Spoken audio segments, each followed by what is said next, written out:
Hey guys, in today's video we're going to be doing something different. We're going to be watching the 2024 FNCS Global Championships, and if you guys are new to the channel, please like and subscribe, and as that helps me out, and as I try to upload daily competitive content, even though it's not competitive content today, but we're just going to watch the FNCS Global Championships 2024. So if you like my content, please like and subscribe, and without further ado, let's get started.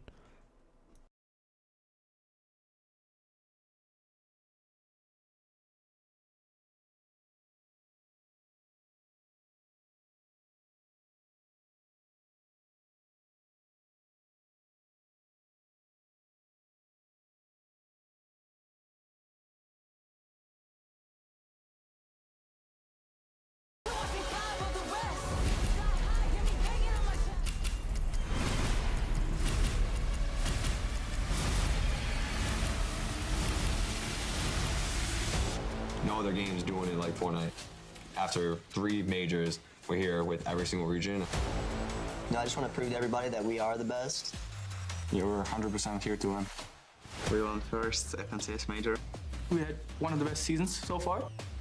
I said we're going to win the back-to-back seasons, and it happened. I think the top teams were the best they've ever been. I think the other competitors are very tough, motivated. I think in Brazil, there's definitely a bunch of underrated, really good fighters there. I think we're prepared and we're confident. I just think NA's better. Al igual que Tiago, a mí lo que me mueve es ganar y nada más. No hay otra cosa que me interese en mi vida, así que por lo que vengo es porque quiero ganar y no hay otra cosa. 絶対に1位取って帰ります。1位はもらいます。 It all comes down to how I play, how he plays, how they play. Today we're all just here playing the game. I mean, we're just gonna go out there, have fun. The main thing we're striving for is the trophy. I think it'd be pretty cool to just like win another LAN. I think lifting the trophy is definitely like the best achievement to get in Fortnite. If we won that LAN, I would definitely tear up. That's the one thing I haven't proven to myself. I think both of us, we want to leave the trophy. If we stay uncontested, we could definitely win. The most important thing for us is to be confident and we're gonna do good. I really just don't see us losing.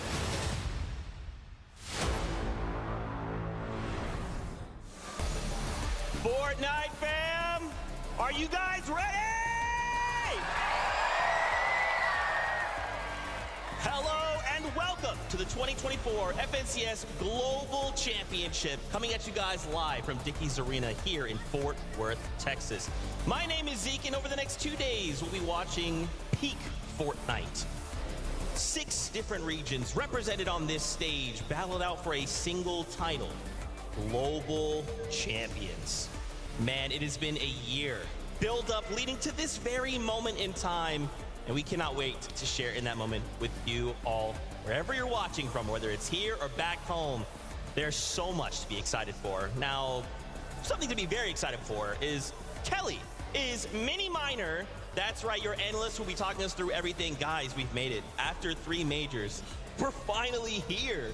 I have been ready for this moment since we finished up 2023 Globals. I feel like every time we wrap up a LAN, I'm just ready for the next. I now have my collection of LAN pins right here. I am so excited to get these games started, Minnie. I feel like it's flown by as well. I feel like it was only yesterday we were in Copenhagen for the last Global Championships. This year leading up to this event has been absolutely spectacular. And this event always delivers. The Global Championships, Fortnite lands, Fortnite in-person events, they always deliver. I cannot wait for this weekend. It's going to be so good. That's right. Now that we've been here in person, you know, what have you guys been experiencing? Like getting to meet the players, see them, kind of like, what have you seen? Yeah, we've been in the player lounge a little bit, talking to a lot of the players. I finally got to knock off talking to some of my favorite NA West players, of course, Batman, Booga, and Rapid, as well as Re and Ritual, and also talking to their parents. I love the support that these families give these players. That's right, that's right. Well, hey, look, it's not just us that's going to be talking about Fortnite all weekend long. Let's take a quick little tour around the venue. Please give a big warm welcome to none other than Adam Savage. Thank you so much, my friends. You know what? You couldn't have picked a more perfect time to check in with me. I'm here in the Players Lounge right now. That's right. I'm backstage. Don't have the pass. Snuck my way in because I'm doing it all about you guys. It's all for you. This is the perfect time because all the players have just come in from the main stage. They're getting ready for their last practice game prior to kicking off. But I've seen players from all around the world. The likes of Alex and Worth from OCE, Cami and Seti from EU, Acorn and Cole from NA. They're all kind of gathering around behind me right now. You can see there's kind of air hockey tables, ping pong. They're having fun the last few days, kind of relaxing in between games. Now it's all about getting ready for those 12 coming our way over the next 2 days here. I can kind of feel real energy in the air. Everyone's excited. It's going to be exciting. There's friends, there's family in the wings too. Tons of snacks. I'm going to dive into those right now, actually. Obviously, this is an extended family. Loads more of us to check in with. Now we're checking in with Vivid and his stunt double, Levin2K. Making our way around the arena. Of course, I had to find the man himself, Levin2K. The doors opened not too long ago. How does that make you feel? Oh my goodness, the atmosphere is already great. I mean, everyone's loading in. You can see people excited for the competition to start, and as am I. And let's hone in on said competition. We've had the pleasure of walking around the practice area where the players have been hanging out over the past couple of days. What's the vibe over there? Ooh, you can tell everybody's locked in. I mean, the players really come with that energy. Everyone's putting their best foot forward to try and leave as the global champions. And shout out to everybody that's going to be joining us, the creators. We're actually standing in the Creator Lounge. We'll have the opportunity to talk to a bunch of the influencers around Fortnite. They've been walking around. How's that feel? I'm a bit starstruck already. I'm seeing some of my favorite Fortnite creators here. I can't wait to go meet everyone and say hi. Awesome stuff there. Now let's talk about the action and those that are going to be calling it over to MDF and Taco. That's right. Thank you so much, Vivid. And yes, we are here. We probably have some of the best seats in the house. Easily, man. I mean, we get a whole overview of the entire arena, but my favorite part is we're literally right next to the creators. We are going to hear plenty of pop-ups, I think, coming out of all these respective players, and again, out of all the respective content creators as well. But MDF, I think my favorite part about this weekend is you could literally take a hat, throw all 50 duos into it, pull one out, and it wouldn't even surprise you if they ended up being our global champions, because that's the level of talent that we're working with here this weekend. And the level of prestige, right? We're only just getting a sample of it in the weeks to come as we've seen the scrims happening all throughout in preparation, getting ready for, of course, this global affair that's happening right now. But Zeke, take us through what's coming next.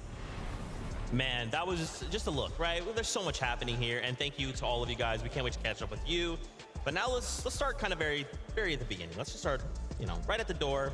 What are we looking at here? Let's talk about that format. So remember, last year's Globals, it was a single day, 6 games, but we make the return to the 2-day format. Yeah, this is typically what we see in the FNCS Grand Finals, 2 days, and what we've got added this year is that 1.5 times on day number 2, which really just has these incredible comeback stories. We've seen teams literally in 40th place jump up to the top 5 in day 2. Yeah, and the difference as well is there's a bit of a skill gap actually in learning from day 1 performances going into day number 2. We didn't have that at the last year's Global, so if teams are making mistakes in day number 1, maybe they're doing some things right, some things not so right, they're going to learn and adapt to the lobby from day number 1, and the teams that apply themselves the best in that day number 2, they're the ones that find the most success. So I'm interested to see how that affects this weekend. Yeah, and you know what's interesting, on the drop spot, Veno, if you guys watched, actually talked about that, right? Day 1, their strategies would kind of come out, and then day 2, all they had to do was have that opportunity to answer, right? So I can't wait to dive into that more. Let's talk about that prize pool, though, as well. $400,000 for the duo that walks away in the first place. However, don't forget, everyone makes something for just making it to this stage. Yeah, $200,000 per player for getting first place after 12 games of Fortnite is not a bad chunk of change. I mean, not bad at all. Also, that prestige of winning an FNCS Global Championship. Being able to post that on socials, I am the global champion. Me and my duo, we have done it. Comes with its own prestige as well. So I think players are going to be fighting for that too. There's so much at stake here, right? These players have really poured everything they have to appear here. 6 regions represented. This is peak Fortnite.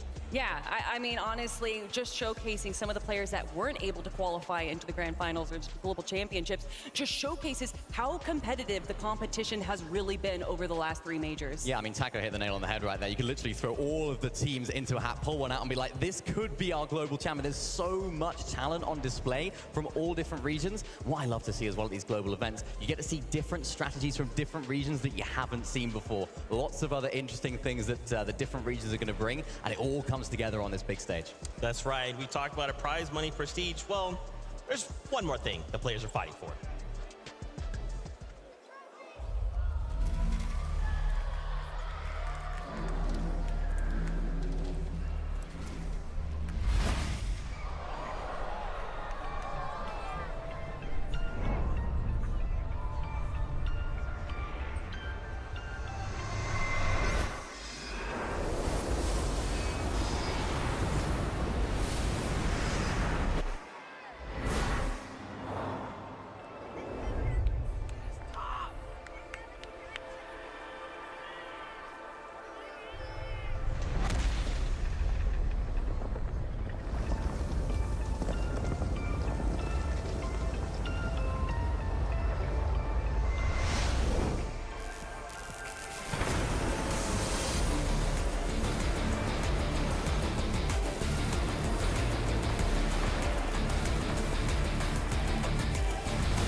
here at FNCS Global Championships 2024. It is so great to have you here.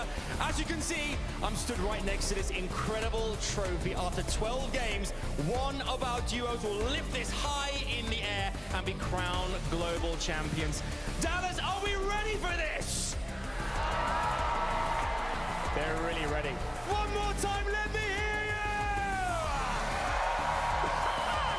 They cannot wait to get this show on the road. It is time for our players to mount up, because game one is imminent. It's back to Zeke and the gang. We can't wait to get the show on the road. I mean, guys, for y'all at home, can you not feel it? This stage is electric. The audience here already, they continue to pour in. They're excited to see some of the action. So let's kind of talk about what we're going to be seeing here this weekend. They are all here fighting for a title, global champions. There's only been one other duo to do that in Cooper and Miro. So all of these duos have already seen what that looks like. They've seen the prestige that comes with that. And now they're all thinking the same thing. I want that. I mean, what an incredible moment that was last year. And the interview that we got from Miro and Cooper just really resonated with so many people around the world. So many people that want to be on this stage one day. Yeah, it just showed us what it really meant to be a global champion. We hadn't had that before, right? That was our first global champions crowned, and you could tell how much it meant to both of those guys. The interviews you mentioned was absolutely fantastic. Now, though, it's a different landscape for Cooper, of course, no longer playing with Miro, who, because the competition is so fierce, he hasn't actually qualified here today. Now, though, playing with Canada. Interested to see how this duo do, of course, landing at the Nitrodrome in the middle of the map. I was speaking to Cooper a little bit, and he was like, I'm a little bit nervous we could get landed on. Teeny and Chap could be shaping up to go there, but right now they're in the center of the map. They have a good strategy. They're playing well, and with the experience of Canada, who hasn't missed an FNCS final, by the way, they should be on for a winner. I mean, as soon as they joined together, they were able to grab that third place spot in Major 2, and even in Major 3, where their main strategy was taken out of the game the day before the grand finals, they were still able to clutch up a 14th place. Canada is one of the smartest IGLs to ever be in Fortnite. And paired up with Cooper, who is one of the most insane in-game players, I cannot wait to see them compete here on this stage. Absolutely disgusting. I mean, when we just think about them in the year, and it's not just them, right? We've got 50 duos to talk about. Let's bring up that lobby list and take a look at our first 25. We're just gonna put this up on screen, and there's so many different names to discuss. Yeah, I'm just gonna pick a kind of a random name from this lobby list. I don't know if you guys have ever heard this duo before. I don't know, Clicks and Veno? Yeah, I think, I think the audience has heard of them. They have some fans. Yeah. Clicks and Veno, I don't think there has been a better story than this duo forming in Major 3 when we saw so many players from around the world migrating for that last chance to be able to claim their spot on the global stage. And when Veno joined Clicks, he said, I want to give Clicks his first FNCS win ever. And a lot of us thought he was talking about Major 3. I think he was talking about the global championships. Yeah, and I think Clicks is the perfect teammate for Veno. Veno needs someone that's just going to listen, that's just going to follow his tasks, just going to follow his lead. And I think Clicks in this lobby right now is probably one of, if not the best player at doing that, following, listening, whilst also bringing some fragging power as well. Now, of course, they're landing down there at Sandy Steps. Originally, we thought they were going to be uncontested. Damo and Resigns actually literally told us on the Dropspot podcast that we actually might be able to land on them. So Clicks and Veno may be contested today, which could play into their favor, getting that early storm surge damage to then go to that forecast tower, but we're not too sure how that's going to play out because it took us by storm, really. If there is any duo to be able to handle a wrench thrown in their plans, it is this duo right here. We saw how well they performed day 1 in Major 3, then day 2 things change up. They still got 4th place. We look at the most recent Cash Cup finals where Peterbot and Pollo are taking their forecast tower over and over again, and they still get 3rd. This duo cannot be stopped. Yeah, they are absolutely incredible. And I think that is going to be a key element to their success, right? Is how can they make it off-spawn? What's that off-spawn situation going to look like? Are they going to go for that forecast tower? Because we know that Peterbot and Pollo like to go down to that south area to try and get it. It's so valuable as well. In this no mobility meta, knowing where those future zones are, it's a prize worth fighting for. And speaking of Peterbot and Pollo, I love the drama that has evolved over this season between these two duos. I think a lot of us are excited to see how this face-off is going to handle. I know he's been pretty vocal about it, right? What kind of sparked this whole thing? I mean, do we expect it to go a certain way, or what do you think? I'm intrigued. I think it's one of those situations where both teams have very, very similar players. You have Veno and Peterbot who play a very, very similar role. They're sort of the IGL fragger. They like to lead. They like to have their teammate in their back pocket, following them at all times, playing hip-to-hip in endgame, whilst also themselves picking up some refreshes and eliminations. Gonna be so crucial, that Forecast Tower fight, though, because that's like two Titan teams, two big names that already have a little bit of history that are going head-to-head. I mean, that's really where we're going to be focusing in on. I don't know. I'm sure there's plenty of people that can pinpoint the exact moment, but I just remember Peterbot chasing Clix into the water very, very far, and that might have been where really the big rivalry started there. But honestly, it's because they're two of the best teams, both in North America. They want to claim that spot as the best in the world, so why wouldn't there be a rivalry? That's right, and I mean, you got to think and be excited for Clix and Veno, right? You heard the audience here absolutely cheering their name, and the fact that, you know, Veno recently got picked up by Exit. This is a big weekend for the duo. Can you maybe tap into maybe what they're feeling? How are these guys looking? Ooh, Clix and Veno, how they're feeling right now. I think, you know, obviously being contested kind of last minute might be a little bit nerve-wracking, but again, this is Veno, who is one of the most experienced players in the world. He got second place at the Invitational. He's a multi-FNCS winner. If anyone can handle pressure, it's him. And Clix hasn't won an FNCS yet. I know a lot of people in this building, particularly the crowd over there, they were screaming his name. They wanted to see him. I think they'll be vying for him to get his first FNCS title. He will as well. And I think, to be honest, there's no better partner than Veno to take him to that crown, because Veno has won it all. He's done so well in online FNCSs at the Invitational. He had a really, really good tournament, of course, as well, all the way down to the last game. He is just a serial winner, right, Veno? He knows what he's doing. And as long as Clix can play well, as long as Veno can lead well, I'm expecting big things from these guys. And you're talking about the face-off there. I mean, Peterbot has ridiculous aim, but there was a Bloom battle that happened in the most recent Cash Cup with Veno and Peterbot, and Veno came out on top. Interesting, interesting. Well, guess what, Fortnite fans? We actually have Adam Savage, who is standing by with Clix and Peterbot. I really am right now next to Peterbot and Clix, as you can see. Fellas, just for a second, put down the pickaxes. Just relax for a second, okay? This rivalry, just chill. We've got two great competitors here, eager to get out there on the main stage. Clix, I come to you first, dude. It's been a road to get here. You know, you and Veno are looking strong. How are you feeling going into this Global Championships? Everyone out there screaming your name. This must feel like $1 million. Yeah, I know. It definitely feels good. Unfortunately, we are contested. We figured that out 2 days ago, but we can make the most out of it and see where it goes. Do you have to train strategy right there in the moment as well? Have you got kind of things planned, how you're going to do that quickly on the fly? Yeah, I mean, when you play with someone like Veno, you don't need to worry about any of that stuff. He's the brain of the duo, so he knows what we're doing. Okay, and Peterbot as well. I mean, you guys are coming into this back-to-back, you know, major champions. You and Poyo have been dominant. I mean, he's smiling over at Clix. I can see this as well. I can feel it. You must feel amazing going into this as well. I mean, you guys, eliminations, you guys are strong going into this. How do you feel? Feel good, and I'm confident, and I think we're going to win. The raft is looking busy. There's a lot of duos going into the same spot. Is that a good thing for you guys in terms of surge and things? You kind of eager to have that happen and prove right off the bounce that you guys are ready to contend for that title? Yeah, I mean, like, the 14s won't really be an issue for us because, you know, I think we are going to be chilling on our side of raft and get the Mythic Gog every game. And we'll be seeing Clix at Forecast. Will you be going to Forecast? That's the big question. Is that what's going to happen? Clix, what can you give us in terms of insight from you guys? I mean, you know, he's going to die off spawn, so there's only going to be one team at Forecast. That's me, us. So, you know. And I want to ask you guys as well. Yeah, I think you're triple con, brother. So I don't know if you're going to make it off spawn as well. I want to ask you guys as well, fighting talk prior to going into this. I'm going to ask you both, keep it clean, obviously. Going into this, what do you want to say to Clix first, Peter? What anything you want to say to this competitor across the way? I mean, there's nothing to say. He knows who I am, and he knows he's going to lose off spawn. And if he does make it off spawn, then we'll be at the Forecast ready. Okay, Clix, coming to you as well. Anything you want to say to this fine chap here on the right-hand side? I mean, he's new to this game. He's only been playing for, what, 2 years? You know, OG like me, 6 years in, competing in almost every tournament. You know, you already know how it's going to be. Don't even say it. Don't even say it. The FNCS wins, and you have 0, and you've been playing for an extra couple years. I mean, Clix, what are you going to say to that? You know, when you're at the top, stuff happens that you don't want to happen, like shooting out a vending. I've got to win. I've got one last thing as well before going back to the desk, okay? Is it true, can you confirm right now that next year we're going to see Clix and Peterbot teaming up side by side? Yeah, it's going to happen. It's going to happen. That's the new duo. That's the new duo.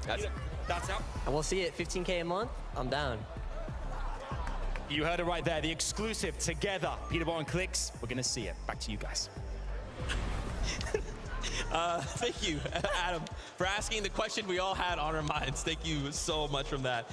Yeah, you can already tell this rivalry is building, and we kind of talked about Clix Veno. Let's talk about the other side, right?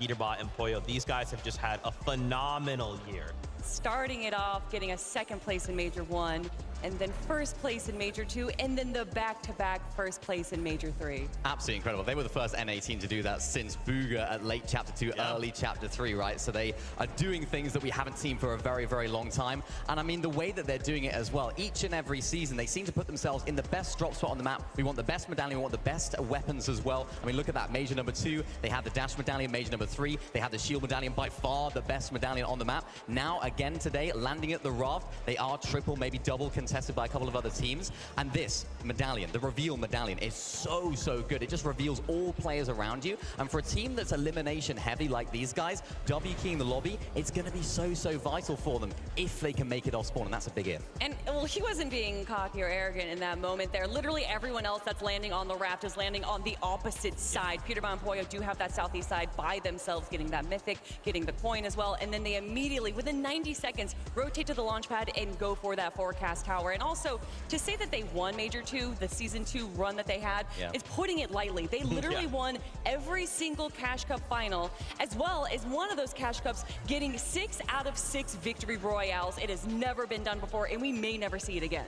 Yeah, I mean, these guys are absolutely incredible. I'm expecting big things from them. They condition the lobby a lot as well in that sort of Major 2, Major 3. That's what they do. They don't like anyone fighting them because nobody likes to fight them. They're not a team that is going to be fighting everyone because they don't want to come to them. They have to go and search for those fights. And that's why I think that reveal medallion is going to be so, so beneficial for them, because they can just find anyone lurking in different situations. They're not going to get snuck up on. It's playing into their hands right now if they can make it off spawn, which it seems like they have a solid strategy so far, and clearly a lot of confidence as well. And we're talking about Peterbot a lot, but Pollo also deserves so much praise. 100%. A lot of the times we think, oh, Peterbot's the fragger, but we'll see Pollo with more eliminations, more times than not. He works so well with Peterbot. Just like you were saying, Clix is the perfect support with Veno. It's the same thing with Pollo to Peterbot. You love that breakdown. Now, we've talked about a few duos. Let's bring back up that lobby list. Let's take a look at the next 25 duels we'll be seeing compete here on this weekend. Once again, reminder, 6 regions. We went through 3 different majors, and these are the very best 50 duos in the world. Now, obviously, we've had a few talks. Why don't we talk about Asia, right? Jerome. We've got him paired up with Zago, and these guys are, like, amazing. And, of course, Zago coming out with already LAN experience. What can we expect for them? Yeah, I mean, Jerome and Zago winning that first major over in Asia. And when you think of Jerome, you've got to remember Global Championships last year.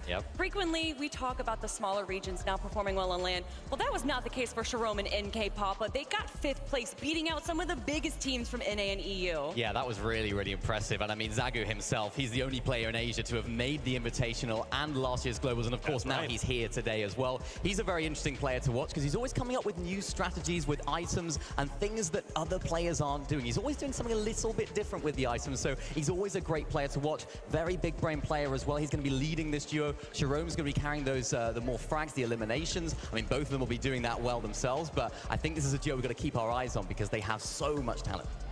That's right. Okay, let's go on over to Brazil. I don't know if you guys ever heard of King and Phaser. Not a big deal. They're pretty small duo over here, but you know, these guys are just so fantastic. What do we expect these guys to bring to this stage?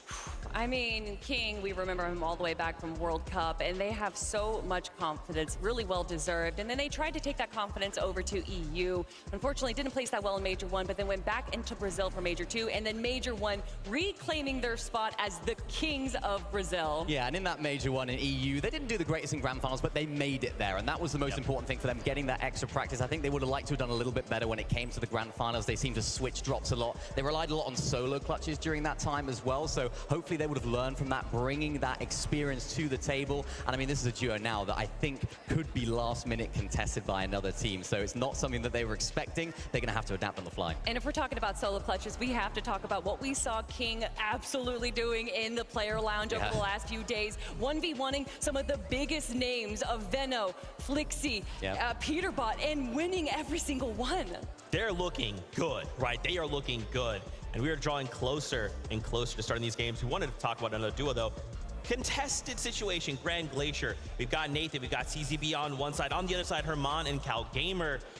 being contested, is this POI, is this spot big enough to split? Are we going to see a fight break out? What do you guys think? I definitely think we're going to be seeing some frustrating fights going on. Grand Glacier isn't necessarily the best place to fight off spawn, but when you have someone like Haman and Cal Gamer, the aura that they bring to the competition, and that aura is well deserved because in the last 5 majors, they have won 4 of them.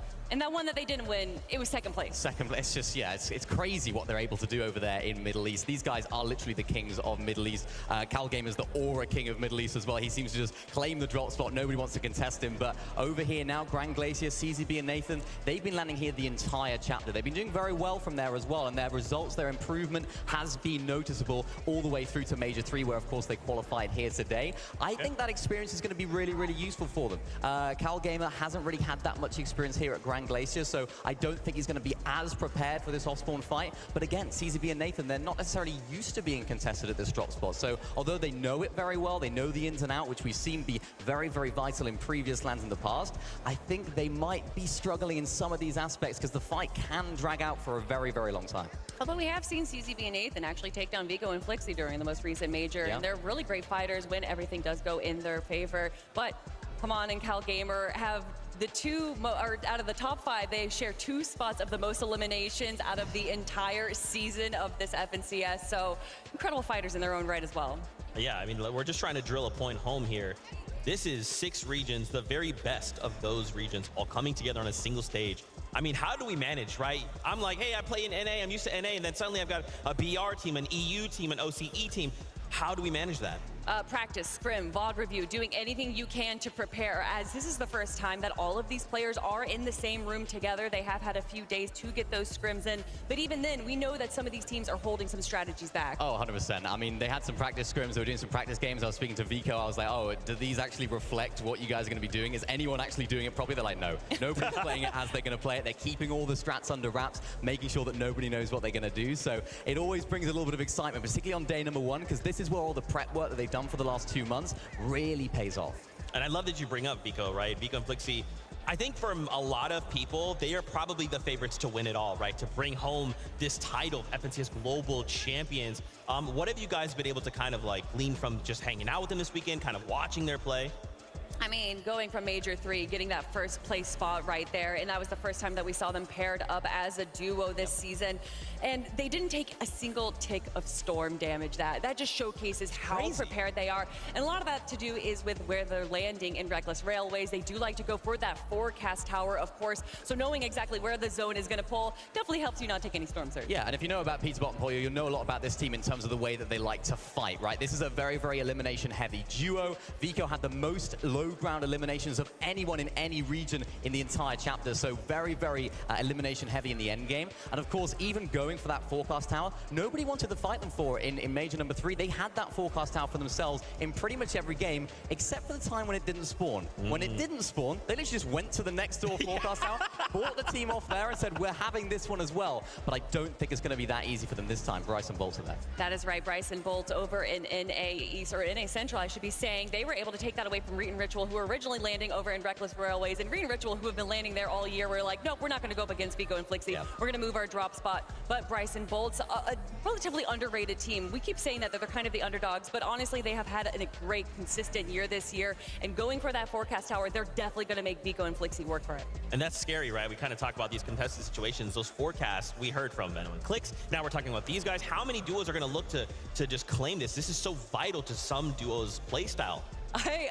Because of who is going for those forecast towers, I honestly don't think too many people are going to be fighting for them. I mean, it's worth it, though. If you're a team that is maybe not doing so good after day number 1, day number 2, you can clutch up with that. As I mentioned earlier, it's a no mobility meta. People don't have ability. Maybe you have the underworld dashes, but the whole lobby doesn't have them. So being able to know where those zones are in advance allows you to position yourself in a good position, especially when you have that early storm surge damage. So that's the reason why all of these top teams are really going for these forecast towers and making it a key element of their strategy, because if you have it, you literally have an advantage over 90% of the lobby. Also, Vico and Flixie, although there might be players going for that forecast tower, they, in the early game, they don't really go for the eliminations. They're just going to go for the tags, so they'll never put themselves too much at risk of getting eliminated. Interesting, interesting. I love hearing what you guys have to say for it. I also want to hear from Flixie and Vico themselves. Adam Savage is standing by. What do they got to say? Yeah, thank you, mate. Obviously, we're not going to see Clix and Peterbot together, but one team we definitely will out there is Vico and Flixie, your Major 3 winners. Vico, coming to you first. I mean, we're here at Global Championships. Everyone is ready to rock. You can see all the players lined up now, ready to go on the stage and compete. You give it an air of confidence. We chatted about this yesterday. You guys seem like you're in a really good place together as a partnership. What's the forecast tower strat? Can you reveal anything to us? I really can't, you know. Gotta keep some stuff hidden, otherwise I'm not gonna get the forecast, you know. I get it completely. Bryce and Bolts are right there on your tails as well, playing for that forecast tower. Flixie, how do you go out of business? I mean, how have you kind of predetermined how you're going to manage the 12 games you've got coming up? I think we're just going to go for forecast, all the games it spawns, and the other games. We have some secret strats we cooked up, and we need to keep that hidden till it starts. Okay, I mean, obviously eliminations is a big factor for you guys. You are ruthless out there. Is that a big name of the game this weekend? Obviously, we see the kind of the points, the 1.5 tomorrow. Is eliminations a big factor here, and how you manage the likes of Storm Surge too? I think eliminations is going to be a big factor of us. I think you're going to see a lot of eliminations for us, so yeah. You see this confidence? They got this confidence here. I mean, I can feel it. Flixie as well. Tell me what it's like playing with Vico, how you guys kind of enjoy working together, the journey to get here as well to this competition. What's it been like these last kind of few months? Have you really enjoyed working together? And what were the strengths you like about Vico too? Vico is just the best fighter in the world, probably. He just does everything. I just need to IGL and think, and he does the rest. You've also obviously, Reckless Railway is currently uncontested. How does that kind of give you guys the advantage as well versus being contested? I mean, how do you kind of go about proceedings when you've got all that space to your POI is just for you right now? I mean, we have all the freedom in the world. We can do whatever we want, you know, not have to worry about people like contesting us or like having to worry about how fast we gotta be, you know. We can just take our time, do whatever we want, and just like, as long as we get search and everything, I think we're gonna do good. And obviously on the elimination feed as well, we'll see which players you guys managed to eliminate in the competition. Does that add a bit of kind of excitement as to proceedings, so to see exactly who around you managed to eliminate prior to getting to that end game? Yeah, I feel like that Anonymous is off is like a pretty big factor because you can see who dies, you know where everyone's landing, you can just do really good moves because of that. I think it's a really big factor. Well, we're all very excited about what Vico and Flixie are going to do on the map itself here. Can they go all the way? 12 games will tell. It's back to you guys. We're very excited over here. Thank you so much, Adam. Yeah, I mean, obviously, if you guys have been falling for it, and you know Vico, I mean, he's won a LAN, so he's got experience. He's got it paired up with Flixie. I mean, I love that Flixie kind of brings up this point of like, if you eliminate, you kind of know where everyone's dropping. So, hey, we've eliminated Zeke. He lands over here. Now we know we can kind of operate in this area, right? Like those little bits of information really go a long way. Yeah, and not only did he win a LAN, he won a solo LAN, so it showcases that even if he does have Flixie go down, he's going to be able to keep going strong. And Flixie, an absolutely incredible IGL that can frag as well. This duo, there's a reason why they're one of the favorites to win. Yeah, both players sort of previous to their FNCS win had always been sort of like up and coming. It was about time for them to win an FNCS. I feel like it was right that they were just about to win FNCS there in Major number 3, and they absolutely popped off with it as well. Even just speaking to Vico's mum, who follows him around all these events, Mama Vico, big shout out to her. I said, are you nervous? She's like, nah, I've done this, I've been around. She follows him around to all the events, his biggest fan. And I love to see that. I love to get to speak to all the players and of course the parents that are here as well. I think it just brings a whole new vibe to the arena as well. The difference between doing that and online as well. I feel like there's also got to be like a little bit of trash talk, right? Like you think that like the parents, like, you know, just think about like a situation, right? You got Peterbot, you got Clix, they're kind of going head to head, and the folks are just like, hey, it's great to see you. How have you been? Like, we're here together hanging out again. They're just like, dude, I'm gonna beat you. I'm gonna contest you. I'm gonna forecast his mind. They're like, hey, do you want to just grab like food later? We can hang out, you know? Crazy stuff, crazy stuff. I wanted to highlight here really quickly experience, right? We talked a little bit about that LAN experience. Last year's Globals wraps up. Trulex, Chicho, they end 3rd, and now they're looking to bring that experience back to the Globals stage. However, an interesting year for the duo, Mini Miner. Yeah, very interesting year indeed. I think it was a little bit of a shock to see this team not make grand finals in Major number 1. This is one of the most experienced teams on EU, one of the best teams at playing those consistent end games, playing those med kits all the way to the end, and making sure that they can squeeze every last placement out of the game. To see them not make grand finals in Major 1 was a big shock. They did come back, had a good performance in Major number 2, solid performance in Major number 3, which eventually qualified them here. Yeah. I'm intrigued though, I'm intrigued. They didn't have a very good off-spawn situation. I believe it was Major number 2. They actually lost 3-0 to a team that was a little bit less experienced than those guys. So I think the sort of off-spawn aura of Trulex has kind of gone down a little bit. So I'm concerned for them with their split drop towards the sort of north side of the map, whether they might get contested there. Yeah, if you look at the teams that are landing there over on that estate station split, you have King and Phaser, Booga and Aviv, Fico and Flixie, and that's just the teams that are right around them, not even just a level about them. It is absolutely scary, but again, I mean, they got third place in the last Globals. They understand what the meta is for these LAN tournaments because it's so different. Really, these tournaments evolve a meta inside of themselves as the days go on. Interesting stuff. You know, a little northwest from these guys. We're looking at Doomstat, right? Hey, shout out to you, Marvel. We love you. There is quite the battle here going on. Just one of Kelly's favorite duos ever. Reet and Ritual. They're going up against Epic Whale and Muzz. This is not what I want to see, right? Because I want to see both these duos make it off spawn. So do we think there's going to be a fight here? Can they split it? What can we expect? They can definitely split this job right here, and that's what we're expecting to see right now. And when day 2 comes and maybe one of these teams is a little bit lower, maybe they're going to be changing up their strategy, but for day 1, we expect them to be splitting it. I mean, Reet and Ritual really leaving themselves from Reckless Railways to come over here and Doomstat, going up against Epic Whale and Muzz. I mean, the accolades that duo has, of course, Epic Whale, the back-to-back-to-back-to-back winner between chapters 2 and 3, and then Muzz, the first player to ever win an FNCS in 2 different regions. There is a reason that there is a lot of respect on this duo. Yeah, this off-spawn situation is going to be really interesting. There's enough loot there to split, so I can see why they're doing it. And there's, of course, that NPC there as well. You can get the medallion, you can get the shotgun from as well. Right. And I was speaking to Muzz, I was like, oh, you're going to be going for that NPC? He's like, I'm not actually too sure what's going to be happening off-spawn there. He doesn't really like the shotgun, so I think he's been giving that to Epic Whale. I don't think they're a massive fan of the medallion that drops there, so I think they're going to be leaving that. It'd be interesting to see whether the dynamics off-spawn do change, though, as the weekend goes on. If Muzz and Epic Whale aren't maybe doing so well, or Reet and Ritual aren't doing so well, maybe they decide to try and contest and try and claim the entire drop spot, which we have seen teams do. So this split drop could work for day number 1, but it could all go out the window in day 2. But speaking of Reet and Ritual, we got to talk a little bit about Ritual and his performance at EWC. Not just winning the competition, but also winning MVP. And joined by Reet, who has been one of the best fraggers since starting the competition back in Chapter 2. Absolutely insane what he can do when he W keys. So to see them together, I'm so excited to have them be on top for this day. Yeah, you got it. You got excited. We are excited. We just got word. Players are ready to enter the arena. Dickie's Arena, let's welcome in our players.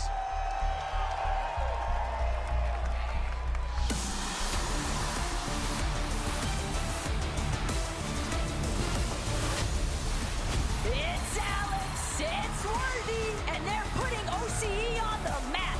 With several FNCS titles in the bag already, now they want that FNCS trophy. Let's give it up for Andalex and Sato. The French pride is here. And with the ultimate clutch story coming out of Major 2, they're looking to keep the momentum going for the next couple of days.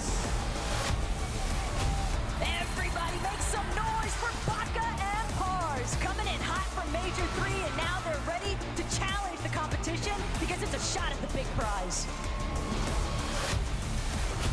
Casper and Prism have arrived. These two might be new to the LAN setting, but watch out, because they're not here to play around. Now, it's time to prove yourself. Walking in now, you got Job and Michael, your Asia Major 2 champions, and they secured their presence with us this weekend, but can they go all the way?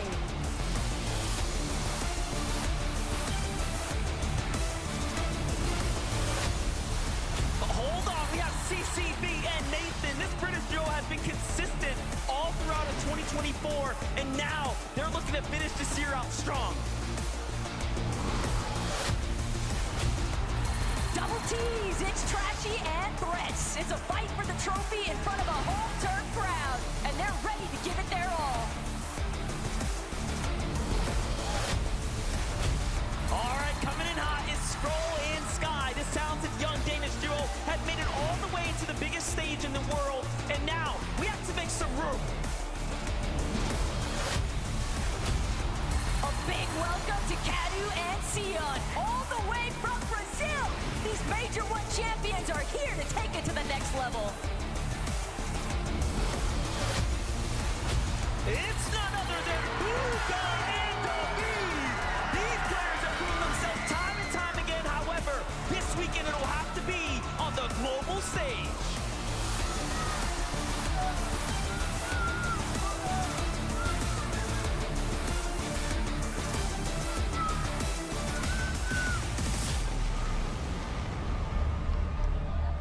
first 10 duos take the stage. The crowd went wild. I wanted to highlight 2 duos in particular here. Starting off, Alex and Worthy. We love these guys. Anytime we run into them in the venue, they've been excited to see us. We've been excited to see them. What can we expect from these guys? I mean, I love these guys. So wholesome, so great to talk to. Always give you a little bit of insight, what they're thinking, how they're feeling going into the competition. I hope that they're going to do well, right? Of course, they did move to NA for that major number 3, get a little bit of extra practice after winning major number 1 to qualify them here. They made it to the grand finals, which is really, really great. They got that extra practice. They went all the way. In that grand finals, they had a mostly uncontested restored reels, and they didn't have a great performance. They placed 38th. I'm sure they would have wanted to do better, but because now that they've had that experience of landing there, Kelly, I hope they can use that when they're contested by Malibuca and Mustache today. Although Malibuca and Mustache are a very scary team to go up against while contested, but Alex and Worthy have such a great history, getting first place in Major 1, second place in Major 2, and when you look at Alex's past, he has accolades in every single game mode that we've had for. He won solos in DreamHack Melbourne, he's won trios for the Grand Royale, and then of course winning duos this season as well. And of course, Worthy has had 5 second-place finishes, both of them multiple FNCS winners. They have the experience and they're ready to go. That's right. You talk about accolades. You know we can't not mention Booga and Aviv, a very well-decorated player, but there's just one title he's missing. I mean, he is the world champ, but is he the global champ? I guess technically not. But what he is one of the longest standing top competitors that we have ever seen. Not only winning World Cup all the way back in 2019, but going to the back-to-back FNCS champs between chapters 2 and 3. I mean, the word I love to use to describe Booga is longevity. He's done it for so long. He's been at the top of his game for so long. He's won it all. Solos, duos, trios, he has done it. But as you mentioned, Zeke, yet to win a global championship. And I think this is going to be a really good chance for them to do so. Landing at Doom's courtyard, so much loot there as well. Even a little bit of an opportunity for them to rotate out of that courtyard area to get a little bit of those Storm Surge tags towards the castle. So interested to see what they can do this weekend. That's right. Well, that was a look at our first 10. Let's bring in the next 10.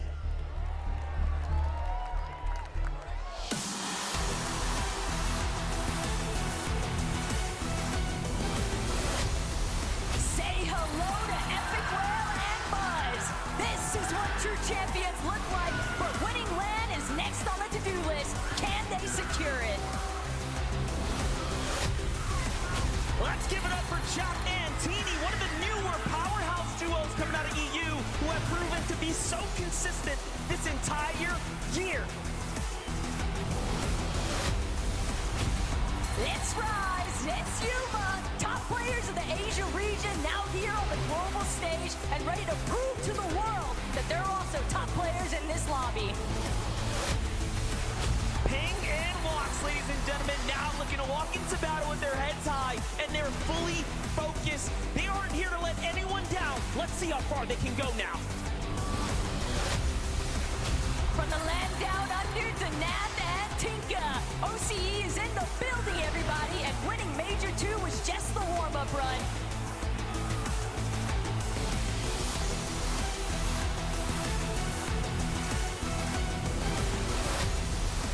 It's none other than Quanti and Gold. The best of both worlds coming together now from Brazil and NA. And now they're ready to test their true strength. Let's send them some energy. Bienvenido, Clone and Kramsu. The KPI boys moved to the Middle East for Major 3, but they didn't just take part, they took over. It's double trouble. We got Reek and Ritual. One of our favorites are now officially in the building, and they are here to see what they can do on the global stage. Straight out of Germany, it's Reason and Badil. The big stage is not a problem for these two, as they are the definition of confidence. Batman, Booga, and Rapid are in the building. What a year these guys have had, and now they're trying to see if they can finish it off in style. These are definitely one of the teams that can go all the way.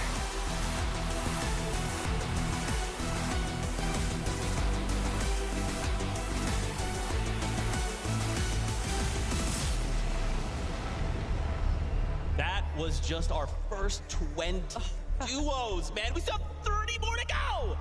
Let's take a moment here. Zeke, breathe. Okay. I wanted to highlight a duo here for you. Chap and Teeny. Little fun fact here. This is Chap's first time on LAN. And to go like, first time LAN. Oh, Global Championship. The biggest stage possible in Fortnite. Yeah, let's go. A lot of people are excited to watch this duo play. I mean, even just disregarding how they have performed over the last 2 chapters, having that Teeny strat in his back pocket, especially with what we've been seeing going down over the west side of Underworld, where they're kind of contested, getting dropped on.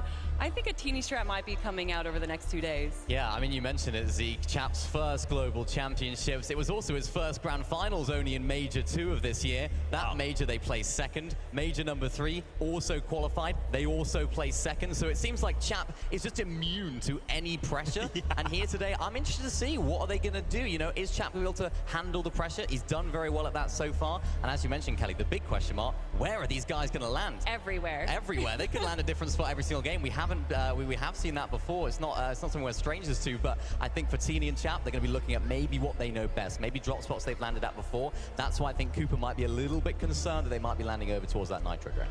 Terrifying stuff. And as we go from one Booga, we must talk about the other, Batman Booga specifically, and Rapid. I mean, they just had an unbelievable performance in Major 3. I mean, going all the way back to Global Championships last year, where they have only played together for 1 major, and then going into their Globals for the first time on LAN and getting 14th place really put a lot of eyes on them. Now, the start of this year, not the best, but the evolution that we have seen, Minnie, is just incredible. These are 2 of my favorite players competing here today. Yeah, I mean, when they came 14 in the Globals, they were even triple contested as well. So it just adds to the skill and the ability of these guys. I mean, they're absolutely incredible. They actually moved from sort of high ping at the beginning of the year to low ping to 0 ping, and it's worked wonders for them. They've been able to get unleashed all of their talent. That is just going crazy right now. I'm interested to see what they're going to do off spawn. They're of course landing at Grimgate. They have all of those dashes there as well. Interested to see if they can use those in the end game, maybe save them a little bit. Are they contested? Are they not? We're not too sure. It says uncontested right now, but of course things can change. Yeah, I was chatting with them just a little bit, and they think that there might be an OCE team potentially landing on them, but again, that drop map can only tell us so much. It's really the first game where we'll find out. And what do they have to do, right? If that does happen, you know, they're going in with a strategy where we're uncontested. Suddenly, there's another duo here. What do we do? I mean, it's Batman Booga and Rapid. They're going to be able to handle it so well. They already did really well being contested at the Globals last year. They are incredible duos. And honestly, regardless of what situation they're in, they always come out on top. And watching them on the end game where they typically stick to the low and middle ground, but they're so observant. They're able to tell when the high ground is theirs to take. They are so strong. It almost looked like they could potentially win in Major 3, getting second place. But of course, when Peter Bon Pollo's there, it's hard to really break through those guys. Yeah, really hard. I mean, even that Major number 3, they placed second. They only played 11 games in that Major, which just makes it even more impressive. These guys are so good. That's right. Fortnite fam, I think you guys want to meet some more players, right? So make some noise for the next 10 duos.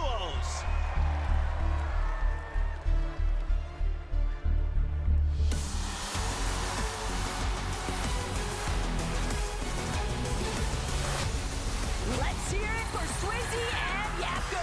Coming together for this event, this duo is on a mission to impress the world. They've got the skill, but can they make it happen? Here comes the pride of Middle East, Adapter and FKS, some of the most dominant ME duels of all time. And it's actually not their first LAN, but it might just be their first trophy. It's Trulex and Chicho making their return to the global stage, only this time they are in it to win it. Last year they placed third, and now it's time for first.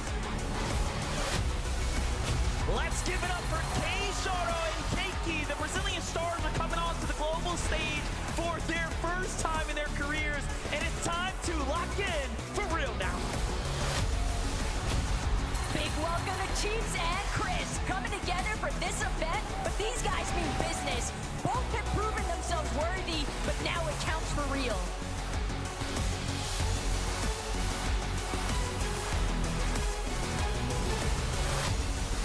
Put your hands together for Huddy and Kovacs. Everyone loves a good underdog story, and these guys have shown up on the last EU major. The real question is, can they find that momentum?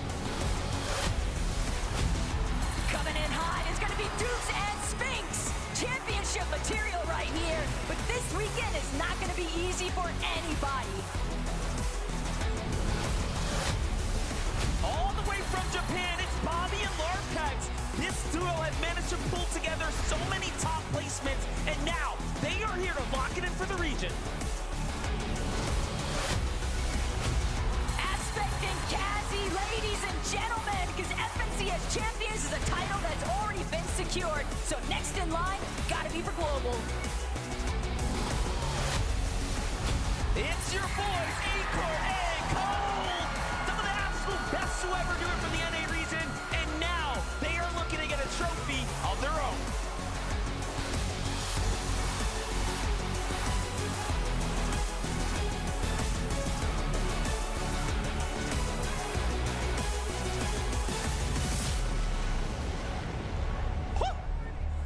You guys feel that?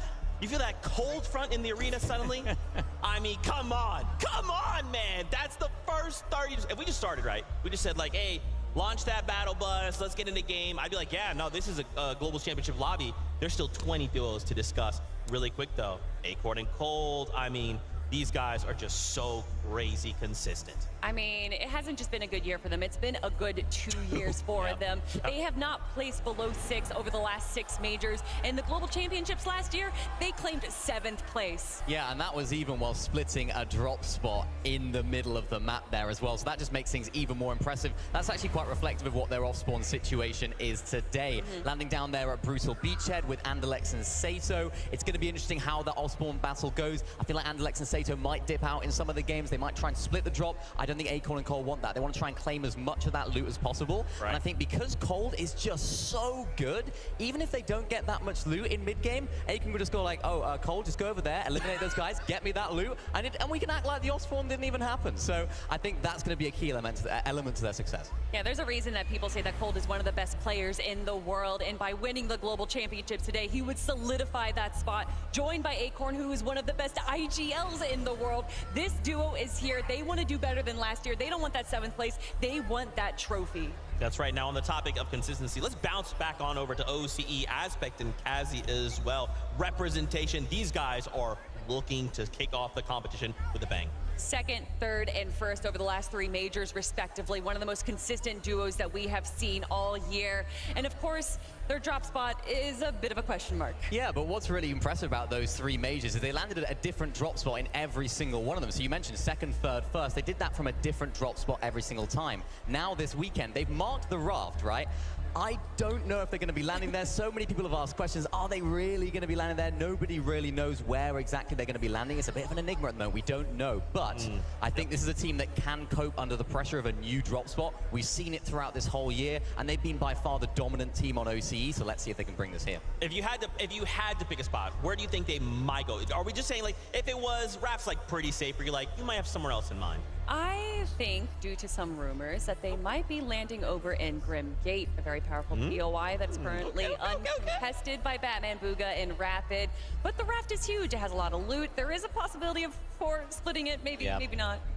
I mean, we'll see. I think if I was them, it would be looking at teams that maybe haven't performed that well off spawn this year, trying to land on them, taking advantage of that. One of those teams, Cami and Seti, haven't had the best year off spawn at that Cami split area. Currently, they are uncontested as well, so maybe that could be an avenue that they could discuss or explore. So I'm interested to see what happens there. Maybe they could do a whole teeny thing as well and just land all over the map in different games. Who knows? Guys, got me hyped right now. I'm also hyped, though, to bring in our next 10 duos. Bring them out.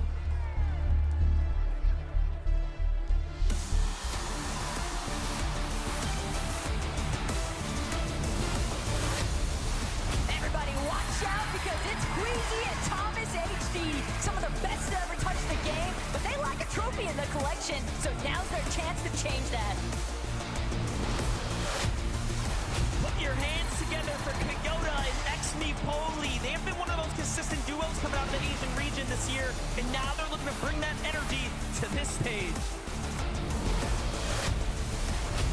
Big welcome to Shadow and Virgo, ready to put their abilities to the test this weekend, because these guys are not here to go home empty-handed. It's Gears and Shari, everyone, just making it across the line in Major 3. Now they're here to lock it in and make up for that, because they will be hungry for the victory and the trophy. Binge Rolled and Braids in the house. Last minute magic, and that's what I'm talking about. adjust, but diamonds are made under pressure.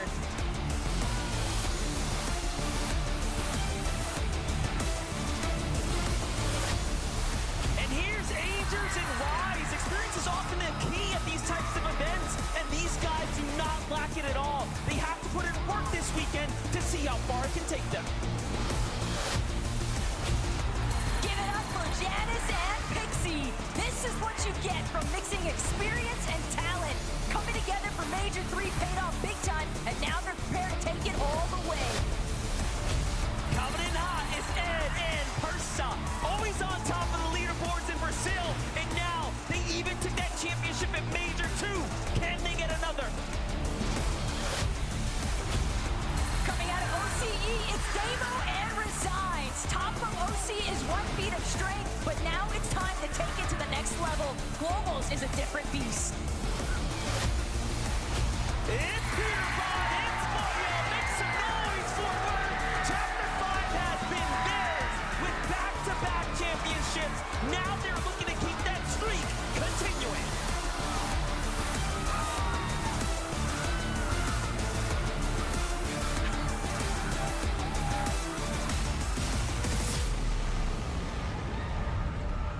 Man, I don't know how much more my heart can take. We've got another 10 duos here, but let's take a moment to talk about these 10 that came out. We wanted to highlight Asia here, specifically Kyoto and Mapoli. These guys are widely regarded as the best team in Asia, and now everyone else is looking to have to deal with them. How are we doing that? I mean, we were looking at Aspect and Cassie just a few minutes ago, and literally the same placements over the 3 majors, second in Major 1, third in Major 2, and first place champion title in Major 3. And honestly, I am so excited to watch this duo. They have been competing in Fortnite for a very long time, Mapoli since 2019 Winter Royale. Yeah, these guys have been by far the best Asia team this year. They've been so consistent. I'm interested to see what they're going to do today. They're landing at the north side of the map by that sort of island area. I think what we've seen from some of the Asia scrims as well is what we think is going to happen. They're going to land on that mainland area, try and third party that Rebels Roost fight, get some early Storm Surge damage, and then play the game out as they like to. And the way that they like to is very low ground heavy, very consistent, not crazy amount of eliminations in mid game, but in end game, that's where they thrive. So I'm expecting lots of consistency from these guys. I'm expecting lots of end games. Okay, what's this? I got my notes here. It just says Queasy, Thomas, HD. They're pretty good. They're pretty all right. Yeah, a lot of people would say really good. I mean, Queasy getting second place in the Invitational with Venno way back when. And then, of course, Thomas HD, the best to never win a title, literally missing out on first place by 1 point. I mean, and that was 2 years in a row as well. Major 1 this year, missed out by 1 point. Major 1 last year, another point. So it was so unfortunate for him. This could be a really good opportunity for them. They're finally uncontested. I feel like Thomas is always contested when it comes to lands, and it's really troublesome for him. But I'm interested to see what they can do. They're landing at the north, the south side of the map, the sort of southeast area, that small building just to the east of the map. I'm interested to see what they can do because Thomas HD is just so good with that pistol. I was speaking to him, he was saying, yeah, we're gonna be carrying one of those pistols, and I was like, yeah, mate, I hope you're carrying that pistol because that's your job in this duo. But no, I'm really excited because these guys have all that LAN experience already. They have all the experience of playing online as well. I'm expecting big things. Well, we've only got one thing left to do, and that is introduce the 10 remaining duos to Dickies Arena. Y'all better make some noise!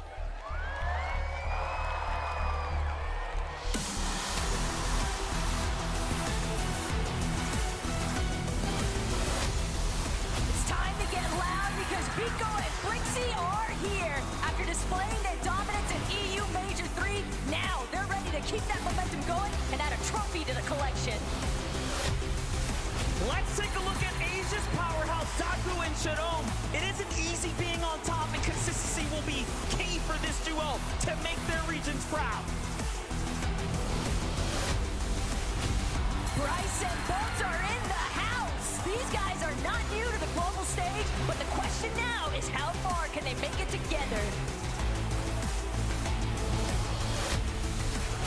They are back! Malabuka and Mustache coming back together as a duo this year and taking home an FNCS championship was huge for their region. All the way from ME, it's Cal and Haman. These guys have been at the top of their region for several seasons, so the confidence is there, but it's showtime now on the global stage.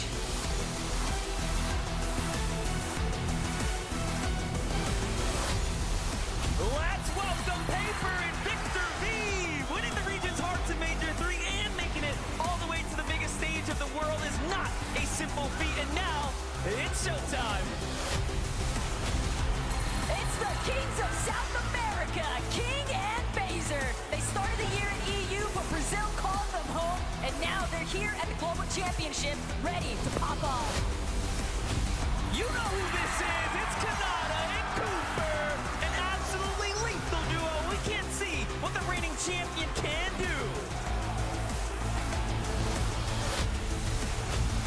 Polska Górna, Cammy and Seti, your FNCS Invitational champions are in the building. For the second place last year, now it's time for redemption.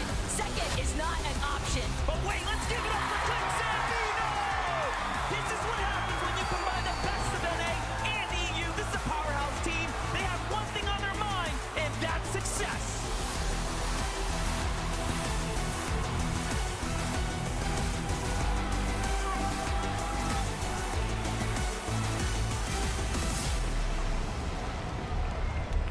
Dickies Arena, I mean, come on! This is who we'll be seeing compete. These are 50 of the best duos in the world. Are you not entertained? Let's go! My gosh, to hear the crowd just lose it for these last 10 duos. One in particular stood out to me. Malabuka and Merstash, you guys went crazy for them. These guys, I mean, to see them come out and to see them compete on stage, I'm worried not for them, but for everybody else. I mean, one of the longest lasting duos. We've seen them compete together since Chapter 2, and then they did break up for Chapter 4, but they knew that they were the duo to be together. Right. Bringing it back together in Chapter 5, and then getting that first place in Major 1. Yeah, it's so good for these guys. They've had a really solid year overall. First, 6th, and 4th. I feel like it's kind of gone under the radar a little bit because they are so good. I'm expecting big things from this duo. I was speaking to Mustache as well. Of course, they're landing at that restored reels there. I said, Mustache, are you a little bit concerned about being contested? He said, I feel like we're better off being contested by Alex and Worthy there at restored reels. I feel like they feel like they can finish the fight quickly. They can get those Storm Surge tags early. And then when it comes to late game, they've kind of evolved their strategy a lot compared to that Chapter 3 Malabuka and Mustache that we saw. That sort of season, that sort of chapter, they were going for loads of pre-edits. They were going for loads of eliminations in the end game. It seems like they toned that down a little bit. I mean, in fact, they're actually doing half the amount of pre-edits in end game as they were all the way back in Chapter 3. So it seems like they're playing a little bit more calmly, a little bit more carefully, but of course, if they make it off spawn, they need to make the games count. That is kind of crazy. Something else is crazy. What was it? Zeke.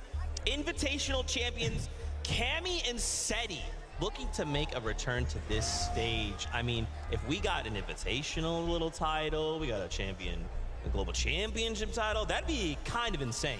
I mean, they're already regarded as the land goats. Yep. As you said, winning the Invitational, getting second place at the Global Championships last year. And although they may not have had the best last major, this season is looking so good for them. Absolutely. They love the low mobility meta. They have an incredible drop spot on the middle of the map. Everything is kind of working in their favor, Minnie. Yeah, it's a really, really nice meta for them. It's a really nice situation for them. As I said earlier, as I hinted at, my only slight concern for them is if someone decides to land on them off spawn. They haven't necessarily had the best time off spawn. They had a good Major 3. It was third in that, or Major 2, I should say, third in that major. But in the other majors, they haven't quite had the same success. They've only won 20% of their off spawn fights in those two majors. So intrigued as to what's going to happen there.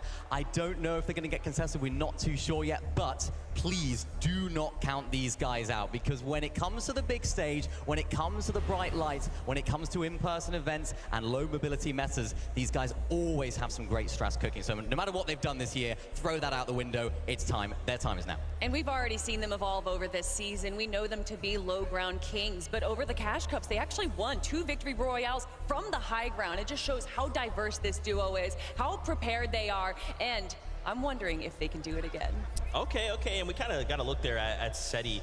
You can tell the nerves are starting to set in for some of these players, right? You can always say, like, yeah, I don't have nerves when I go into this, but when you have this crowd roaring, when you're under these circumstances, there's those nerves, they start to creep up. How do you guys feel like these players are doing? Some of them, obviously, they look locked in, they're ready to go. They're enjoying the crowd, but they're thinking, I've got to win. Tournament jitters are a real thing. You'll see players that are very comfortable in their own home, playing on their own setup, and here they are in a foreign setting around a bunch of people. Nerves can definitely play a part into it, but there is so much opportunity for these duos to learn over day one, and then with that 1.5 for day two, they can really evolve and kind of get more comfortable with the setting that they're in. Yeah, and it's going to be interesting to see, because I think around a third of our players competing today are actually making their first international LAN appearance. So it's going to be interesting to see how those guys do, how they handle the pressure. I mean, the camera was just on Cammy and Seti right there. They seem very chill. Seti, I thought, was asleep for a second there. Thankfully, he isn't. He's awake and ready to go, which is great. But it seems like they're very chill about the situation. They've done it before. They've won it. They had second at the last Global Championships. They've been around the block. They know how to handle the pressure. It's all about how they can transfer that into the game. How can they use that little bit of an advantage that they have over the rest of the lobby that maybe hasn't had the same success, that maybe hasn't had the same experience as these guys, to really elevate their game and set them apart from the rest. I wanted to circle back. You had kind of talked about the meta a little bit. Now, obviously, being back on a Marvel season, we've seen the meta shift a little bit away from just like massive Storm Surge towers, DMR shots to kind of get Surge. What can viewers at home kind of expect to see with what's in game currently?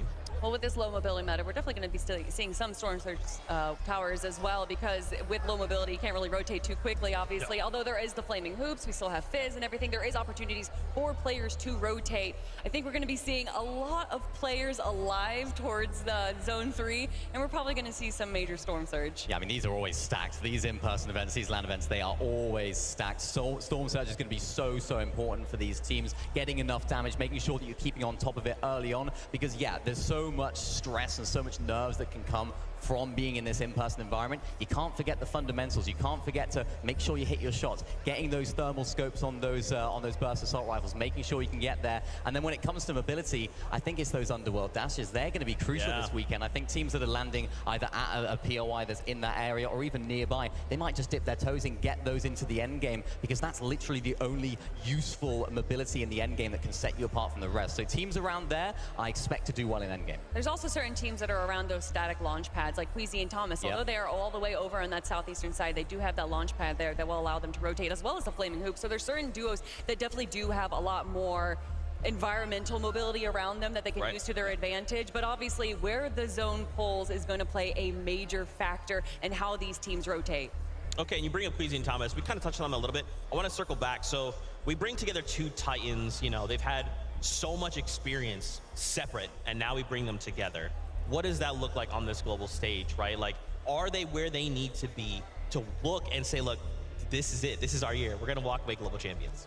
I think so. Honestly, I think that they've had a lot of practice. Queasy has already proven himself on the LAN setting, getting second place, so close to first. And of course, I love that moment. Queasy, dropping on Cammy and Seti. Really, a lot of people still regard that as one of the best FNCS LAN moments to date. And I think that it is possible that we see Queasy bring out another strat like that. They do not want to get second place again. Yeah, they really don't. And Thomas is still looking for that FNCS title. And I kind of wanted to pick his brains a little bit. I said to him, does that affect you? Does that sort of linger and be like, oh, you know, I still haven't won FNCS. It's been so long. I've played for this amount of time. And he said, no, I don't really look at the performances, my past history like that. I look at every single FNCS. I take it as it comes and try and do the best that we can, which I really like. And that shows the experience of the players, right? They've been playing for so long. They've even played together all the way back in the days in squads and stuff like that. So they're no strangers to each other in this environment. So this is going to be a very experienced duo to look out for, and a very experienced duo that seem to put themselves in the right position at all times.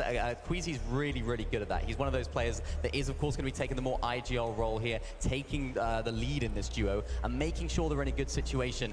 We haven't seen them play height too much, so I mean, you know, a lot of people are saying, like, you know, Queasy is the height king. It's been a little bit 50-50 for these guys. We've seen them trying to go up for it, so you might think of Queasy and think, yeah, they're going to be going up on height every single game. I don't think we're going to expect to see that, but they have it in their back pocket if they need it. Sorry, just to bring out even more numbers, not only has Thomas been missed out on first place by just a single point, he's gotten second place 3 times and then third place 4 times. Wow. I mean, when you're talking about consistency, there's a reason that Thomas HD is considered one of the best aimers in the game. Yeah. But he's aiming for that first place now. Yeah, it's interesting that you kind of like, he thinks about it, right? Because it's easy to look at those numbers and go, well, you've never won. So like, but no, you're so unbelievably consistent that literally season to season, you are adapting and almost punching up, right? You know, look at Peterbot and Poyo, they're just coming out saying, we're just dropping 1,000 points. No big deal in a season, but for someone like Thomas HG with that experience. That's crazy to think about. I mean, if you want to talk about world records, Cuisine Vino getting 6 victory royales out of 12 last year. I mean, these guys just pull out these crazy strats, are able to pull out crazy plays, and I want to see it on the big stage this weekend. I know that it's going to be probably a little slow for game 1, but we know a lot of these players aren't sharing everything with us because they have some strats in their back pocket. Yeah, that seems to be the common theme when we're trying to talk to players. Like, oh, so what are you going to be doing and when that team contests you? What are you going to be? Where are you going to be rotating? They're like, you think I'm going to tell you? Like, you really think I'm going to tell you? And I can't get anything out of them. So that's what's so impressive and what's so interesting about these LAN events is everyone's in the same lobby. You know, we get to see how teams, you know, we do our VOD review, we do our preparation. The other teams will do that as well. We get to see them in their own home environment, but we haven't seen this lobby ever, right? So it's going to be so interesting to see how they mesh together and how some of the fights go down early on and later on. Yeah, that's a really scary thought, right? Because even think we've had a number of practice games leading into this, right? And some of these duos have said, even in those situations, I'm not going to reveal anything, right? Someone like Bugha has been like, well, I could play, or I could just kind of keep everything in the back pocket. You will get nothing from me. Yeah, watching these scrims and not having Bugha's name in it has been a little bit, not concerning necessarily, although I do think practice makes perfect. Getting any kind of practice in before the competition, but it's Bugha, it's World Cup Bugha. I'm sure whatever he has prepared is better than what I can think of. I mean, I'll tell you who was looking good, though, in the practice scrims was Acorn and Cold. I think they had like 16 eliminations in one of the games. They weren't backing down. They wanted to fight every single person. And just even, you know, maybe they're not bringing out the strats that they're going to use. Maybe they're not bringing out those rotations. Just their ability to sort of fight with each other, have that synergy. You could see glimpses of that in the practice games yesterday. So it seems like they're on top form. I'm excited to see what those guys can do as well. But is that a bit of like painting a target on your back, right? If you're willing to go out that far and just go like, hey, we're willing to take the fight to you, we're kind of willing to show you who we are. Think of someone like Peterbot, right? Just so confident, just willing to say like, hey, wherever you are, if you want to come contest us, we'll be right here. So feel free to roll on over. That could work against any of these duos. I mean, it's great that we were just talking about Acorn and Cold and potentially contesting Peterbot and Pollo, because they did try that in the Grand Gate era and immediately left because Peterbot and Pollo absolutely dominated the competition. And I mean, this duo right here, Peterbot and Pollo, there is a reason that they have just been so consistent. They have conditioned the lobby, like we said. There was a moment during Major 2 where they were splitting height by zone 10. I don't even understand how that's possible, how you can hold height from 2 different positions, just beaming down the rest of the lobby below. No one was even looking up. I think players, though, are going to be looking up today. Yeah, I mean, statistically, they've held height for the longest amount of time out of any duo this chapter, so I expect to see those guys up on height. And to your point, Zeke, about how their confidence goes into this, I think they feed off of that so much. I think Peterbot has that aura about him where he wants to feel like he is the best player in this lobby. Nobody comes close. And I think the way that he talks about himself, the way he carries himself, I think really aids his gameplay. You can see that when he's walking out. He's just like, yeah, I belong here. I belong on the big stage. We've had second, first this year. This is our time. And I think that just plays into it. Some people will crumble under that pressure, but Peterbot's got so much experience now at winning. I think he believes in himself, and having that undisputed, undeniable belief in yourself is so vital when you get to this big stage. Okay, you kind of said something that piqued my interest. We're talking about high ground, right? Yeah. Maybe there's people that are tuning in, they're like, okay, you've said high ground, I don't know what that means. High ground, low ground. Maybe break this down a little bit for us, because I don't know, like you guys that follow, you know, there's a lot of high ground teams. And there's only one high ground. So how can we expect that to kind of unfold, especially like if we're all looking at high ground going, okay, are you going up, I'm going up, and then we're all thinking the same thing. We're looking for that perfect time. Well, obviously, by having the high ground, you just have such better angles, better visuals of the rest of the lobby. And there's a lot of that goes into kind of controlling high ground. Some teams take it a little too early. They use those mats. And then when they see these high ground teams kind of switch to wood builds, well, that's when teams are going to try and chop them out, try and steal high ground from them. So it's almost a little risky to take high ground a little too early because you're going to use those mats. But with it being a low mobility meta, stealing height is going to be a lot harder. Yeah, it is. And I think that's where those underworld dashes are really going to come into play. Pop a Fizz, get the underworld dashes, save them to the end game. I think teams that land in that sort of area can definitely take height. And as you mentioned, it's a low, no mobility meta, so a structured height take is more what I expect to see here. When we have mobility in the game, we had various different mobility across the last few seasons and chapters. You can literally just look up, say, I don't think they're too confident up there. Let's just dash our way up and we're on height. So I think now we're going to see teams like Cami and Seti that have taken height in the past, previously known as a low ground team, then sort of evolve their play style to take height when they need to.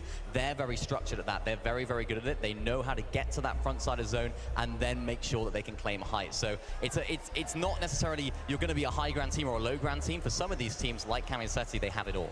Yeah, and speaking of teams that like to take height, Clix and Veno. Clix, when he was playing with Epic Whale and Epic Whale, he was taking high ground way too early, around zone 9, and then on constantly getting chopped out. But joined by Veno, who has reined him in just a little bit. They did such a good job during Major 3, controlling high ground, especially in day 1. Okay, yeah. Let's circle back. Clix and Veno. Let's take a moment, right? Let's give them a moment to kind of talk about this duo. How are they performing? So you've touched on it a little bit. Can you maybe break down just a little more for me? What has Veno brought to Clix, right? We've seen Clix kind of pair up with a few different duos, and then obviously we had Queasy and Veno for so long. Yeah. And then you're suddenly like, okay, wait, Veno, you're leaving EU to go compete on NA. You're already used to competing in EU, and now we're gonna change all of that up, and you're gonna go play with someone like Clix? Are you crazy? It's honestly, we've already talked about it, how well paired it is. It's honestly looking almost like a trio competition where you have the IGL, you have the Fragger, and then you have the support player. Yep. But you just mesh IGL and Fragger together, and that's Veno. And Clix plays the perfect support. Watching them play in Major 3 was like watching a dance. Constantly in Veno's shadow, Clix was ready to prepare for him. And watching some of these plays that they made in the end game, where Clix would shoot towards a box, the team would get distracted in one direction, and then Veno would quickly rotate into the back and 1v2 them. It was so exciting to watch them play. They had their strategy down to a pat, but even when a wrench was thrown into that, they were able to evolve, they were able to adjust, and I think even though they might potentially be contested here today, I don't think that's going to throw them off their game too much. Yeah, well, remember, Major number 3, their debut season, they were looking strong to win the entire Major. I think it was the last 3 games where things didn't quite go too well for them. I think for Veno, he didn't have a very good start in terms of EU's performance with Tayson. He, of course, played Major 1 and Major 2 with Tayson. You imagine this is like a Titan duo. I mean, you can see on the screen right now, he is ready and raring to go. He's been in this situation before, but as I was saying, he was playing with Tayson, didn't quite work out. He's looking at other options in EU and thought, well, not really any players that sort of suit me here. This is not, I don't want to be going into Major 3 not 100% comfortable, and I think that's why we saw him move over to NA, and as I mentioned earlier, Clix is just the perfect teammate. At the beginning of their sort of journey together, things were a little bit rough. Maybe it was a little exaggerated, but you could tell that things weren't quite on the same page. But now, though, when you watch them in endgame, the way they play through these tarps, the way they're hip to hip, as you mentioned, making little strategies, little plays in endgame, it's so good to watch, and they're really exciting team in endgame. When they're playing those mid-ground layers, it's so good. We also have to give a shout out to their coach. Blood Eggs has just done such a good job making sure that they are ready to go, making sure that they are focused, because they are pretty emotional players. When they start getting hyped, they are on a tear, and then once they start going down, it's a little rough for them, but they have been able to work on that, evolve from that. And personally, I saw a lot of growth from Clix during Major 3, where Veno was down, he was feeling out, and Clix just kept building it up, saying, no, we got this, we're doing great. And Veno would kind of turn around a little bit and start smiling on stream, and you know Clix is locked in when he turns off his face cam and comms, and that's what we were seeing in the Cash Cup. You know that when he is starting to take away from his stream, that he is serious. That's right. I love this breakdown from you guys. As we continue to prepare ourselves to kick off the competition, we actually wanted to check in with Adam and get his thoughts on the competition. Adam, it's crazy. I'm hyped. Are you? I'm incredibly hyped. I mean, I've watched you guys do the walkouts. I mean, the players seem unbelievably up for this. I mean, the last couple of days, for you guys who don't know this, behind the scenes here, the players who have been in the player lounge this entire time have been obviously scrimming, getting together, competing against each other, and kind of testing the waters of what's going to be this incredible competition with 12 games over 2 days here. Personally, kind of sitting back and actually chatting to the players. It's a rare thing you get to do here at these in-person events. Obviously, you see them online all the time competing, and we kind of see their names on screen. But actually meet them in the flesh and having kind of conversations about like life in general, how things are, how they got to this place, is always really interesting to me, kind of the aspirations of kind of what they hope to achieve here in the next season and the partnerships, and you get a real sense of the energy and the kind of like the relationship that the players have in their duos as well here, which is really exciting.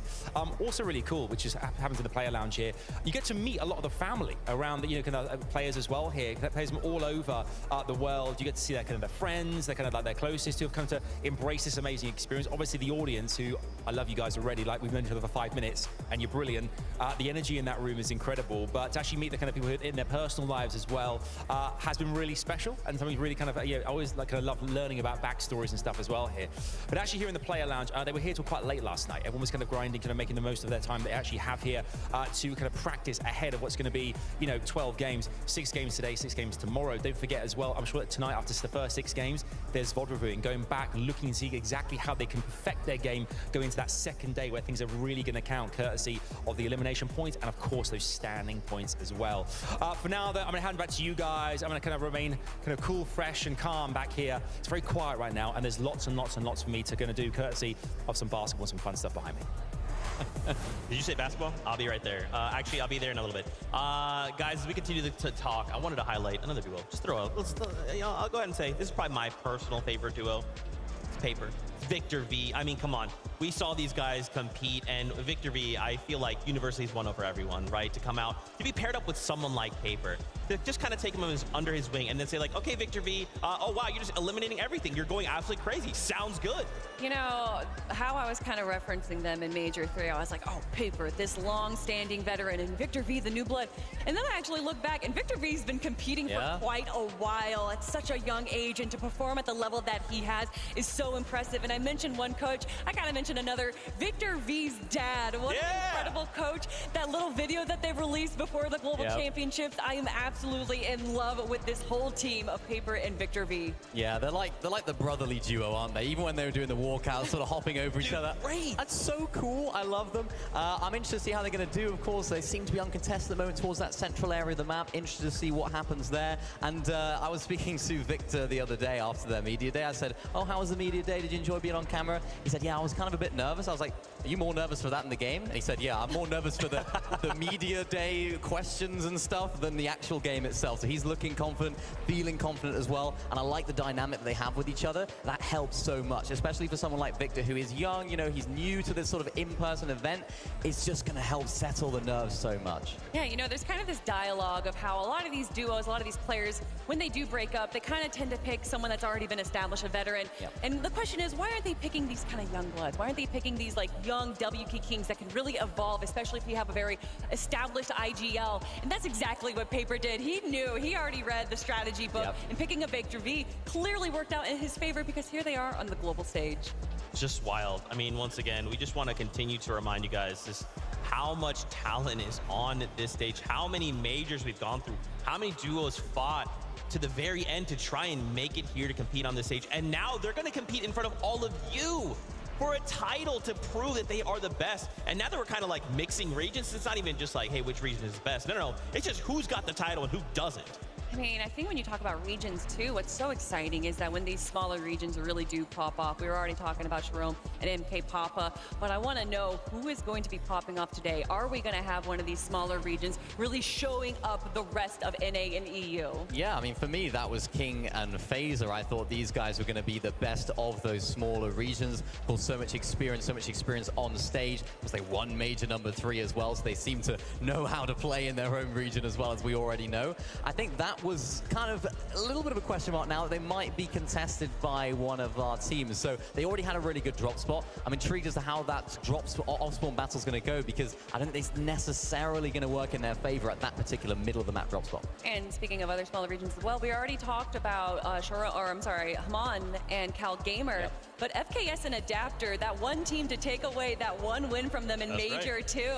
So another incredible duo here that might be showing up, although they are contested as well. Yeah, they are. They're sort of like that mini Olympus area, just the north side of that. I'm intrigued about what they're going to do there. Whether one of those teams decides if they do win off spawn, maybe they go towards that north side of that Grand Glacier area. If the fight does take a little bit longer, maybe that could be a good opportunity if they get some Storm Surge as well. Even those static launch pads that are nearby as well, they can get up on that hill, base up a little bit as well. So they have so many different options at their disposal. And I mean, Cal Gamer and his teammate as well. What a duo to talk about, because I love the way that Cal Gamer carries himself, right? He's one of those players that's just like, he's so cool. Like, he never shows any nerves, and you can see why. He is so good on Middle East. I believe he's got the highest amount of damage this entire chapter as well. So he is one of those players that can perform on LAN. It's all about what that off-spawn situation is going to do, because we saw it at the last Global Championships, contested in both the upper and the lower bracket, and they didn't make it to the grand final. So I'm hoping now they can hopefully fix a few of those off-spawn mistakes.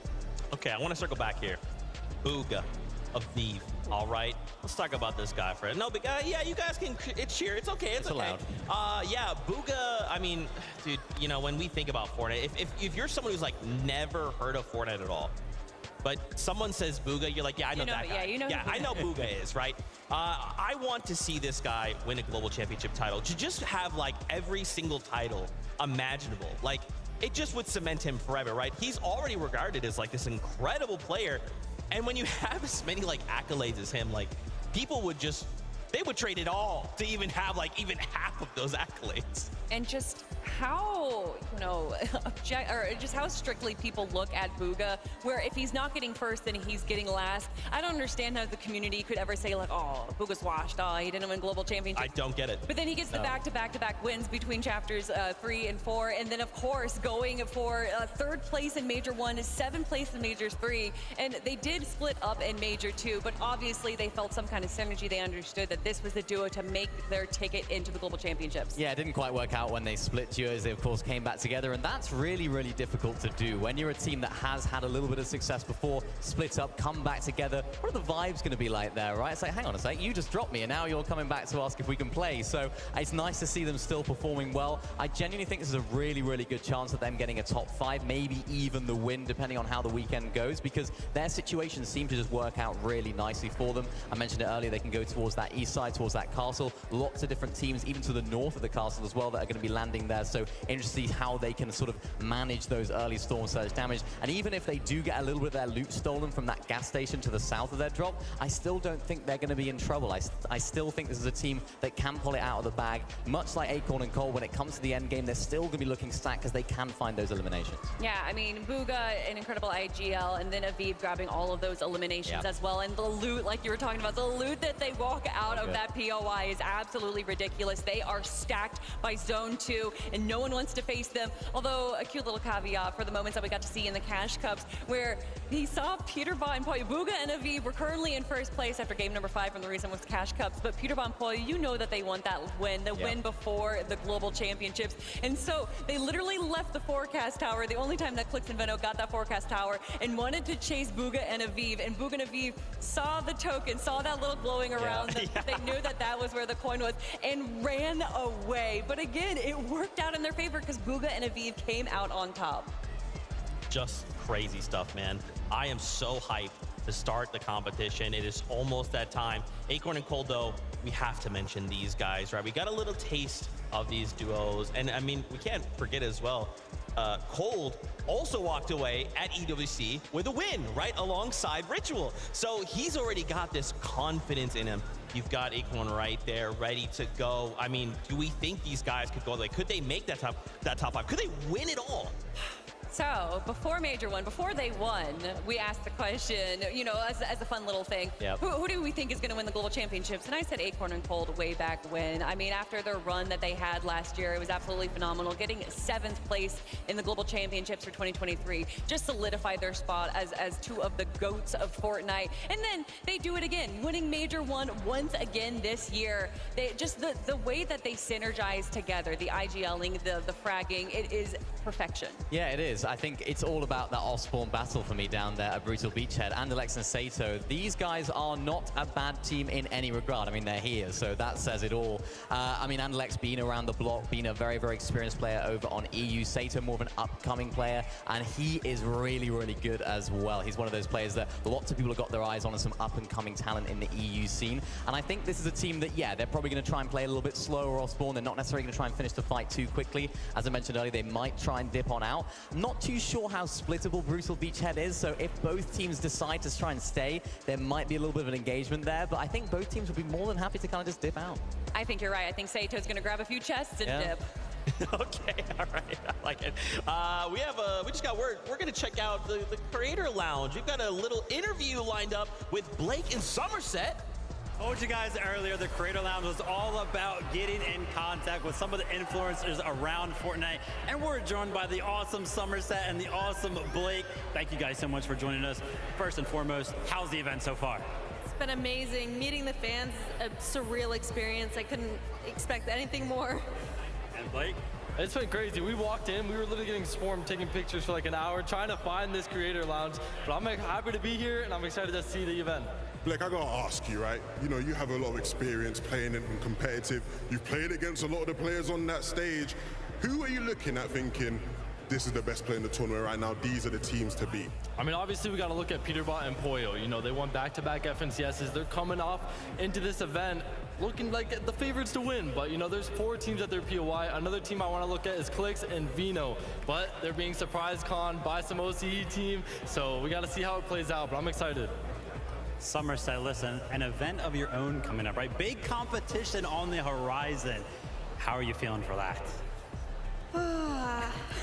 Stressed, happy, sad, I don't know, everything, mix of emotions, but, you know. Awesome to get that insight, though, from a competitor's standpoint, because we got all those competitors out on the stage. Absolutely. I mean, when you look at the venue so far, people packing in, do you yourself even, you know, remember back when you used to play a lot and get nervous about, you know, just how many fans are there waiting for you? Like, how does the nerves factor in when you're up there on that stage? I mean, I feel like most of these pros on this stage are experienced, and I don't think the nerves are really affecting them. And for the new timers, like the one-time land qualifiers, like they're gonna feel it game 1 dropping in. Once they land on that map, they're gonna be good. The nerves are gone, they're locked in, they're ready to win. And obviously you both are just awesome content creators. Any content going to be coming from you guys from the event? And if so, let everybody know where you guys can, or where they can check them out. Somerset with an O, no U, but anywhere on any social. There you go. Yep. We'll be doing a meet and greet in the main lobby at 1:30 p.m. Central Time.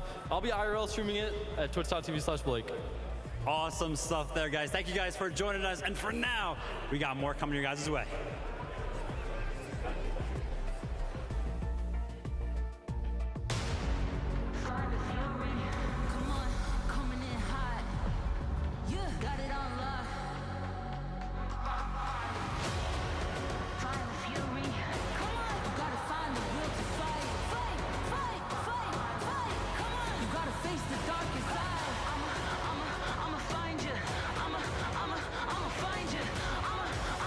I'ma find you.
like that. I beat you in, crank up back too fast. Oh, oh, just like that. I see a dub in my future stats. Oh, I know a place you can go. The doghouse outside my massive abode. It's lovely, it's cushy, and sometimes it's cold. Now sit and watch me get this goal. Oh.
FNCS is the biggest tournament of the season. 100 players, 50 teams of 2, players all around the world. They all travel to one place to play on a stage in front of everyone. One weekend, one map, last one standing wins the game, 12 games, and they crown the champion. That's how I'd explain it. No other game's doing it like Fortnite.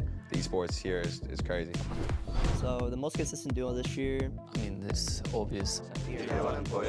best duo in the world right now. I mean, placements speak for themselves. They got second major 1, first major 2, first major 3. And they won like a lot of duo cash cups, so. For the first season in general, they were dominating. No, they're looking really strong. I don't think anyone put them that crazy. Like 100% the most dominating team of everyone. I mean, there's no one else more consistent than us, I would say. I'm not sure that it will surprise anyone, but I'm pretty sure that Kami and Saitsu will do good, as they always do on LANs. They kind of just have everything scripted. They have the entire game scripted and how they're going to play it. They're always just one step ahead of everybody. I'll say Epic Whale and Maz impressed me with their performance. We just stopped playing with them last season to play with Venno, and I was really hoping he qualifies for Globalists, so them getting, I think, 7th, it was impressive for me. And then another team which is like also pretty underrated still is Batman Boog and Rapid. I think they're also kind of underrated. I just think they match really well together and like they know how to play the meta. They're good like fighters and all that. Rapid's a super smart guy. They've been doing really well these last 2 seasons and they've kind of proven to everyone they're like as good as the rest of us. They're on a come up this year. They're doing good. I think they can sneak in a top 3 here if they play their best. So one person that I've been watching to like that would really love to incorporate some of their game into my own is Seti and Kami as a duo. Actually, every single LAN that they come to, they come from more prepared than anyone. They have more strats up their sleeve. They just create new strategy and new metas on their own. Basically, everyone watches their games to see like what they're doing, and then they can learn from what they do to implement it into their own game. I say probably Acorn and Cold. I think Acorn, he has a really good understanding of the play style that I try to play as well. I think we both kind of do the same thing. I want to see how he thinks about some situations. And then Cold, I mean, he's just a good fighter. If I want to do good that's not us, probably be Kanata and Cooper. Good friends with them, and I think they have a really big shot. I think Srizi and Yapko, because Srizi can play with his duo. Also last year he couldn't play on LAN. Maribuka Mirsaj, because it's my friends. I hope Srizi does good at it. Like he deserves it. I think he also deserves to play a good tournament here. I want Clays to get a top 3 for the first time in his career. I would want the Middle East teams to do good. Yeah, for me it's probably Reason with DA, Janus Pixie, like all the Germans basically. Honestly, all the OC boys, I hope they do good. 100%, all my friends, you know, Kanata, Paper, I've been helping them out on the side, just trying to see them do good. You know, when I thrive, all my boys thrive too type thing, so this is how it be.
crank up back to back.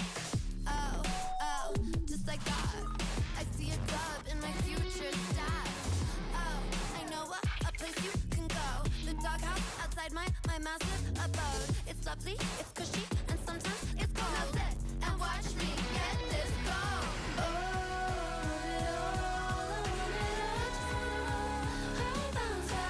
I just want it all. I just want it all.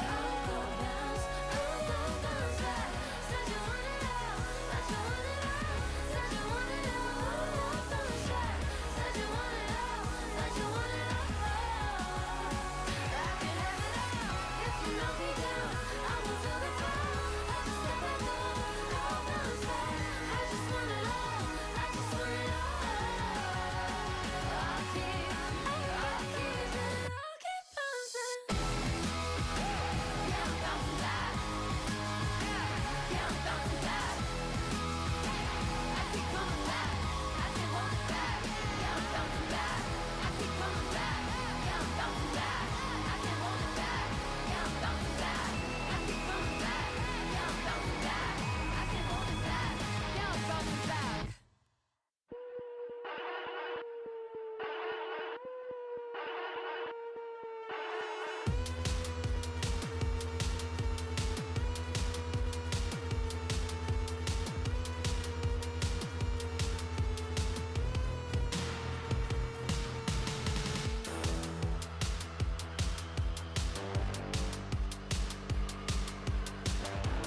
shots, don't miss it. If you miss, you gon' regret it. Before you crawl, know I'm running it all. I'm built up like a pharaoh, now they praying that I fall.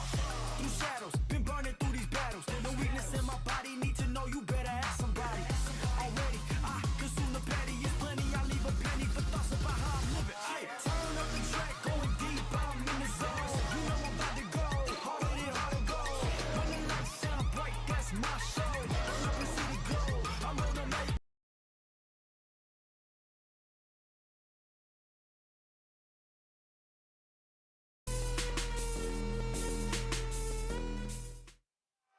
What is going on, everybody? Thank you so much for your patience. We really do appreciate it. After some technical difficulties appeared on stage, we resolved those issues, and now we'll be working to get our players back on stage and get into the action. So we look forward to seeing that with you. At the end of the day, we're here to see some Fortnite, and that's what we're going to see. As we prepare, though, as the players start to come in and whatnot, we're going to take a couple moments just to highlight just a few duos. Wanted to highlight here Reason and Vidil, a duo that we are very excited to see compete here on stage. There's some Reason fans out there. Yeah. A lot of them. Yeah, that's the joke. There's a lot of me included. I mean, there's a reason to like Reason, and when you look at the run that they've had this year, getting 7th, 4th, and 5th from Majors 1, 2, and 3, respectively. I mean, it's crazy talking about the consistency that all these duos have brought here today, and to see them being competing together. I am so excited to watch Reason and Vidil. Yeah, really interested to see how these guys can do. Of course, they're landing at the Doom's Castle towards the northeast side of the map. They have a couple of teams there as well, so they're not going to be uncontested there. But this is a team throughout the whole year have performed really well. As you mentioned it, Kelly, they had a really nice year with a 7th, 4th, and a 6th. Really, really consistent placements, and they're able just to find really solid games when it matters. They're able to get into that situation of endgame, finding eliminations. It just seems like whenever you look at the leaderboard at the end of a tournament, it's like, oh yeah, Reason and Vidil, they're in 5th. How did they get there? We haven't really seen too much of them, but they sneak their way up, and I hope they can do that this weekend. And you talk about them being contested, although the north side of Doom Castle, they're not necessarily contested. Yep. They kind of have that north side to themselves. They're going to have that siphon point to themselves. They do have 2 sets of duos that are contesting to the south and to the north, which honestly sounds like the perfect storm for them to third-party these other duos, especially that duo that's landing north of them, which there isn't much to go for there. Yeah. I can imagine Reason and Vidil focusing that duo to get some of those Storm Surge tags. Yeah, and I mentioned it earlier as well, Booga coming in from that west side, they could have to deal with that situation as well. I mean, that drop spot is it's such a big drop spot, so many different little nooks and crannies where you can sort of hide and try and sneak around. I think we expect to see a little bit more of elongated fights happening there from teams that are coming on in, and I love that. I mean, this is the star of the show right here. This Peely, we've been looking at him. I love it. I love it. He's been doing some emos randomly. I don't know if he's doing it for anyone or he just naturally does them. He's just pulling out emos. He's doing it for everyone. He's doing it for everyone in the arena, this Peely right now. This Peely is giving us all the energy we have, and hopefully the energy to the players as well. As you can see, they are starting to come back into the stage, get onto their setups, and as we get ready to get into game number 1. That's right. We are just so thankful for you guys, the fans. We really do appreciate your patience. We are sorry about that, but we'll be getting back into game very, very shortly. I wanted to also talk about Bryson Bolts. When the players came out and Bryson Bolts came out, the arena went kind of crazy, and it's a little unexpected, because I don't want to say like, hey, there's duos here that don't have fans. It's just like, sometimes the arena will be like, Bryson Bolts are like, rah! I'm like, yo, you guys are, what's going on? I'm down. I mean, they've had this interesting dialogue all year long where they're like, oh, who's the underdog? A lot of people ask, and a lot of people say Bryson Bolts, but again, they aren't necessarily underdogs. In Major 2, they got 6th place. In Major 3, they got 8th place. And similar to what we saw from Batman, Booga, and Rapid, they got 8th place by only playing 11 out of 12 games. Wow. Who knows where they would have been if they had all 12 games? I remember last year Globals as well, Bryson Chubbs, they were a team that took us by surprise. Right. They did so well. I think they won a couple of games as well on the Grand Finals day. It was one of those where it's like, where did these guys come from? But that's what this global championship stage can do. It can put you on a little pedestal. It can be like, look at me, I am a professional, and I'm a very good professional player at that. And I think that's what I look at when I'm looking at this duo. This is a duo that have that experience of doing well, Bryce in particular. So I'm intrigued as to what they can do, particularly with their drop spot now. They're wanting that forecast tower. We broke it down earlier earlier on. Vico and Flixie are trying to not let them have it, but they're more landing towards the forecast tower. So what we've seen, some teams like basing up on that hill, trying to stop Vico and Flixie trying to come over. I'm intrigued because we haven't seen Vico and Flixie have too many problems going for that. So I'm intrigued as to what they're going to bring. Yeah, it's a dump and house and split, and they kind of have this little lake where there's a crash plane. They get tons of metal from it, and then they get to go to that quick rotation over to the forecast tower. Honestly, it's a bit of an underrated split, and I understand why Bryson Bolts have been there all year long. That's what we need, right? Is another fight for another forecast tower. The observers are going to just be in just a handful of spots across the map. Is there a forecast tower? Yes. We're going to go hang out there. Another duo here to highlight is Janus. It's Pixie, another EU duo. And of course, I mean, Janus, come on, fans of Fortnite, if you've watched, you've been following, you know this guy's incredible. I mean, going all the way back to 2020, winning the solo invitational of Janus, and then Pixie having a great performance in the Globals last year with Cheatin'. Yeah, really, really great. I mean, that was a duo where we were like, another one of those teams where these guys just came out of nowhere. It seemed like they'd been performing well going up to that. But now, Pixie was one of those players that was kind of a hot commodity, if you like, going into this last major of the chapter, because he was performing very, very well. So many different players and so many different players in EU, very veteran players as well. We're looking at Pixie and thinking, this could be potentially a good duo partner for me, an up-and-coming player, picked up now, of course, by Janus. Uncontested red line rig. Interested to see what they can do. I think this is another team where, yes, it says they're uncontested. If you're one of those teams, Kazi and Aspect, for example, maybe they might look to land on them. But the experience of Janus and, of course, Pixie being such an important player within this duo, they performed very, very well in Major number 3 where they got 8. So I'm interested to see what they can bring here. You bring up the fact that, like, you know, they kind of look out and go, hey, this is an opportunity. But that was kind of what this year of Fortnite was, right? Yeah. So much of the landscape changed after Global Championships last year, right? It was kind of like, yeah, we're kind of going back to LAN, we're kind of doing things. But once we got there, it was like, okay, this is different, right? Like, now that we're here, next year has to be different.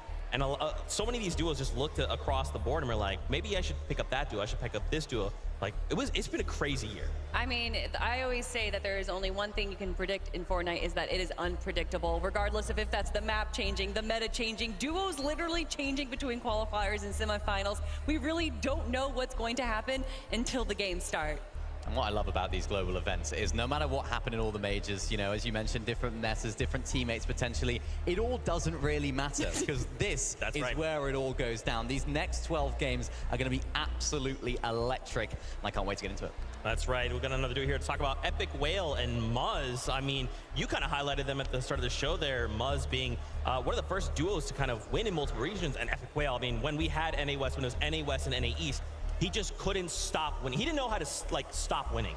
Yeah, it's funny because I was literally just talking about how duos will split up between qualifiers and semifinals, and I literally was referencing Muzz and Epic Whale right there. They actually had different duos getting into the qualifiers, and then once we hit the semifinals, because both of them did qualify, they were able to switch duos because there was a little caveat in the rules there, and obviously it worked out well in their favor, finally punching their ticket into the Global Championships. And beyond Epic Whale being, you know, the 5X, however many X's he has in his name, regardless of the back-to-back-to-back, regardless of the Gamers 8, looking back all the way to the World Cup where he got 3rd place, he has been doing it for so long. And then of course Muzz, the powerhouse from OCE, now representing North America. This is definitely a duo to look out for. I love watching Muzz play. He's such an impressive player to watch. Some of the things that he can do, the mechanical ability of Muzz is second to none. And I was speaking to him the other day in the hotel. I was saying, you know, you feeling confident? How's things with Epic Whale? He said, yeah, I'm absolutely confident in Epic Whale. It's all about me. Can I make sure that I'm going to play my best game? He's a little bit nervous that he might get awareness checked, but he said if I don't get awareness checked, if I'm playing my game to the level I know I can play it at, I think he's feeling like he's going to be successful, and there's no reason why not. I love that. Self-reflection, though. A lot of the times, these players will kind of look to outside sources as to what's going wrong. Oh, well, it was this duo that focused us. Oh, it was Greece over here. But players that can look inwardly and understand where they could have gone better, not necessarily what went wrong, but what they could have done differently, that's what makes or breaks these champions. Yeah, that's a mark of maturity, right? For someone like Muzz, again, like you said, to win multiple times, that's how he got that far, right? To be able to stop and go, okay, now what could have I done better? together? Because it's very easy to point fingers and go, yeah, well, my duo or this thing or this pod or POY or this thing got removed or whatever. But to stop and go, no, what can I do to really minimize that like almost RNG we experience? Yeah, and there is definitely a level of RNG. Obviously, the most notorious is where is that zone going to pull? And if we have some teams landing on the south and the zone pulls to the north, well, how are we going to be able to handle that? What rotations are we going to be prioritizing? What teams can we potentially face against? Being able to, it's what these Fortnite players are able to do with how much goes into it is honestly uncomparable even to some of the other bigger esports out there. Yeah, it's absolutely crazy. I mean, you mentioned the zones, particularly now in the low to no mobility meta, particularly that sort of 8 zone, those later stage zones, maybe not in endgame, but it's those rotations where you have a maximum pull zone. It's those teams that have the forecast tower. It's those teams that have got their storm surge early. It's those teams that aren't trying to fight on the rotates. They're the teams that are going to try and put themselves in the best position and find the most success, but it's so difficult to do. It's so easy, it's so much easier said than done. Just be like, oh yeah, just go front side, go around teams, don't get shot, don't go into another team, don't box fight. But it's so difficult to do in practice because there's so many different things going on in your head. Oh, we need a bit of damage, let's hop in there. Maybe that's not the best decision to make. So the low mobility meta really shakes things up, and I'm interested to see how the players can see how they do the affection of that, I should say. Yeah, I love that balance, right? Kind of striking, okay, we're starting the game, let's say we're uncontested, great. We know we have to hit 555 materials, right? Wood, brick, metal. Yeah. We have to go and we have to get our loot. What weapons are we doing? What's our surge strategy? Now it's zone 1. We got to start getting in position. We are low on surge. Surge is on. What tags are we getting? Oh no, someone's boxing on us. It's all just so dynamic moment to moment. And what's been so exciting with this season is that usually when we see loadouts from major to major, it's the same weapons in everyone's loadout. Yep. But this major, between the shotguns that we have, the ARs that we have, the pistols as well. Yes. There's a lot of variety, actually. Yeah, there is lots of different loadouts. You spoke about Thomas HD earlier on with that Monarch pistol, expecting some big damage coming out of him this weekend. There's just so many different varieties. Even the new shotguns, of course, you mentioned. Lots of different ways that teams can not have necessarily just one best shotgun, not one best assault rifle. Lots of ways to express yourself in the game. Are you more of a close box-to-box player? Do you like to play a little bit further away when you're taking fights? And that's what I'm interested to see a lot of our teams doing. How can they show their identity this weekend, applying themselves in the new strategy and the new season? Do you guys feel that, like, in that moment to moment, right? So let's say we're gonna have this surge strategy. We're gonna need this loadout. Does that change moment to moment? Does that change zone to zone? Yes, 100%. Obviously, you need those long-range tags. You're going to go for the ARs, having to get those storm surge tags, of course. But once you get closer, once you get to the end game, you're going to go fighting box to box. You want to make sure that you have your favorite shotgun. And really, depending on the player, you might see Sovereign, you might see the Gatekeeper, or you might see that hammer pump. Yeah, or even those dual-wield SMGs. Those things are absolutely crazy. I think a lot of teams, a lot of players will be looking to pick those up towards the later stage of the game. When everyone's a little bit closer, you don't necessarily need that range of the assault rifles, of course. It seems like the burst is the most common one for the players that are trying to get the storm surge tags. It's not quite as good in box, so expect to see a lot of teams trying to switch that up going into the late game. Is there maybe a weapon or two or an item or anything that, you know, if these off-spawn situations don't happen, oh, you know what? Oh, guys, I'm getting word. I'm getting word. It is that time. Once again, from the bottom of our hearts, we are so thankful for your patience. That's right. It's game time. Let's send it up to our casters for game number 1. When you see us, we want to see W's because we're ready. It looks like the game is just about to kick off here. Let's jump into match number 1.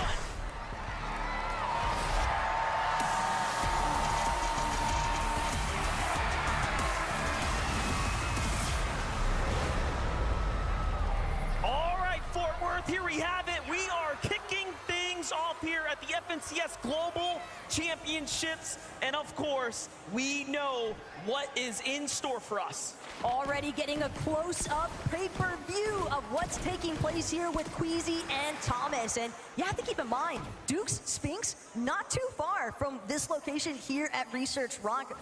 Brawler's Battleground, I think, providing a decent opportunity for a little bit of early clashing, potentially. We'll talk about those early clashes. We already know what's going to happen here. It's Malibuca Murstache versus the powered Alex, the power-worthy. First tags are going to go to Carmine Corpse Murstache, though. Yeah, that was a big shot implemented there by Murstache. It's going to provide a lot of pressure as well, just enough for him to be able to group with Malibuca. They've already found a Flowberry Fizz. They're getting the shield online. Worthy and Alex know that they've got to be fast on these Avengers chests. Yeah, and this is not the only contested team, right? There are going to be other fights happening here. Play close attention to what's going to go down, though.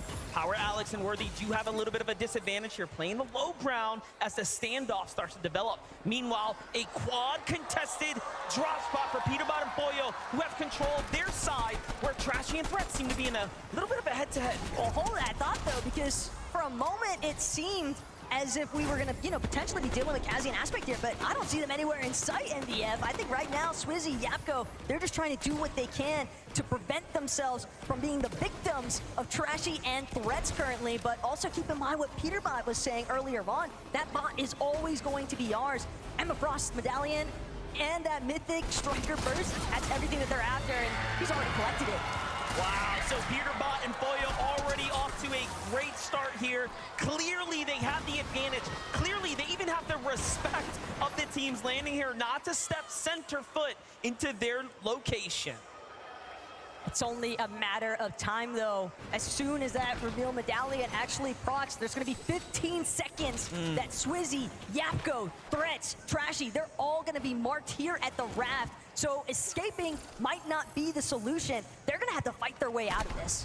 We've seen the interviews. We've seen, Trashy and Threat's perspective on this. They already know that they're going to have a problem with Swizzy and Yapko, and that Peterbot and Boyo will just be waiting for their opportunity as the time continues to tick on. You can see they're doing just that, ready to possibly pounce here in the coming moments. But Vino and Clicks, y'all, are here, and they are indeed contested. The moment these names lit up on screen, you can just hear the crowd going crazy. I mean, a clear fan favorite for good reason. And I think the most incredible part about it is just listening to Clicks talk about the fact, hey, we just found out a couple days ago, yeah, we are going to be contested. But for Damo and Resigns, you have to also factor in, this is familiarity for them. Sandy Steps has been their home as well. Yeah, this is a lot of respect coming from both sides. Clicks and Vino, of course, just feeling out the playing field right now, playing the outskirts, meaning that no team can, rotate from behind them, whereas Resigns and Damo are content with their side of the map. But Middle Eastern teams are on the set here. Haman and Cow Gamer now up against the likes of CZB and Nathan, who's underneath them.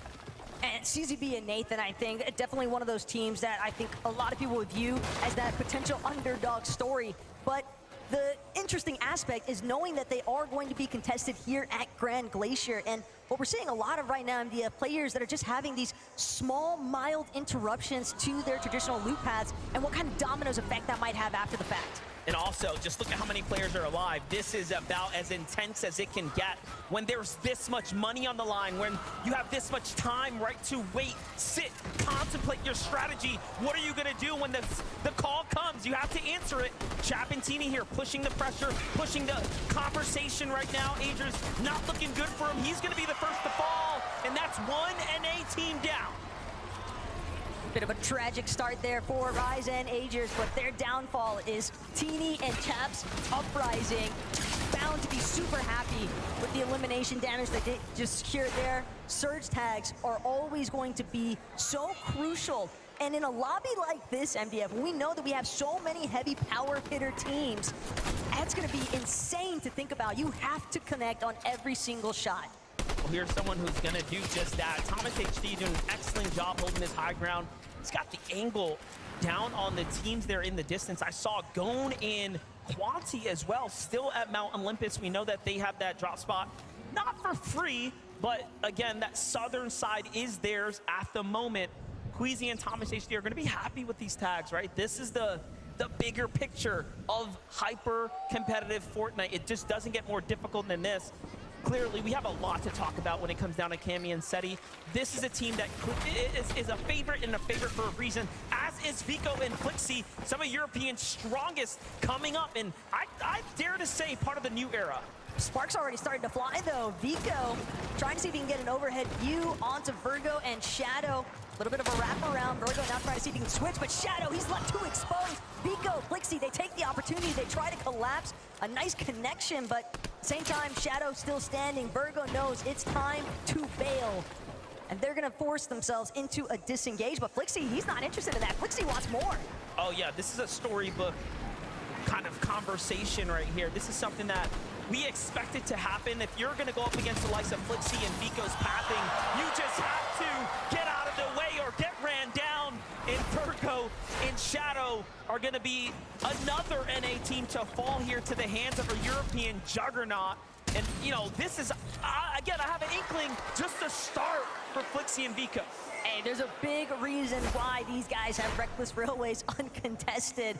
You do not want to have to deal with some of those up-close and personal box fights early on, but Paper, Victor V, they've also found themselves in a little bit of skirmish here. Clone, alongside Kremzu, trying to make sure, but they've got to be careful. Look at the stealth opportunity here. Gon and Quanti, absolute ninjas. They're getting really close here. A lot of danger lurking nearby, and Brazil, of course, known for what they're capable of when it comes down to jumping in and playing aggressive, and they do just that, but no, the ambush was unsuccessful. Paper, oh, so close, escapes by the skin of his teeth. Talking about Brazilian teams sneaking up. It's Persa and Ed also on the prowl right now. Everybody just crouch walking up to all of the commotion that this box fight is bringing just outside northwest side of Mount Olympus here. And the most important aspect, though, Paper, you gotta respect that 180 turnaround, throws up the middle wall, makes sure to protect himself. But Persa, Ed, they've now found an opening, but it's gonna be cut short.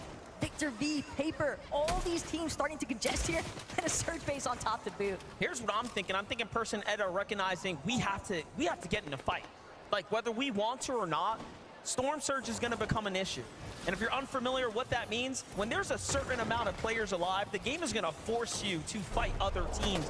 Damage will start to rain in the visual of lightning bolts and take you out the game if you're not being active.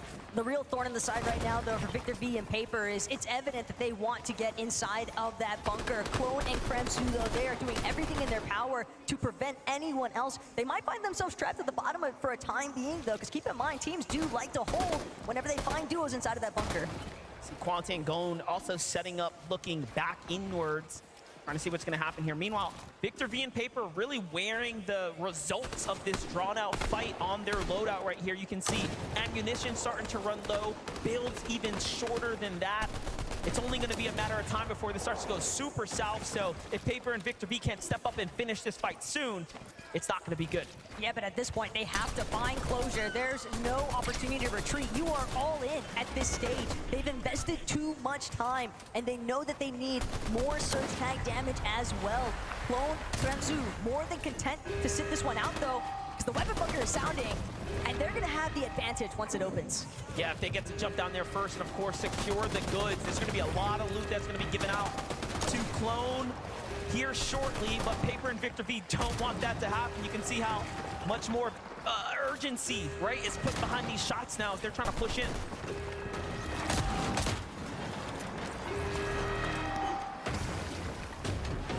Clone, Kremsu, the opening has arrived here, but Victor V, Paper, they're still, I don't want to call it hesitant, but definitely wary of what awaits them when they try to catch Clone and Kremsu exiting that bunker. Malabuka Merstash, though, they've encountered some early difficulties here, it seems like, at Restored Reels. Last we checked in, they were getting a couple of decent tags onto Alex and Worthy, but now, knowing that Malabuka is in that solo position, it's gonna be tough to make his way towards a reboot ban with this much traffic around him. Yeah, undoubtedly. Look at Kanata and Cooper, though, on the move right now, trying to continue to find their way not only to the new zone, but play for this high ground, right? Looking for tags off in the distance, and very different strategy for Kanata and Cooper, where we see a lot of those other duos looking to get box-to-box fight, you know, very close quarter. They're keeping their distance almost exclusively now from other duos and other paths of duos. But I really love this positional check, though, from Kanata and Cooper, because they've taken over a hill just northwest of Restored Reels, and they know all those duos that are far west on the map, far north, they're gonna have to rotate through Cooper and Kanata.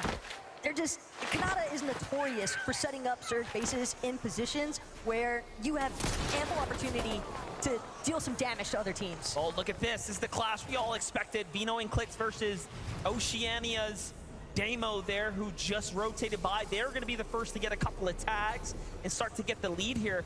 you have to be really careful. Vino and Clix are going to recognize that if they stay in the storm, what's going to happen, those other teams are going to have strong positions to give them even more of a problem later.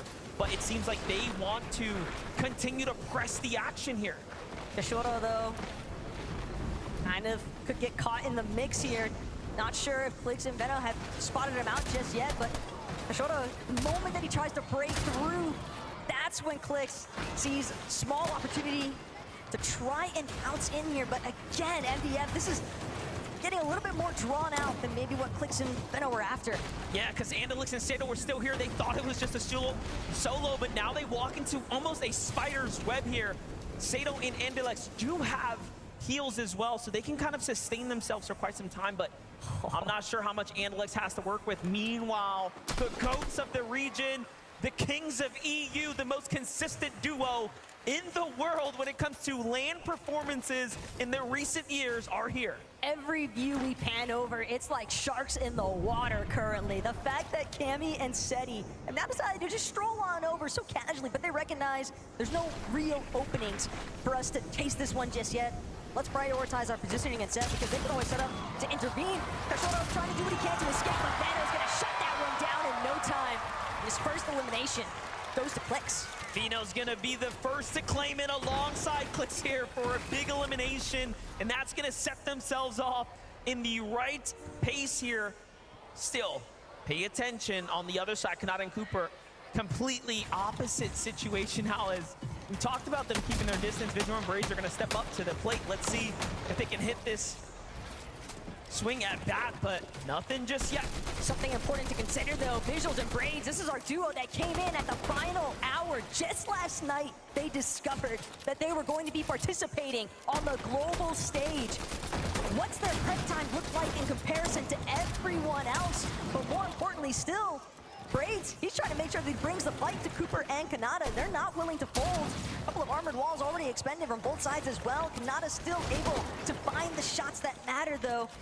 And him and Cooper doing a decent job at just trying to forcibly create space. And this is not just any backup duo here. This is a team that is very much tenured and familiar with one another. They, in fact, have duoed with each other throughout the year. So, again, not your regular backup team. This is a very, very scary team to be fighting right now, and a huge opportunity like this is not going to be taken for granted. And you can see the fact that they forced these great players to use their armored walls tells a lot. Let's jump in with Murstache and Malabuka here, though, as the Storm Surge is effectively active now. Great place to be rotating through here at the Grim Gate, but I'm not too sure, even after being picked up, if Murstache is going to have a chance to really get back into the swing of things, as the Rift Island's already gone up, and we already know who's playing for it. Peterbot and Poyo did not even wait a moment's notice. As soon as the Rift Island spawned in, these two were prepped and ready to go. Peterbot already taking advantage, putting some pressure onto teams that are just trying to rotate at the bottom of Rift Island. You know teams like to try and utilize some of those rifts along the bottom, but again, when you have a team like Peterbot and Poyo, and they're not the only ones lurking either, Trashy and Threats as well, making their presence known. But keep in mind, Poyo, Peterbot, they've got that reveal medallion.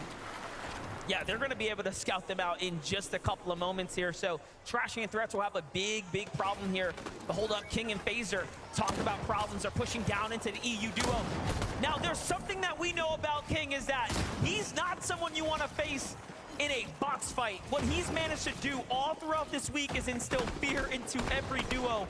He has challenged players in the practice rooms back to back and has been the most successful. But the way that you're mentioning that, it's all about the solos, and this is a duo's game here, MDF. King trying to see if he can get a little bit of revenge damage onto Reason or Badil, but currently, Germans, they're the ones holding height, and King, he's gonna have to start burning through some of these small shield potions, and the real issue is once those shields crack, Badil, Reason, more than close enough to hear it, but they also need the damage, so the key is inevitable. Yeah, both sides are extremely aware that this is a fight for Surge right now, and should King's team get a tag, the Surge is gonna flip. They are the team quite literally above them, and it doesn't really get much closer than this, and this is the most opportunistic time for King to take down a duo here.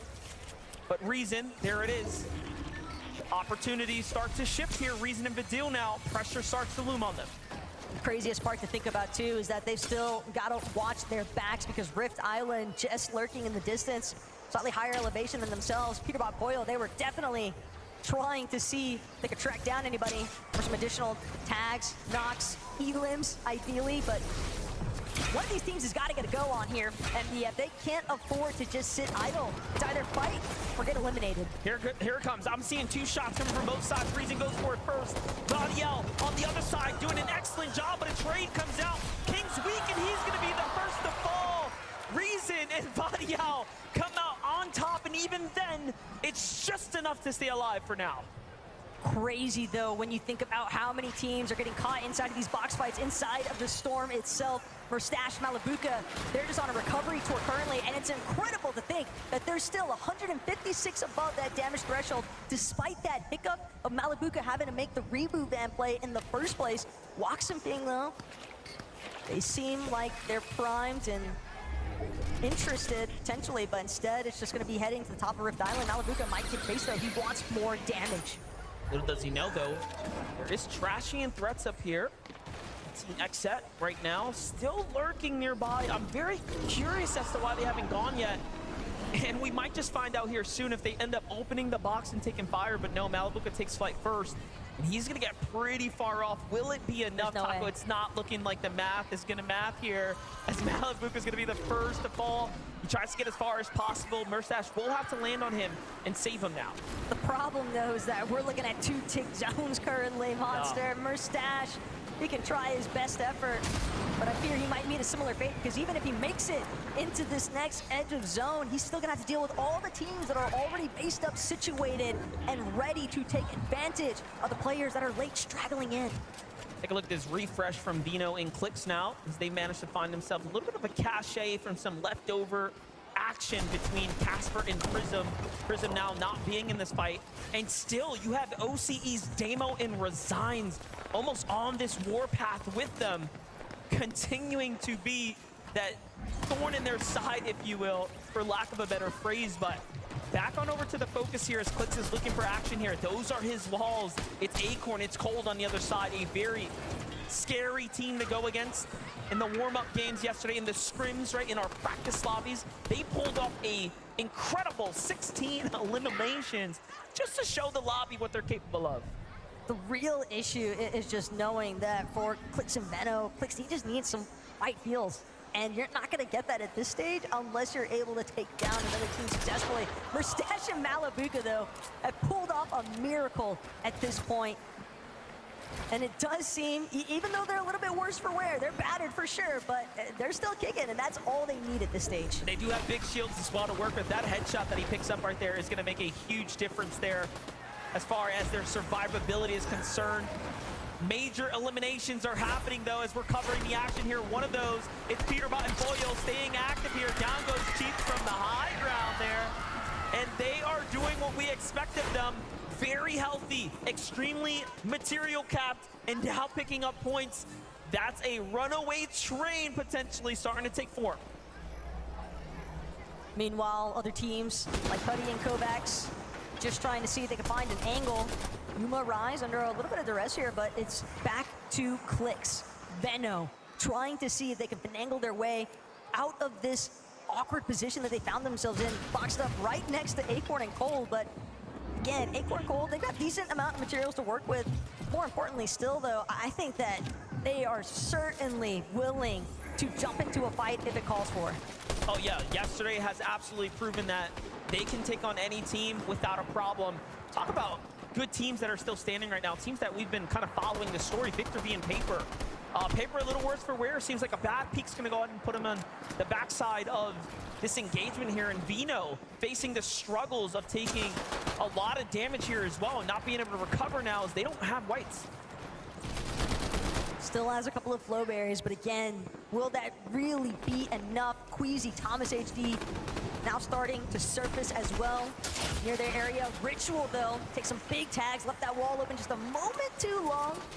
But Ritual, free, keep in mind, coming out of Doomstad, they've got to be dealing with Epic Oil and Muzzle on. The fact that this dude already has 3 elims is rather impressive, but Malabuka as well, still holding his own. Shari's got a little bit of an angle peak advantage, so Malabuka's gonna look to try and see if he can find a more aggressive push from underneath.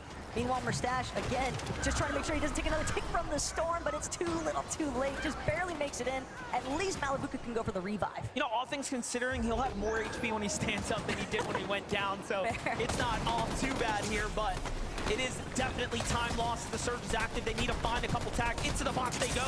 Back behind him is another duo as well. And if he doesn't hit this shot, he's going to be sent back to the lobby. And he hits the one that matters. Malabuka and Mustache are clawing their way out of this hole here. And unfortunately, it might not be enough here. It's so close. Malabuka is doing everything in his power, but here they have finally met their end. Zero business making it that far in the first place, though, but that is the kind of power that Malabuka and Mustache can bring. Well, here's a couple things to celebrate. Placement points has been reached. We are inside the top 25. Anyone alive now is going to start to be rewarded with more and more points. This is where things start to almost compound for you, so you want to stay up. Vino is down right now. Clix has a very important decision to make here. Do you save your best mate or let him get sent back to the lobby so you can just focus in now? Seems like he wants to go for the save. Armored Wall is going to be the saving grace here for a moment, though. Instead, Vino makes the call. Leave me. Continue to play the game here. Veno knew there was just way too much pressure coming from the other side of that wall. A fully intact duo, and that duo being Queasy and Thomas HD. There's just no realistic opportunity for Clix to bring that one back. But Queasy, he's actually looking a little hurt here. He might have been desperate at that point, and Clix finds himself in a similar situation.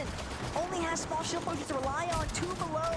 When it comes to the damage threshold, he's got to make a move, and he's got to do it now. But I don't think anybody's giving him an opening. Well, he's still inside the top 20 now. The more teams that fall, this would be excellent for Clix here. He just has to hold on a little bit longer, and he is doing just that. A little bit of a zone pull towards his side, more or less. But High Ground has Cammy and Seti looking from up above, and it has never looked better for this duo. Kadu and Sia having already been eliminated. And again, reconvening with Clix's POV, but Clix is just crazy with the movement. The fact that he manages to escape. Still alive. Still he's clutching. Almost a top 15 now, and he's inside the top 15. Could he make a top 10? It's so close, and down he goes to the hands of Peterbot. He takes him down. Peterbot is also a solo. It could have been anybody in this circumstance, but of course it had to be Peterbot. But take a look at the High Ground, Chapentini. And they're looking for even more still. 5 eliminations already built up here, Monster. And they've got a really strong grasp on this High Ground. What an incredible view for Chapentini. This is coming off the mountain here. Seti seems to have lost his teammate now. Has to do this on his own here. But still, anything can happen. But Mazenepic, we're inside the box, inside the lane. He's throwing armored walls down. That's going to buy him a little bit of time. Excellent plays here from Seti. No time to play with this Storm, though. He just cannot afford it. Seti's doing everything he can to try and scale his way up this mountain face, but things are just going to get all the more vicious. The higher he climbs, the more pressure he might encounter. Muzz is going to find himself in a situation. Peterbot goes huge there to go off of Seti. 8 eliminations now for Peterbot and Boyo here. Peterbot still going, nearly finding another one there. Just moments away now from a top 5 here. Can he do it as a solo? He's getting spotted out though. Armor wall comes down. Another weak player in front of him. He got attacked. Not powered out. It was so close. But now the focus comes into who will win game 1. We have just 4 teams remaining. Make that 5. Acorn and Cole find another. Duke simply too sabotage, losing his duo Sphinx there to Peterbot, but Acorn and Cole, the fact that they are still intact. 5 armored walls as well to work with here for Acorn. Chapentini, though, they're trying to see if they can look for an opportunity to collapse. Vico, Flixie off in the distance as well. The mid-ground starting to really pile up here. Well, look at this. High Ground starting to run out of material. Vico and Flixie, this is the pick for me. The team that I knew, you leave them uncontested. They're just going to put in dangerous work here on the field, and it is starting to shape up. Acorn and Cold, and a saving grace on the low ground. On the outskirts, putting pressure onto Japan's best. Rise and Yuma, who also has 7 eliminations. Yuma sends up against Acorn, finds a beautiful tag there. Loses his teammate, though, finds another exchange. It's back and forth here. Anything can still happen. All these teams scurrying in the low ground, though, they're sabotaging each other. Yuma still standing tall, but now Chap, Teeny from the high ground, they're just gonna collapse, and that is just another elimination to add to the count. Vico Flixie versus Chap and Teeny. It's a battle of Europe. A battle for the ages indeed here. 5 eliminations still for Teeny and Chap. Things are starting to rack up. Teeny, the first to go down. Chap's also weak. They jump in. They close the game. And game number 1, the victory royale will go to Chap and Teeny. Could it be more deserved? The way that they held down that high ground MTF, you could tell that they were aiming exclusively for the victory royale at this stage. But granted, you have to keep in mind, there's somebody on the ground that can help out even more so. Dallas, would you please give it up for your Game 1 winners? Chap and Teeny, do you want to step up for me here, fellas? So everyone can see your glorious faces. Let's kick things off here. What a great start. I mean, you guys, obviously, Game 1, a lot of pressure, bit of waiting around the beginning, but in front of these fans. To walk us through the end game, how did things pan out for you guys? Good. We're the best players, so it's easy. Best players, easy. I mean, I love the confidence there. For you as well there, I mean, your teammate here, you guys worked to get Vico and Flixie in the last seconds there. You had the high ground. Is that what really counted there? Of course, we're only playing for height, and that's how you win games. That's it. Coming into this competition, obviously a lot of expectations, things that might happen. Did things pan out in that first game as you thought they might, or was it very different? It was different. We took forecast, and then we just played out. Those forecast towers are playing very pivotal in this as well. How important are those in the rest of this competition with 11 games left to go? The most important thing, if you get that, you win the game. It's easy. Would you please give it up one more time for your Game 1 winners, Chap and Teeny, everyone! Oh, things have started beautifully here. There is loads more coming your way here, courtesy of the FNCS Global Championships 2024. A short break from us here on the broadcast, but do not go anywhere. Stay exactly where you are. There's loads more coming your way very, very soon.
FNCS game number 1.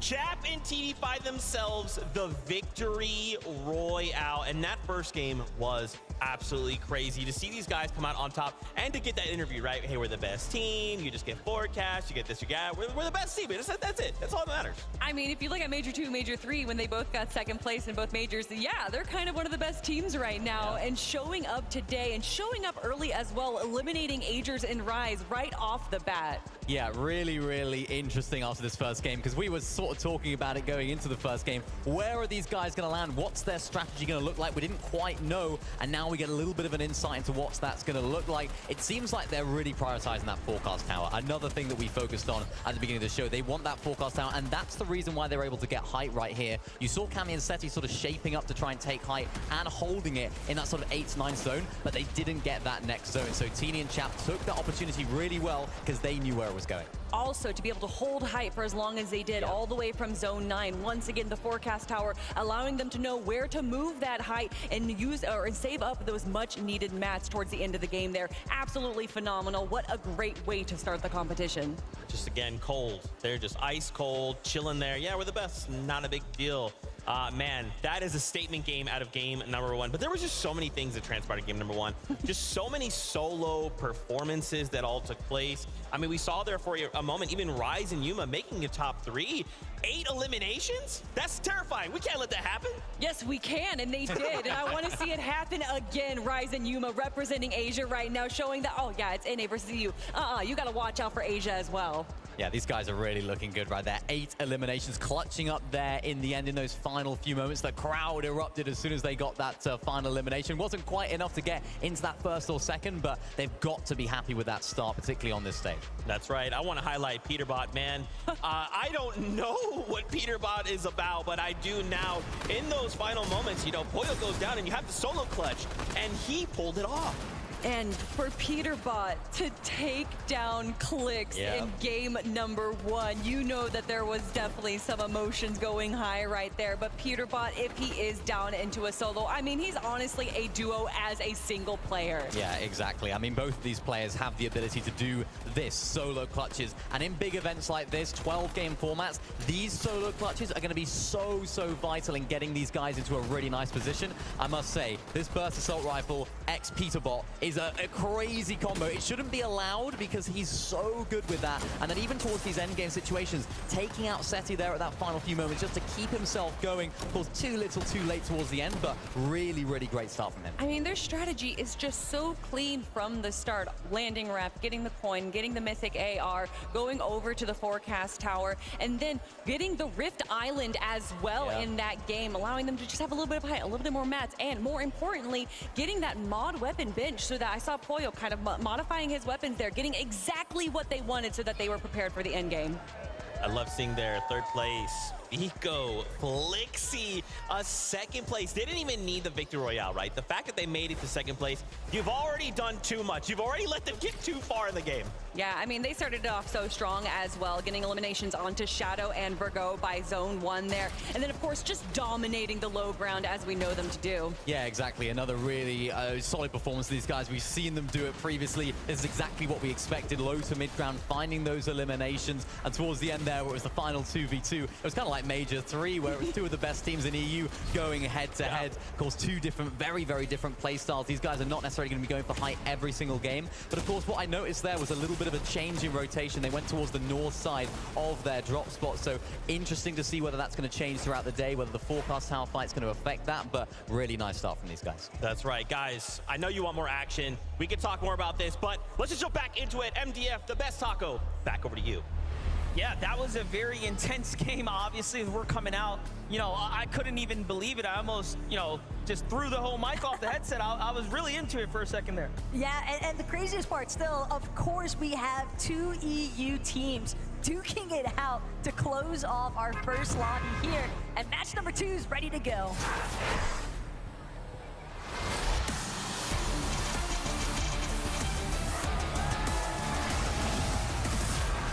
The battle bus has left the station. Match number 2 is here. What do we have in store for us this game? I mean, last one was surely a surprise with the Middle Eastern teams taking a top 10 position. One Asia team up there as well. And of course, those that you expect. The best from NA, some of the greats from EU. Yeah, and Acorn and Cold, they haven't necessarily had an easy time about it either here at Brutal Beachhead. You know, you get like the soft contest coming out of Andalix and Sato, and this could prove to be very difficult, though, for Andalix and Sato, because you can tell the commitment is there, but if they want to take this fight to Acorn and Cold, it could be a really difficult one to actually close out in quick fashion. We have to give all credit to not only Clix and Vino for Clix's performance to stay alive and secure a top 15, but Damo and Resigns, who found even more placement points, ending just closer to that top 10. So a very impressive performance for teams that were contested that game, actually. When you start to do the math on that, that is almost unprecedented. Well, it was almost like Damo and Resigns were trailing Clix and Veno the entire match, and if they hadn't actually stumbled upon Kishuro as a solo, I almost wonder if things could have maybe gone a little differently there, because that's what really got them tied up into a rough position. But again, hindsight's always 20/20. Currently, we are focused on the now. Chap and Teeny lingered around the Nitrodrome, but Kanata and Cooper close by means that all they can really look for here is just trying to prioritize their mat count. Yeah, we do know Kanata and Cooper like to rotate closer to Agers and Rise, who was taken out pretty early last game, so they didn't get to secure that fight, and they found themselves in a completely different battle up against Visual and Braids, and it really didn't go their way. Shortly afterwards, Braids ended up falling to Epic Whale Muzz, so pretty interesting, you know, zone dynamic starting to take shape here, and that's really part of the high level of Fortnite. Game to game, micro-adjusting, right? They all know what went well, what went wrong, and it's about adjusting in the real time. But here's Seiyun, here's Kadu against Casper and Prism. Little standoff here, so it seems like this game, similar to match one, is gonna kind of take its time rolling into the eliminations. Yeah, Janice almost seemingly happy about the fact that these teams kind of caught wind of each other, because that allowed for him to just slip on by, head on out, redline rig, make sure that he doesn't get caught in the mix. He's clearly just trying to make a play for that reboot max. Like, didn't see Pixie anywhere near, so almost makes you wonder at the same time. It's going to be a difficult situation for a lot of these teams. Here's Cammy and Seti. They have angles, they have a little bit of high ground. Meanwhile, King and Phaser getting active right now just outside the Rebels' roost. What is happening here? They seem to be finding their groove right now. It's Visual and Braids once again who are giving some of these duos a really difficult time, making them all second guess whether or not they should be sticking around and fighting them. So, you know, that's impressive. Yeah, but this is also a really smart disengage from King and Phaser, recognizing the fact Sky Scroll still nearby as well. Rebels Roost just a little bit too poppin' for their interest at the moment, but even hanging around the underworld could pose some issues because they didn't stick around for the fight. Don't know how much surge damage they've actually been able to accrue at this stage, and once we start to get into that mid-game rotation aspect, we already saw a handful of teams, even some of the teams that you wouldn't necessarily anticipate to struggle with their surge damage, having issues. Very interesting. We get to catch up with Batman Booga and Rapid here at the Grim Gate. This has been their drop spot for quite some time, coming out of Major 3, of course, with an excellent performance. You know, if you start looking at the paper trail of Rapid and Batman Booga, everyone's marking them up towards the top 3 as far as the NA teams are concerned. And talking about top 3, it wouldn't be one without Cold and Acorn. They're just putting teams down. This time, they do finish the fight up against Andalex and Sato. They don't let them escape.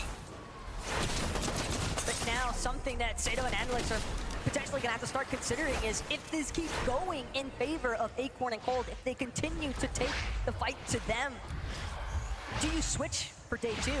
But I think we still got a few more lobbies to work through before that really starts to become the real question mark here. For Stash Malibuca, though, starting off somewhat on the right foot here at Restored Reels. One elimination already. Curious if one of those is onto either Alex or Worthy.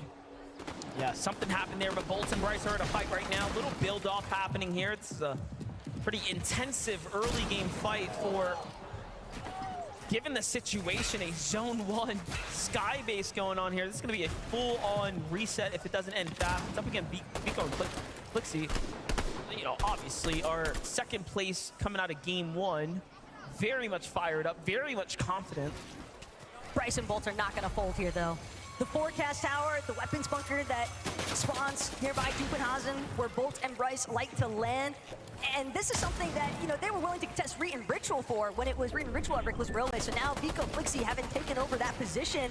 And it's funny because you asked Vico in the player lounge last night, hey, what do you think about the forecast tower? He's like, that's my forecast tower. You ask any of these players who are actually trying to contest, they'll always tell you the same thing. That's my forecast. And yet, Vico, Flixie, they find themselves stuck because Bryce and Bolt either need to get eliminated or forced out here. Whoever controls the NPC is going to win. It's pretty incredible. You got to talk with Vico. I got to talk with Bolts and Bolts' brother, and they had nothing but positive things to say and honestly confidence about the fact that this is their forecast tower, and he's here, and he believes that paired up with Bryce, they are a perfect combination. So very interesting to see that both teams very much feel like they're entitled to this drop. Vico and Flixie seem to be the first, of course, boots on the ground here. They're going to secure the card, which means they have everything that they need here to go ahead and be the one to get the first dibs. But Bolt comes in, takes down Flixie from up above. Whose tower is it? Vico might have that key card, but how long can he really hold on to it? He's trying to just get out of dodge at this point, creating as much space as possible. But you know Bolts and Bryce, now that they've isolated Vico by forcibly eliminating Flixie, they're gonna chase him. They do not want to let him escape with that forecast key card. And this is not just an elimination. This is not just a player. That is someone who holds the keys to every single storm for the remainder of this game. It is worth so much more than just a set of points. Bolts and Bryce have to think long and hard, and they end up easing off for a second, but it's because Clone and Kromsu is waiting for them, and Bryce is going to be one of the first to fall now as he gets ambushed. This was almost like an unexpected gift. Clone and Kromsu were situated exclusively for the bunker, and yet when Vico tried to escape because he recognized the fact, hey, I've just got to play for the reboot. I just need to get Flixie back into this game. We'll deal with the forecast later. Kromsu and Clone, dude, too slick with it. That was just dirty right there to get boxed up. But look, Bolts has the card, so he actually ends up finding Vico potentially here, or no? Vico dropped it when he ends up dropping it just so that he doesn't, you know, bring that heat with him. So very, very interesting turn of events here.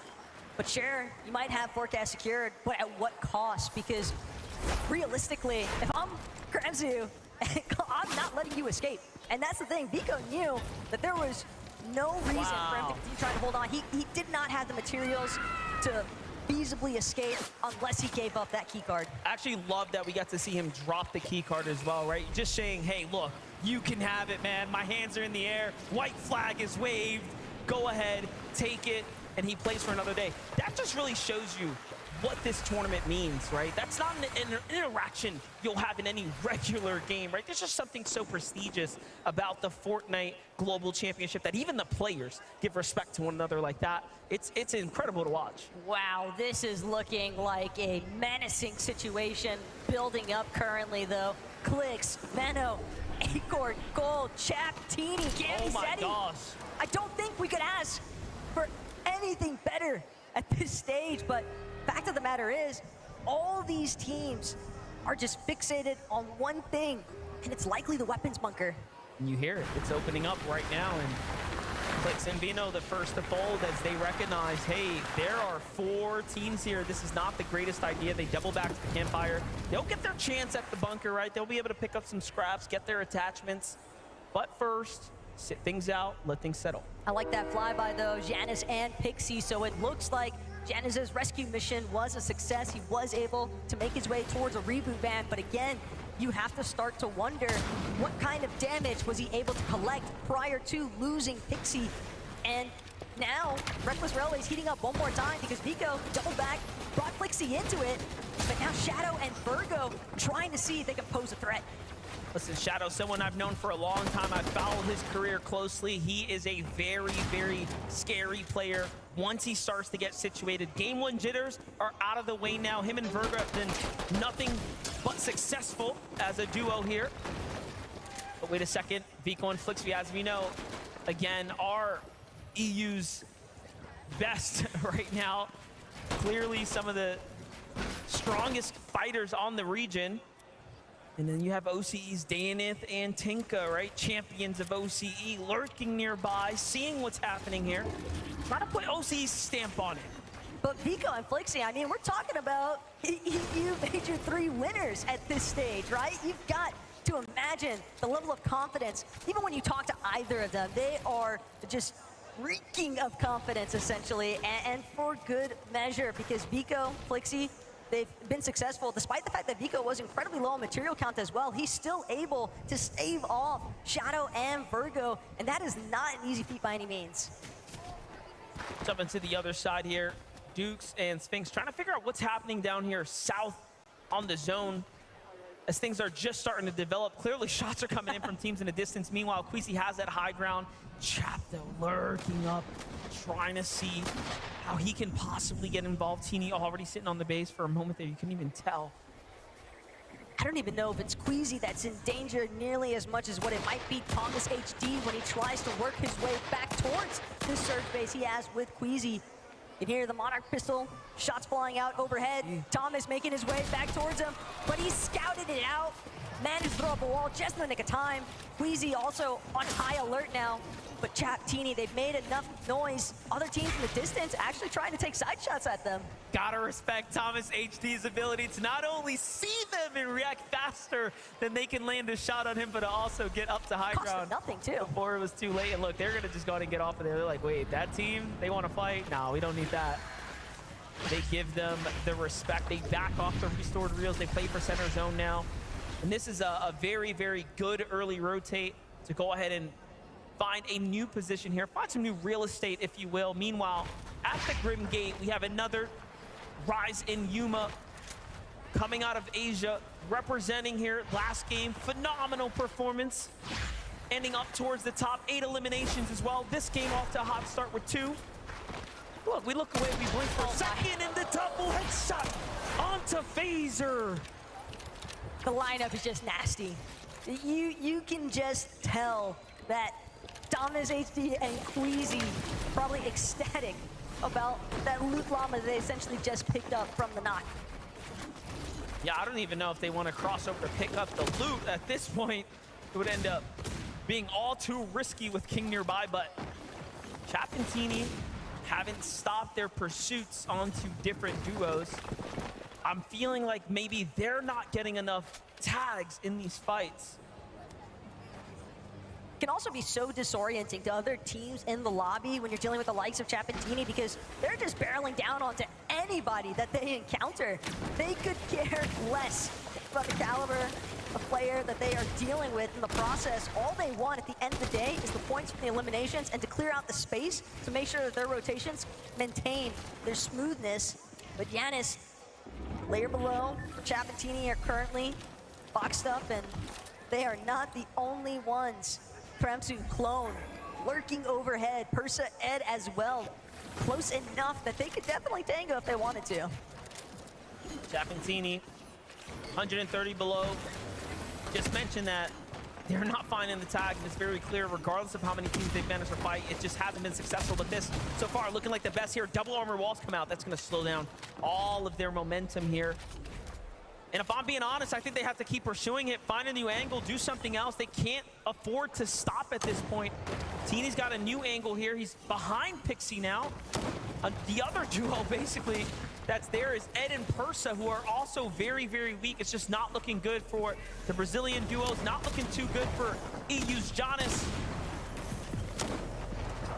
But every behind him, Chap's hurt.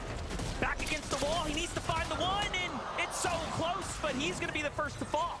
And Pixie kind of reminding Chap, hey, we're familiar with each other for a reason, but Giannis and Pixie, they just had too much of an advantage, knowing that the Storm Surge was trickling in, essentially. It just put too much pressure onto Chap and Teeny. They were just taking recklessly aggressive fights, not methodically calculated ones. Reminder, Falcons, Teeny, and Chap were your first place team coming into match number 2. They are now down and out, effectively opening up the leaderboards for other teams to start to climb on up now. Casper and Prism as well. I think that this is a duo that has really caught some pretty big attention, given their recent performances in EU. Casper as well finds FKS that flashback moment, but Janice, Pixie especially is in a really rough position, trying to deal with Quanti at the same time as well, but these two know they've just got to disengage. They need an opportunity to get that make hit off, so Pixie will find a moment here, but Quanti still good pose, pretty big threat. All depends on how Janice and Pixie actually choose to leave from this current position. Take a look at Epic Way on Muzz right now. Also below the Storm Surge here, they just need a little tag. Bring your focus down to that bottom right, that map. We're in zone 5 out of 12, right? So we're getting into the late part of the game. Things are gonna get to real small with the circle, and it's only gonna become more and more difficult if you're one of those teams that don't have heals. The problem is, when you're also a team like Muzz and Epic, you had the shield, you had the white heals, but you're losing all of it because you're just underneath that Storm Surge. Finally, they'll manage to catch a break in the form of damage, and they'll look to try and see what they can scavenge here at the top of Rift Island. Surprisingly enough, mostly undisturbed. Little update there as Adapter and FKS fully eliminated, so 10th place is out, 1st place is out. Cammy and Seti not looking too great right here.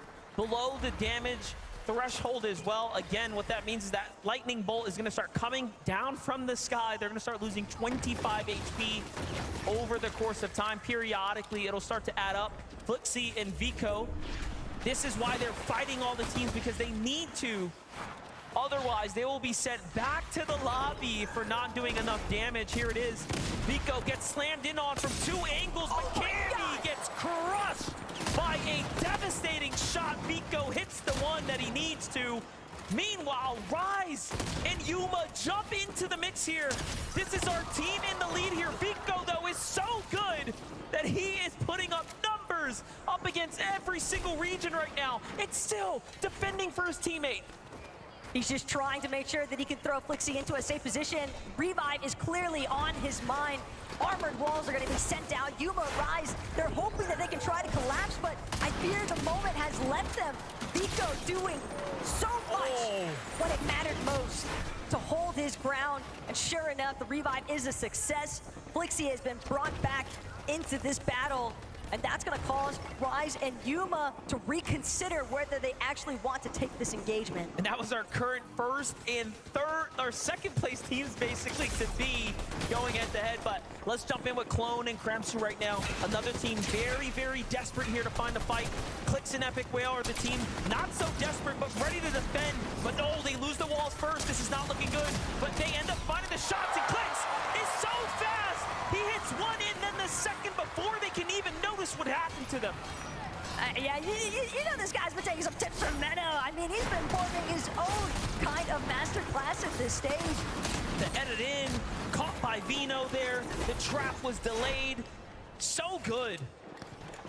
That's exactly the kind of bounce back too that you would hope for, especially when you consider game number 1 probably got a little bit more messy than what they'd initially intended. So moments like that can really captivate a lot of momentum for players on the big stage. You know, you make a great point. The first game was really difficult for them. They spend a little too much time inside the storm. So look, already micro adjustments starting to come in, but Muzz and Epic Whale here. Muzz is down, or sorry, Epic Whale's down. Muzz is by himself. He finds the tags that he needs, doubles back to save his teammate as the Storm Surge was doing damage. And Vidil and Reason are recognizing, wait a second, why did you stop pushing here? Something clearly went wrong. Muzz now has to back off. I don't even think he got to pick up his teammate in time. No, Epic Whale gets finished there. And the development now for Muzz is that he is left by himself with nothing to really work with. I mean, it's all but over for him at this point if Vidil and Reason want to push. At the same time, though, Muzz is definitely a bit of a solo mastermind. If anybody could look for a clutch opportunity, the real issue that I'm seeing right now, though, MDF, Baka, Pars, right behind where Muzz is currently fixated. And if he wants to press forward, Vidil and Reason on the other end of these walls, it's going to cost Muzz so much if he's able to escape this as far as his builds are concerned. He's already looking low on that material count. Yeah, you saw him look through the wall. I was like, wait, what's left there? Nothing. And I think that was a mistake because now Varial and Reason can tell, wait, he's still pretty close, and they definitely know he's a weakened solo. But hey, if Muzz can stay alive, he has the zone, he'll be okay for a little bit of time. Placement points are just moments away. Take a look from the other perspective, how the damage ended up racking up there. An excellent tag by Reason, and then the Surge finishes the job there in the end. So very, very close. Had, you know, they not had that problem, they definitely were the team ahead. But here's a team that hasn't really found their footing just yet. Peterbot and Boyo trying to figure it out in match number 2 right now. Well, you say that, but Peterbot was kind of on a rampage in our first lobby. But this time, obviously, hoping that he can do it alongside his duo, Bifoli, Kyoto. They are met with an armored wall. The moment that they try to aggress onto Pars and Baka, and be forced to drop to the low ground, seeing they could try chuck out these floors from underneath, but Pars, Baka, they recognize there's too much desperation from this duo. We don't need to take any sort of risky peeks. We're just gonna stay them back. They kind of have to though, but no, Mapoli goes up to the box by himself. Baka and Pars are some of the best to do it though, and they hit their tags. Literally granted a huge, huge opportunity there to get comfortable and situated in this game now. Meanwhile, Clix and Vino on a huge rotate here across the map. Talk about a night and day position to be in. Eland, material, and much more to work with right now. Clix, though, has to buy some time, get a little healthy here. Starting to run out of shields to work with, though, but still, they get time to regather themselves, to compose themselves for a moment. The most important part was looking at both of their material counts. That is a strong build count for them to work with, and they're gonna need every bit of it, because when you look at Titans like Thomas HD and Queasy up on the high ground already, just trying to take advantageous shots, and any of these teams that are starting to trickle their way in, trying to see if they can suppress as many duos as possible to those mid and low ground layers. Well, here it is. It seems like they've been able to catch a little bit of extra information there. Now looking for teams nearby. Bryson Bolt's going to be one of the first to go ahead and be in the line of sights here. But the zone hasn't popped just yet. They know it's got to go north. They're working their way through this build here. The cover's been blown, and they back off. Happy with the few tags, but still, they need more eliminations.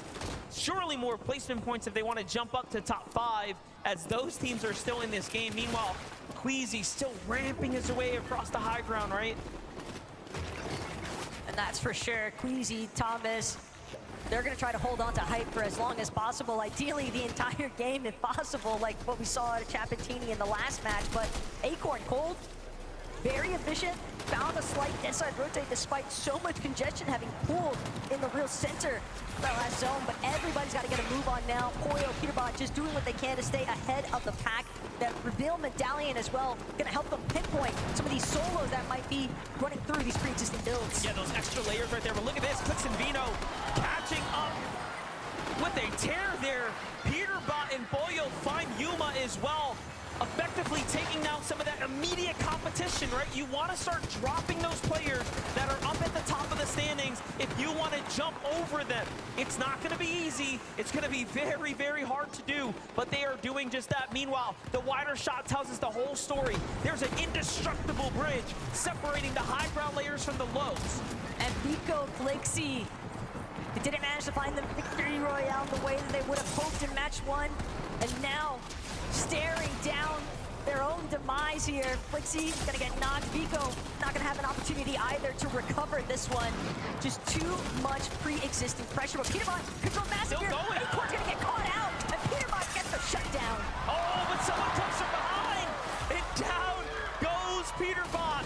Just like that, it's Cold to the rescue basically here, making up for lost time there. And at the end of the day, the real winner here is Cold. He gets more placement points. He gets to heal out now and kind of wait this one out. Meanwhile, Clix is still alive here, working his way through the game. Queasy and Thomas make their way up to the Rift Island. They are looking better than ever. There is so much material to farm back up here as well. It's looking next to impossible for anybody to try and effectively challenge for high MDF, but we see great things happen. Clix Spinks, on the other hand, alongside of Benno, they're going to fall back-to-back. Trulex and Chicho now seeing if they can try and finagle their way into that top leaderboard placements. But Deal's going to be the next one they knock. Reason forced to play this one out as a solo. Game 2 already looking kind of crazy. Reason takes down Stash there, and he gets to secure the medkit. That's a Siphon medallion picked up right there. The medallion as well to give him that little bit of extra push here. And look at that. Of all the players that came into this game inside the top 5, Chicho and Trulex are one of the only ones standing here now. With 8 eliminations, they have ran their way up the standings and put themselves into this incredible conversation of a team to look out for right now. Rise and Agers, a great performance. Booga and Rapid show up and get put down, and now it's a top 3, but it's just Pars and Baka down here. Queasy and Thomas have all the time in the world. Queasy and Thomas are sitting like kings right now at height, just watching all this catastrophe unfold underneath. Chicho, Trulex, they know they've got to deal with this team on high ground. All you see is the armored walls stacked in the sky. Trulex gonna opt for the medkit play instead, hope that he can outlast Baka in the process. But again, at the end of the day, he's just staring down Queasy and Thomas on height. They're starting to look down here. They're starting to put some tags in. They see what's going on. It's just a matter of moments. 8 eliminations for Queasy and Thomas. They look up. Who's trying to land on us? And of course, it's the one and only coming out the storm, Baka there, who just went with a desperate play. Meanwhile, Trulex down low. If he starts to focus in here, he falls so fast. And Baka has high ground now. This is a little scary, but the tag is so good for Queasy. And the incredible part about it still, MDF, Queasy already had the record for most victory royales in FNCS finals, but he extends that from 25 to now 26 with this last victory royale. Incredible stuff. I want to hear more for what Ada has to say. That's right, yeah. Would you please give it up for Thomas HD and Queasy? Pop up for me, fellas. Everyone wants to see those faces. Let me see those faces. You know, 8 eliminations, a great start to proceedings there. Queasy, I mean, what is it like playing with someone like Thomas? He's got the eye of the tiger. He sees things that no one else sees. I don't have to worry about Surge. I literally did like 200 damage that game, and we were 600 above or something, so it's pretty easy. I mean, Thomas, you've been there. You've got almost every single T-shirt, but the FNCS Global Championships, that would be the icing on the cake. Game 2, it's now yours. What have you felt out there so far? What do you feel in the lobby and players around you that are kind of causing you a bit of concern? I mean, it's like really nice to play on the stage again. Like, we only have like 2 lands a year, so yeah. I'm just happy we won a game, like, and we can prove ourselves finally. I'm seeing as well, Queasy. I mean, there's a lot of fans out here. Hey, you got cheering you guys' names all the time. Let them hear Fort Worth. Queasy and Thomas HD, let them hear you. Come on! How does it feel to compete as well in front of an audience like this as well? Obviously, there's 10 games left, but are you embracing every second of this alongside your partner? Yeah, 100%. I mean, I got some important people in the audience that told me that I should go height and not die, and that's what I did, and we won the game. Okay, I'd love to see it. And one more time, would you please, Fort Worth, give it up your Game 2 winners, Thomas and Queasy! Doesn't that feel good? Doesn't that feel good here in the Raw? You guys have been amazing. You guys at home as well have been fantastic. A quick break from us again here on the main show, but do not go anywhere. There's loads more coming away. 4 more games today. Don't go anywhere.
Welcome back, everyone, to the FNCS Global Championship. We just wrapped up game number 2. Queasy, Thomas, HD get themselves the victory royale. And on top of that, 10 eliminations. They are looking for that Global Championship title. We interviewed them. You saw the confidence. They're here to play. Well, Zeke, you went ahead and said on top of that. What about being on top of the lobby, Levin? I mean, Queasy, typical. Finding himself up on the high ground. But the most impressive thing for me that game is, it's been very, very hard throughout the entirety of the year to play these metas from 8th zone, maintain the high ground throughout the entirety of the end game, but they did it. I mean, look, you say typical, but if you've been watching EU this year, it's not been typical of Queasy, right? This year, we've had to suffer and watch Queasy do this whole willing to see him up on height. I think everybody expected to see them sort of be playing on all sorts of layers today, but seeing them up there, right, they looked comfortable. They looked like they're in their element. All throughout this game, Thomas HD, another level when it came to shots he was able to hit, and you saw them just wiping out people below in this game. A top game from Queasy and Thomas. Just wild to consider, right? Like the fact that they took height around like 8th zone and they just held it, and no one thinks about contesting them. They head on over to Rift Island flying above. They're like, hey, we don't even have to build. And if anything happens, we've got launch pads out if something were to go crazy. Them getting this victory out is very, very scary, right? Because now they're kind of setting a precedent. You give us high ground, you give us a victory royale. Starting to see the effect, right, of some of the other teams be impacted earlier on in the game, right? Like, we haven't really seen a Peterbot and Pollo alive in either one of these first 2 games yet, right? We know Clix and Veno also struggling throughout that early game, not really able to find their footing either, which are typical names that we might see go up there or apply pressure. But right now, I mean, when they find themselves up there, if there's no pressure being applied, it might be a little too easy for them. I mean, I think the great thing for Queasy and Thomas here is that, of course, a lot of people saw that they were going to be landing towards that southeast, and they wondered, landing at that base, are they really going to be able to cook, especially with far zones, right? This zone pulled all the way across the map, and we saw that they were able to play out of that spot with relative ease, causing problems in the mid-game, really nice surge-based positioning as well. They clearly have a game plan locked in here that seems to be working, Zeke. Absolutely, and we actually have a listen-in from that moment on height. So let's take a look at this. Spring. You don't have a dash? Yeah, I have one. Okay. 1 or 2. I can't. 74. Goes far. I'm single layering. We're gonna have to dash and fight though. Top 3. 2 duos. Maybe we fizz and drop down right now. We fizz and drop down right now for sure. I have armored still. Bring that up. Yeah. I'm dropping late, okay? Yeah, Down late. I have no ammo. Can we drop the low ground or what? Yeah, okay. Well, we can. Fizz. Okay. Yeah. Fight this guy. Yeah. Look up. Kill last one. Yeah. Get high, don't die! Get high, don't die! Come on, man. It's too easy. Bro. It's too easy. You heard it. Get hyped, don't die. That's all their concerns. Just 2 things. We got to do this game. And man, just to see and like get to hear those comms is really special, because we kind of get a little sneak peek into how they're choosing to operate. So calm, right? Very little comms. They're not like, hey, we're top 2. Don't freak out. Don't panic. It's just like, hey, here's the information. Top 2. Let's drop. Let's do this.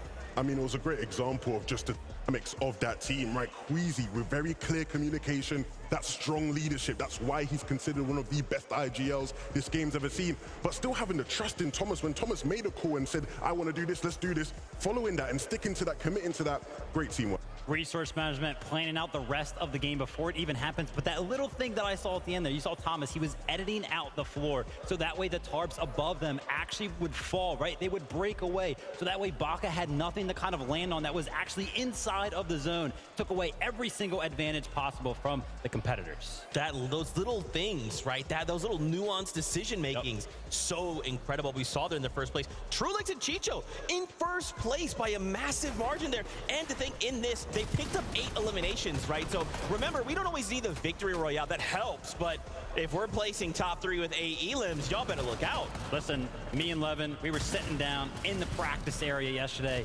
Shout out to Reed, was having a little bit of a conversation.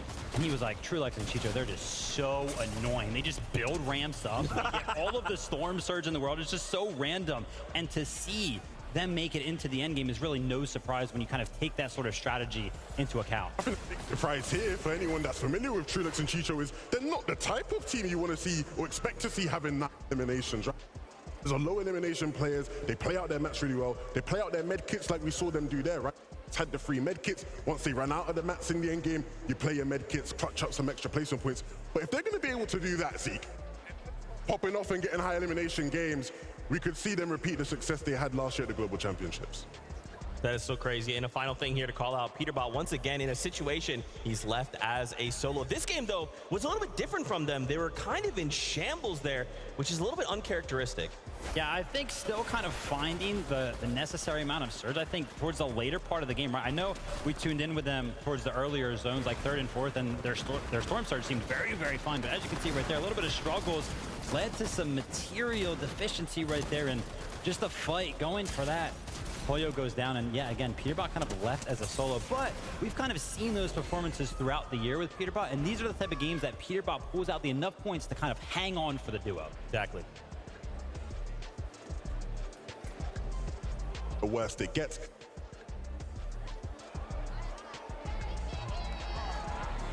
Right. Exactly. Exactly. Love to see it. Guys, we want to talk more, but we're getting right back into action. There's more Battle Bus action to go. So this is game number 3. Casters, up to you. Thank you guys so much. And yeah, MDF, we are approaching the halfway point here in day 1. But what's even crazier to consider is still, sure, it's match 3, but tomorrow 6 more games to work with and a 1.5 times point multiplier. Yeah, that's right. And that's where teams start to hit the drawing board. I mean, Vino has expressed this before to us in his interviews. Day 2 is always the hardest, especially for players like him that focus so heavily into that day 1 prep. So this foundation that has to get built here and now is extremely important. Let's jump on the Battle Bus one more time.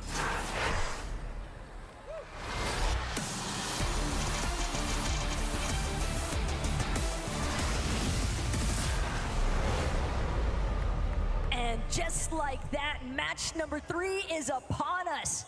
The Battle Bus is departing one more time here today. And I think also, MDF, one thing we're really going to get a chance to see is how the micro adjustments continue to unfold, because at this stage, you really want to make sure you're setting yourself up for the best recipe for success heading into day 2. But this halfway mark could really be the telling tale. Yeah, and we're kind of jumping back to match 1 vibes right here. Cal Gamer, Haman versus CZB and Nathan. They won the first fight, kind of fizzled out the second. This one now is all up to Cal right here. Cal finds the first tag and no duo insight yet. Kind of runs off to a safe spot. Very smart position to put him in. Meanwhile, Nathan has more time to go ahead and start healing up, but no material. We all know Fortnite's a game of builds and attrition, and if you have the mats, you usually have the fight in the bag. Cal Gamer comes on top for the Middle East. That is a big clutch opportunity there for Cal Gamer, because him and Amon definitely need to start rebuilding a little bit more in terms of that leaderboard. But again, they're not the only ones with that vision in mind. Merstash, Malibuka, Restored Reels one more time. Oshi, Worthy, and Alex. I love seeing them lurk in the horizon, but the way that they've chosen to split that POI is pretty interesting. I want to see more Worthy perspective in Alex there, but we have to see what's happening here between Oshi and Middle East here. This is a really big fight for FKS and Adapter, whom are winning at the moment. Tinka goes down, Daneth is down as well, and FKS and Adapter collapse from both angles so perfectly. Look at it from Adapter's perspective, just catches him in the nest there, in the danger web, and it is over before they can even put down a build. Have to love that supportive fire coming in as well. Perfect timing. Phaser and King, though, slight world of hurt here. Phaser trying to do what he can, but at the same time, we'll have to just check back in with him, see how he manages as a solo for the time being, because we've got action heating up here at Restored Reels. So many medkits getting tossed out, but Merstash and Malibuka manage to take this one over yet again. 2 eliminations in the bag, plenty of heals to work with as well, so they'll be able to recuperate nicely. Take a look from Merstash's perspective there. He lands a great tag onto Worthy so fast. Then Malibuka finishes off Alex, who's a little weak there. Almost finishes Malibuka even with the HP disadvantage, proving that he definitely had the better shot, but just gonna come up short there. Meanwhile, Threats and Trashy have gone up against Peterbot and Boy, and you can see the results of that. Not very good for Trashy at the moment, but Man City Threats, if it's one thing that we know is that he's a veteran of North America. He's gonna stick around and try to put down some numbers here. Know a lot of players, definitely big fans of that thermal scope as well, but it's gonna take more than 1 or 2 nice shots for Threats to work his way out of this position. Keep in mind, he's still possibly gonna get sandwiched here if he's not careful. Peter Pollo still close enough that they could continue to play spoiler there for Threats. The Yapko and Swizzy also on the wraparound here. They're gonna choose to just try and work their way through Charon's Crossing. Not really interested in sticking around. Garrison Shari, center zone right now. Chasing down Phaser. Phaser gets inside the tunnel. We've seen some very fun plays go down here, but this dynamic not too exciting. And I mean, it's just simple math, right? There's only so many places you could be. Kiros takes down Shari. They already took down King, and it's going to be quick wraps for that duo. Meanwhile, on the other side, Queasy and Thomas HD right now, very much situated, coming off of the victory royale. No one, just like no one in sight either, right? Very, very comfortable as far as the spacing is concerned right now. Hey, we already heard what the comm sounded like for Queasy and Thomas and what their intention is as far as the matches here today. Just get height, don't get eliminated. It's as simple as that, or at least it sounds like it on paper, but taking height in the first place is the real challenge. It's so easy, right? Just do it, basically, is what Queasy's trying to say here. Keep the mentality locked in, and they do just that. And honestly, I think the more important insight, how much he depends and relies on Thomas HD, knowing that, hey, Surge, we got it covered. I have one of the best duelists, right? Like in the game right here, in the world. Thomas HD, no stranger to hitting those shots when they matter. Meanwhile, Flixie and Vico, they have to make up for that shortcoming in game number 2, falling in the mid game. Yeah, and it's all gonna pop off here yet again by the Forecast Tower. One that's situated in between Reckless Railways, Mount Olympus, and realistically, Bryce Bolts, you have to keep in mind, Ifanazen in their backyard, and that's exactly what they're after. They find Job and Michael trying to just sneak around the low ground, but it's not gonna work this time as Bolts and Bryce find their first elimination. That's a nice amount of surge damage as well, so they can afford now to stay engaged in this fight for the Forecast Tower in comparison to maybe Vico, Flixie, depending on what their search tags might look like. Yeah, and you know, Job and Michael had that strategy. They were to come in with this surprise contest, and it just seems like things are a little difficult for them. But Swizzy and Jocko, right, talking about coming over insurmountable difficulties just to make it this far. Swizzy finding his footing here. He's gonna take down Ping and Walks. Just one of the 2 for now, but still, eliminations starting to fall their way. These are critical points now for the tournament standings. On the other side, Clix and Vino make it out of the drop. And now they're on their way to the north side of the zone here. Still cold, so dangerous on the outskirts here. Cold making sure to just use the natural terrain, keep himself as concealed as possible. But again, Clix and Vino are more than aware of just how much attention the Forecast Tower is bound to draw towards them and their initial rotates, but it seems as if Veno and Clix were a little bit more fixated on trying to deal with Shari and Kiras, but now having to look back because of the tags that came into play from Cold and Acorn, and Sherry probably a little bit happy about having some of that pressure alleviated temporarily. I saw Vino saying, wait, is that a solo rotating back here? So he's a little bit more keen now to rotate towards that duo. Nice find on the Cactus here. This map awareness from Clix and Vino, given that this is their natural terrain, is flexing right now. But Geras and Shari, they let up the pedal a little bit, and all of a sudden now they're perched up above them. Flixie and Vico here do not want to give this one up here, though. They have chased Michael into the storm, who Michael just wants to save his teammate Job, but no. He's pushed the wrong way. First through Bryce and Bolts, now through Vico and Flixie, and just like that, it's over. One of the beauties of LAN, I wish you guys could have witnessed it. Vico's mom getting a chance to see him in action, just shouting the moment that they find those eliminations. Love to see that kind of cheer forward. as Reet and Ritual, they're going to depend on each other here, trying to power through the likes of Toyota and Mipoli, but Ritual, he's lost his shield entirely, has more than enough to recover though, but what he needs is for Reet to continue to buy him time. So much pressure. Both Mipoli and Toyota choosing to take the same angle, at least for right now, but that could provide the wiggle room opportunity here for Reet and Ritual to get a wraparound effect. Really get to lock in right now. Asia has had quite the appearance so far. As I'm looking at the standings on the side, but things are starting to get updated here. I'm seeing teams fall, players and teams get eliminated as things continue to develop here. And talk about Asian teams in the distance. You have Zagu up close, you have Bobby getting closer and closer. So it's almost like Reet and Ritual are just getting surrounded by this entire region here. And it's not just Asia either. If I'm not mistaken, it looked like Bugha and Aviv are also kind of moseying their way over towards this action taking place by the weapon bunker, but Reet shredding through Mipoli's shield. Not enough to crack him just yet, but still forcing him back. It's clear that Reet and Ritual just want box control, take over the space overlying that bunker so they can make sure that they defend it with their own builds.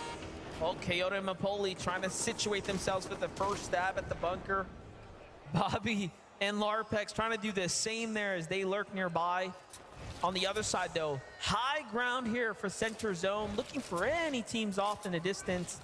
Chicho and Trulix, the surprise pop-up in that end game last round, really showing up for themselves there. Team Falcon and Valiant. If he hits proud of that one.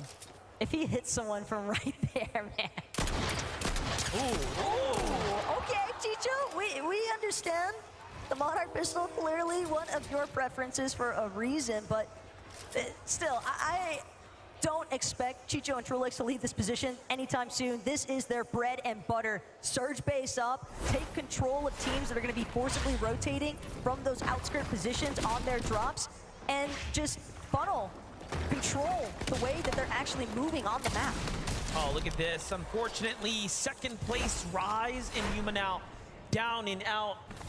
Once again, opening things up for a second there, but so far, that Asian team has put up quite the performance, right? Representing for their region. That's really the best part about this. We play all year to get the best players from every region globally together in one space to compete against each other. What a flagship event here, but on the other side, Vico and Flixie continuing the story here. They have the bunker now. Probably rather content as well, knowing that they can take their time, but there is another team starting to approach their position, but it might just be a duo that's gliding overhead. Doesn't seem like they're gonna bother stopping or recognizing the fact even that there's a duo still lingering inside of this weapons bunker. Chapentini, on the other hand, dealing with the likes of Baka and Pars, outskirts of restored reels, and this could be a rather dangerous position because keep in mind, Trulix, Chicho, they've got a surge base nearby as well. They could look for prime third-party opportunities, get some good tags in here. Chapentini now on the run here from Baka and Pars. Smart disengage given that low ground terrain is going to be a lot more difficult to play from. Baka and Pars, honestly not in such a strong position themselves. 28 builds is nothing for a player like Baka, especially in this type of lobby. He really has to start to, piecemeal something together, or their end game is it's going to crumble. It's going to crumble fast. Part of the problem for Baka and Pars, though, is that landing by the ship at station, their intent is to try and make a play for one of the forecast towers. We've seen them throughout the majors in the regular seasons, right? And they've tried to consistently make plays for forecast, but they've got to deal with the likes of Peterbot, Poya, who are also making rotates, and it can be difficult for Baka and Pars as well to just maintain their map position because they have so many teams kind of surrounding them, looking to cut them off at every position. Although it's only game 3, I do want to hit the VODs and see what's going on with Batman, Bugha, and Rapid there, because they haven't quite really popped off up to the expectations. But hold up, Rift Island now officially secured by Baka and Pars. This is honestly a very, very good pickup here if they, of course, can get the loot, but an elimination would be even better. Teeny gets hurt in the process here. Chap secures the high position here in defense for his teammate. Singles out Baka. Baka down to just wood builds. They need to get some of the outskirts here. And already Chapentini secure the center of course, what will be the cache, right? All the loot that's going to go in and spawn out of that. The capture point could be a really big advantage here for Chapentini as well. Bakapars recognize more than anything else, they need to try and rebuild their material count. Granted, Rift Island can definitely provide, at the very least, ample amounts of bricks, but that's only if they're not disturbed in the process. And it seemed as if there are a couple more duos trying to make their way toward top of the Rift Island. Benno Clicks also still hanging out inside of the storm. Comes as no surprise though, really, when you consider the fact they like to stick in the storm a little bit longer than some of these other teams. They're usually pretty consistent about getting those surge tag damages, but they can also be very dependent on the vending machine to accrue the heals to make sure that they can afford this time inside Storm. Vending machine makes a massive difference. Bunkers make a massive difference as well as far as having the heals. To string together a strategy like this, Cammy and Seti clearly have a stronghold on their area. They're playing deep into the storm, and this is, again, a team that is no stranger to staying in the storm on these invitationals, on these LAN events, right? Like, we've seen it happen every single time. They almost welcome the storm, right? To stay away from the other opponents there. Cammy and Seti, they were probably cheesing the moment that they found out the hover jets wouldn't be an option for players, because everyone knows, historically speaking, they perform incredibly well, if not possibly even best, during these no mobility or low mobility metas. So, comes as no surprise, really, they were able to find their surge damage, a little bit to work with at least, Deadside rotations, but Malabuka Mustache, jam-packed action potentially here at Restored Reels, finding some decent shots. But more important aspect still is that Casper and Prism are under some heavy pressure. Those Storm Surge tags trickling in now might cost them all their splashes. 82 below. Pressure starting to rise here. Giannis gets pushed in, drops down to low ground. Just letting the Storm Surge kind of do its thing here for now. But Casper doesn't stop. He eggs on solo here into the wall of Pixie and Giannis. We've seen what happened to duos before. It normally doesn't end well. Malabuka and Mustache also lurking nearby, hearing what's happening here. And again, you can technically out-sustain the damage that's dealt, but 25 a tick, not to mention the other teams taking notes, shooting at you as well. Shield cracked has gone out. That might be the go sign here for Giannis and Pixie. They recognize the fact, though, this duo looking a little bit too desperate for him. Mustache Malabuka instead gonna strike from behind. Casper, Prism, they were so fixated on Giannis and Pixie, they had no idea the real threat that awaited directly behind them. Yeah, now Mustache and Malabuka have nothing to worry about. They have so much damage. The refresh is there. They're going to be fully focused in on likely getting to the new line of the storm here shortly. And they saw, like, you know, this team was fighting another team, so clearly they're very much aware. But wait a second, Pixie knocks on the wrong door. This is a full duo. Little did he know, he was likely thinking this is what was left of the other team that was just there. And Giannis falls for being out of position now. Mustache and Malabuka really racking up the eliminations this game. Devious work there by Mustache and Malabuka, though. The way that they were able to separate Giannis and Pixie in that moment. Keep in mind, Pixie definitely still trying to do what he can, but yeah, that is just some very tactical play coming out of Malabuka and Mustache. Their chemistry definitely aligned. Pixie still trying to do what he can, but Malabuka and Mustache, they know it's a solo hidden somewhere amongst the rubble of these pre-existing builds. Pixie trying to hope that he can maintain a little bit better position, but he's just getting shredded. The builds are not going to withstand all the shots coming in. Malabuka and Mustache with yet another elimination. 807 damage above as well. They can take their sweet time now on the rotates. And you see it from Mustache's perspective onto Casper. Say, huge shot there in the replay. Very well executed. Well, that's going to set themselves up for success. They have nothing to worry about other than get to Storm now. For Vino and Clicks, a little bit of a different story here. Still a successful game nonetheless. 2 elims, plenty of material to work with, especially in Clicks' reservoir here. However, the damage will start to become a problem soon. But talk about problems here. Kanata's got a big one. He's got XZ Trashy on the other side of the wall. And no teammate, Cooper, who is the returning champion from last year, paired up with Kanata right now, is now found himself watching Kanata having to root from the sidelines. Yeah, I mean, the ship-it station has just been fully skeletonized at this point. All the walls practically torn down. Other player builds replacing them, but Kanata has done a decent job, at least at forcing Trashy back. And in fact, Trashy so low, Kanata not going to be able to get the outright elimination just yet, but he's hunting it down. Trashy just hoping that he can buy himself a little bit more time, and Kanata's got to be careful because Queasy and Thomas, they're also nearby. We already know Queasy and Thomas have the confidence coming off that last game. Big rotate coming out on the other side, though. It's Agers and Rise who are on the move right now.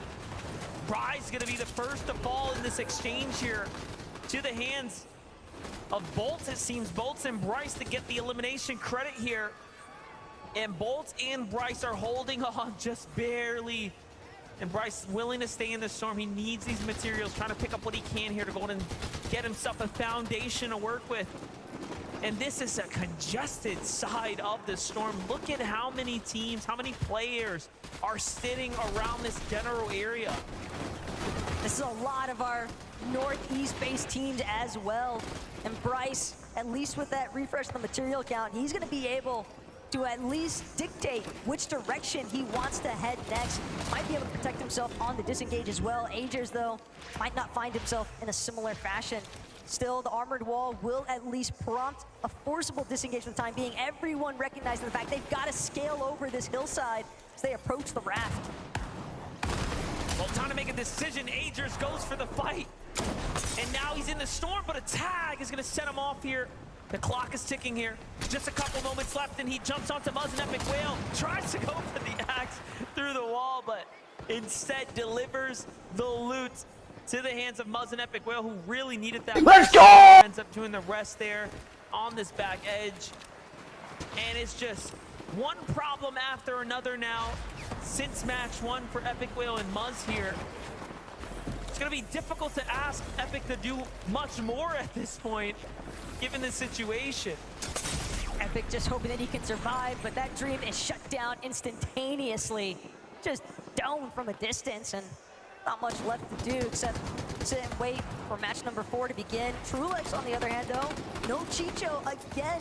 Some of our teams that are just trying to lead, unfortunately finding themselves in these compromised positions. If Trulex goes down now, MDF, that's going to be a heavy hit to placement points.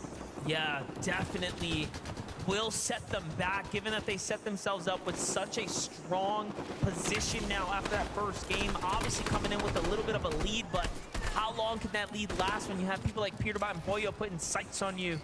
And looking at that update there, Cold and Acorn are down. Yuma and Rise are also down. This match 3, almost a defining moment for some teams here that had a real chance to break away, but as all things balance here, it's almost like we're brought down to reality. So Trulex, really the only player now in the lobby that has a 30-point gap, but for how much longer?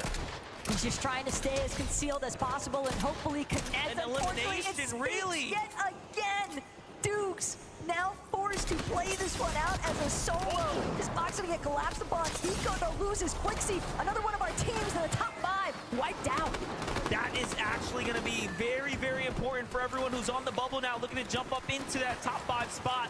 And even better for the likes of Peterbot and Boyo, who are very much there. Thomas, HD, and Queasy, who have been running their way up the standings here. Look at this late rotate, allowing them to have this much visual. Not even need to build walls on the side is a sign of confidence on its own.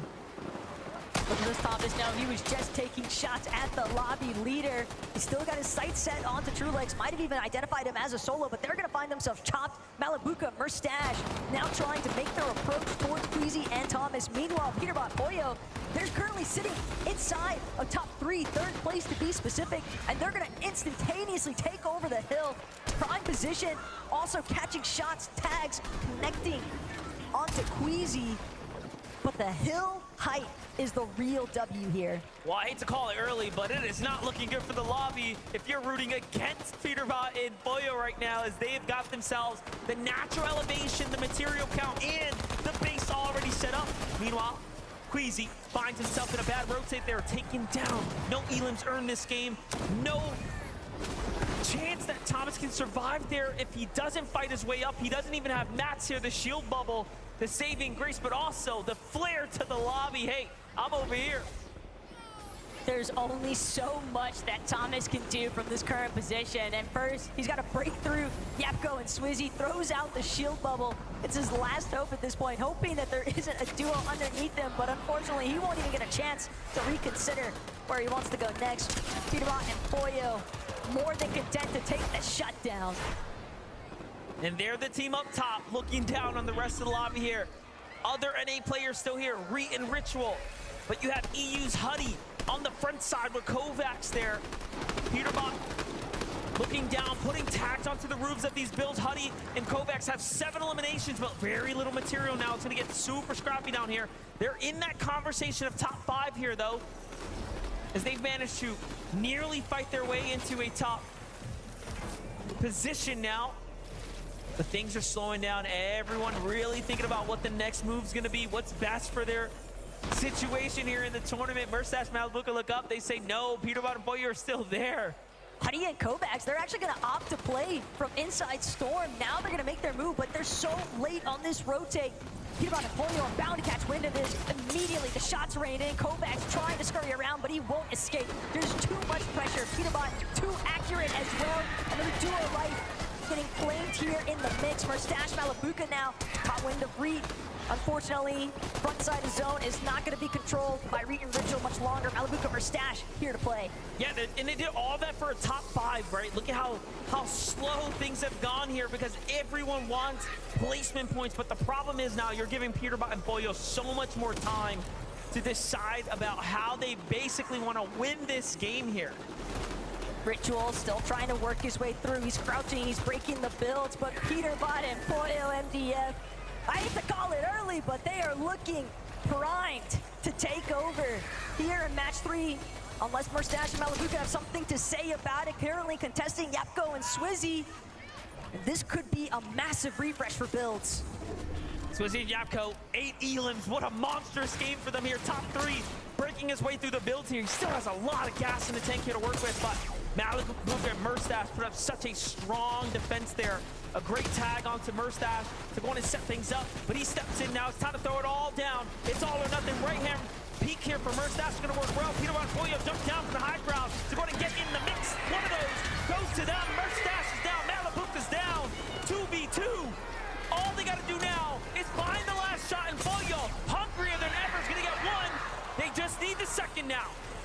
Peterbot, Boyo, they're tracking him down. Swizzy staring just a layer above. Boyo's gonna fall though. This could be massive. Swizzy could actually take it from Peterbot, trying to shut that tree down. Peterbot, oh my tag is all he needs.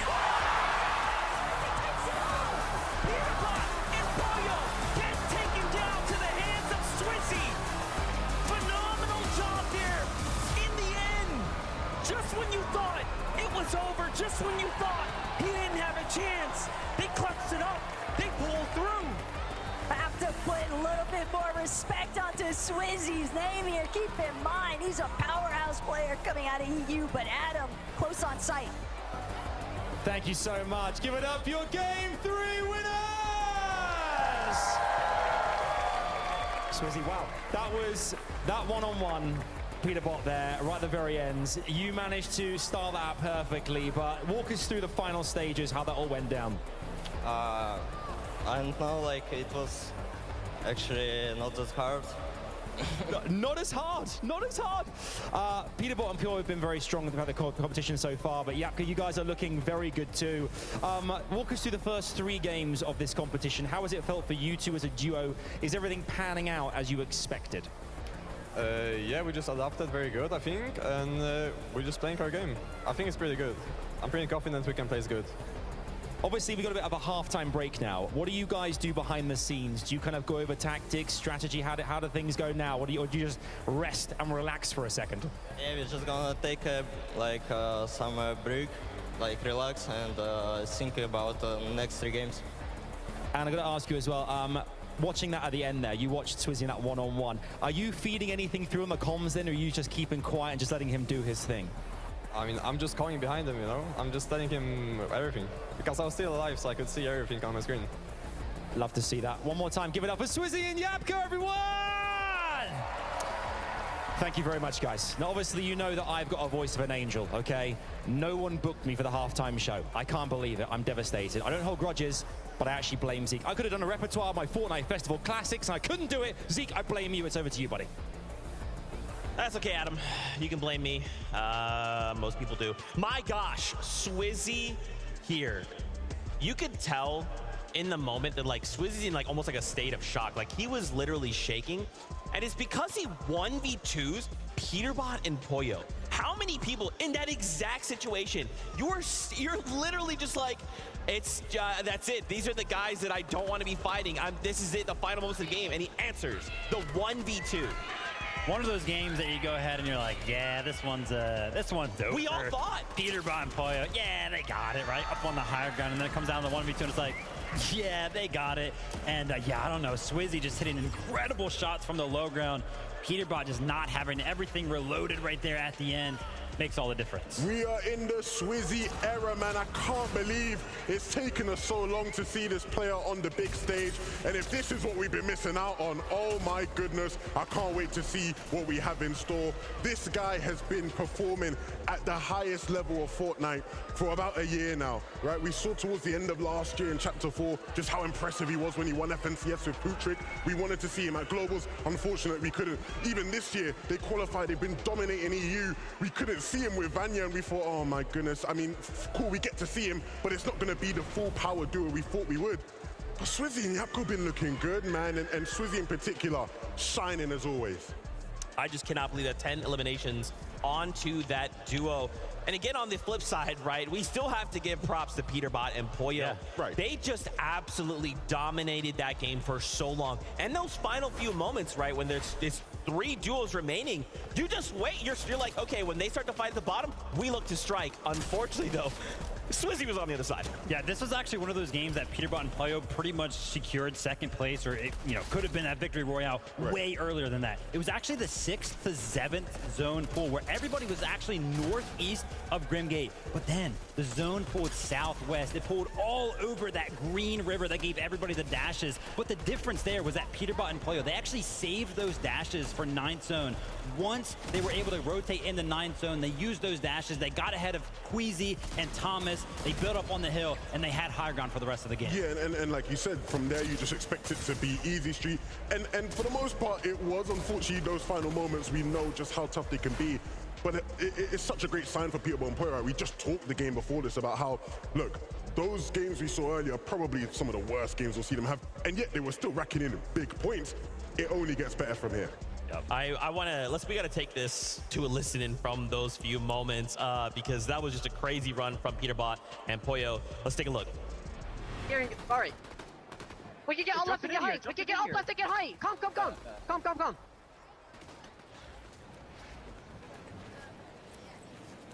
Farm with this. 35. They're looking. 30. Look here. No bills. Yeah. Got it. We're good. 13 alive, by the way. Everyone's stacked. Yeah, I think everyone's stacked. You know what I'm saying? I'm going. Yeah. Just look at the team's friend. I'm looking. Duo. They drop. It's this team right here. This 60. No bills. 360 wood. Give me coin. Yeah. I know. Right here. He's reloading. Guys.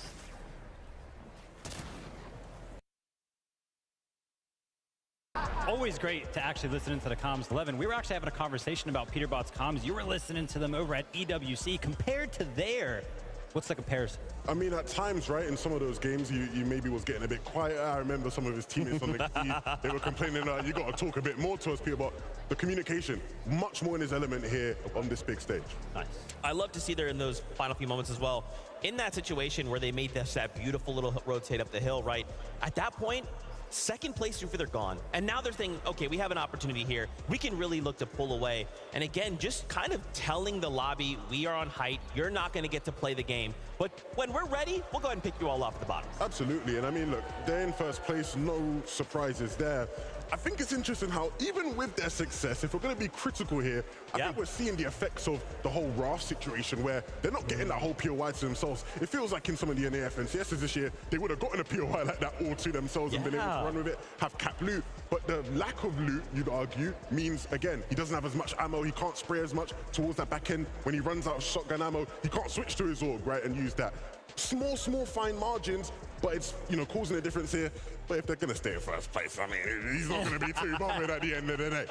I mean, I'm happy you actually brought up the point of the Wrap, because that game we actually saw something a little bit different. First two games was very, very passive. No elims were kind of happening over there. But this game, Peterbot actually picked up Trashy very, very early on. So that could be the adaptation that they're kind of looking for to make sure they just get that extra little bit of an edge coming out of the Wrap. And Cammy, right? They also find another impact over on Cammy to just disrupt them and their plans. So just crazy. Malibuca Mustache as well, third in that last game. Dude, I don't know. Like, think back to game one. Malibuca Mustache just had this horrible game. They're just shambles the entire time. They're going down in zone. They're picking each other up. And now they come out swinging third place with just an unbelievable performance. Well, Malibuca and Mustache, that game number 3 right there, they actually took it to Alex and They elammed them very, very early on. But they didn't leave their PY. They did not leave reels at all, right? It was remained in the zone.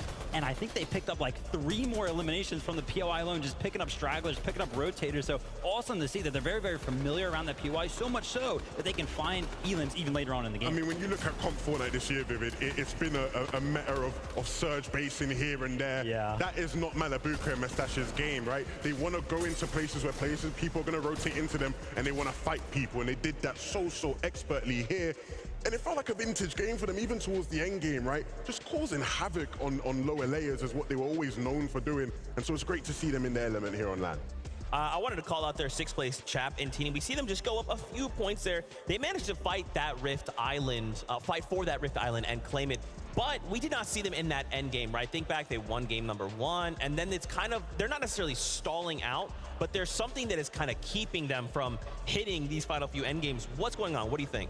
Well, maybe it's the giant surprise of them not landing where we were kind of expecting them to land. They're actually landing over at the Nitro Dome, right? Which, very, very like them to kind of just randomly land somewhere.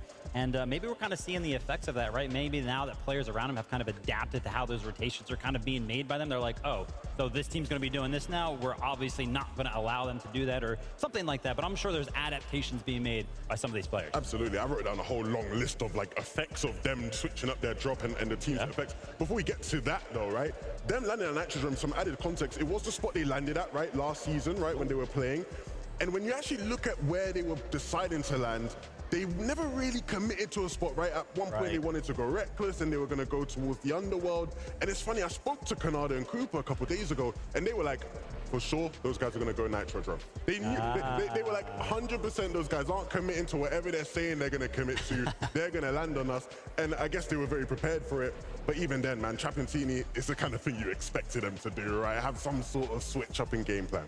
I love that the casters going into that game called out micro adjustments, right? Game to game, we're just thinking these little nuanced things. How do we get the upper hand on all of these duos? And of course, now being the halfway point, it is more important than ever to do so. Yeah, and I'm happy that you actually brought up that halfway point, right? And quote unquote adaptations, because now that we are actually in that halfway mark, the players are off the stage. Right. They're actually behind the scenes right now. And right now they have the opportunity to not only talk amongst themselves, right? Kind of get refreshed, kind of reboot back up into the competition, but the opportunity to also talk to their coaches who are hopefully seeing things that they are not. Yeah, I mean, we were talking to some of the coaches that are here, right? We were talking to Sven and Razari, right? Those guys coach a bunch of the players here, a bunch of the top teams here. And there are some top teams, I think, who have maybe had a quiet first 3 games. So there's going to be plenty to talk about behind the scenes. That's right. Well, you heard it here. The players are currently on a halfway point break. So what we're going to do is we're going to step away. When we return, though, game number 4 from the FNCS Global Championship.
Hello, Fortnite fans. Kelly Link here in the Creator Lounge, where I am just surrounded by so many incredible people, and 2 of my favorite people are going to be joining me right now.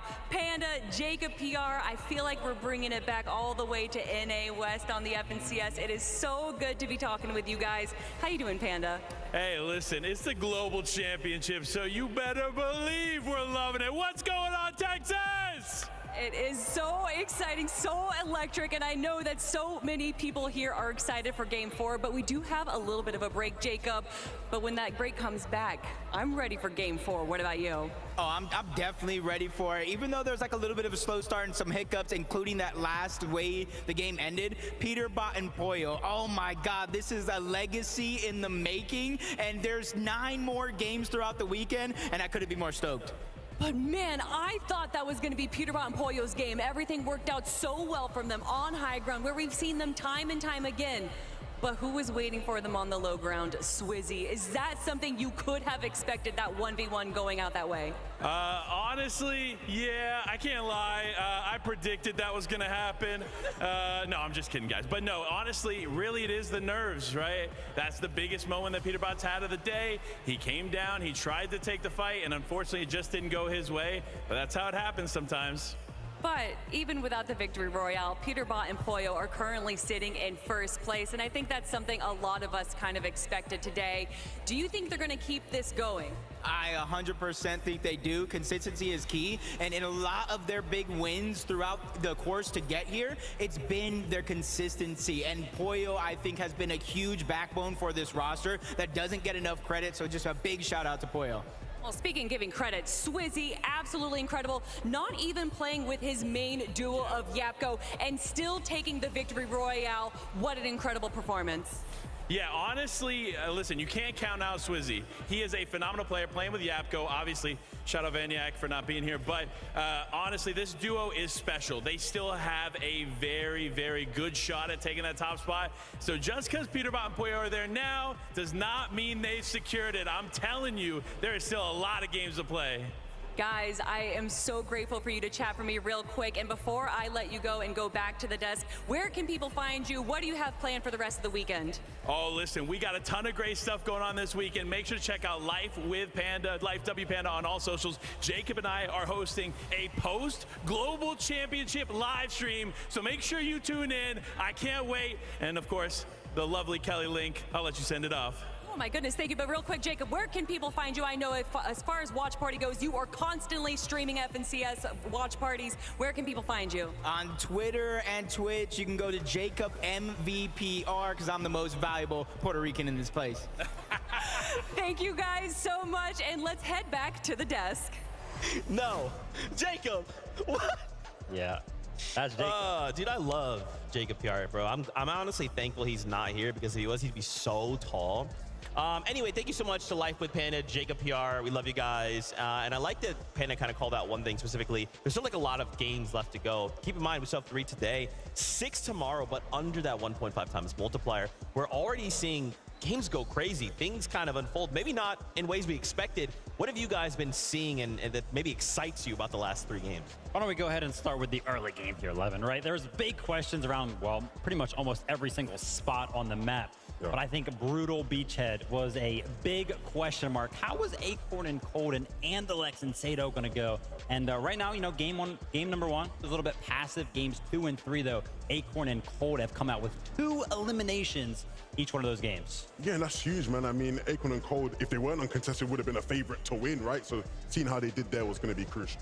That's right. I actually just got word. We have an interview lined up. Adam Savage is standing by with our duo in the first place. Adam, what you got for us? Well, I've currently got with me the leaders of our competition right now. Peterbot and Pollo join me here in the player lounge. Fellas, it has been an unbelievable start of proceedings. Peterbot, 23 eliminations. Looking 23, I think so. Both of you guys so far, yeah. Leading it. He was like, just me? 23, so. But he expects that. He expects 23 straight up after bat. What's that? I gotta have 17. My AR aim right now is looking crazy. Like 16 or 17. Okay. Well, I mean, whatever happens, it's looking strong, and you're very much in the lead here. Pollo, walk us through the first kind of like couple of exchanges on the forecast towers first and foremost. You guys got it 1 time so far.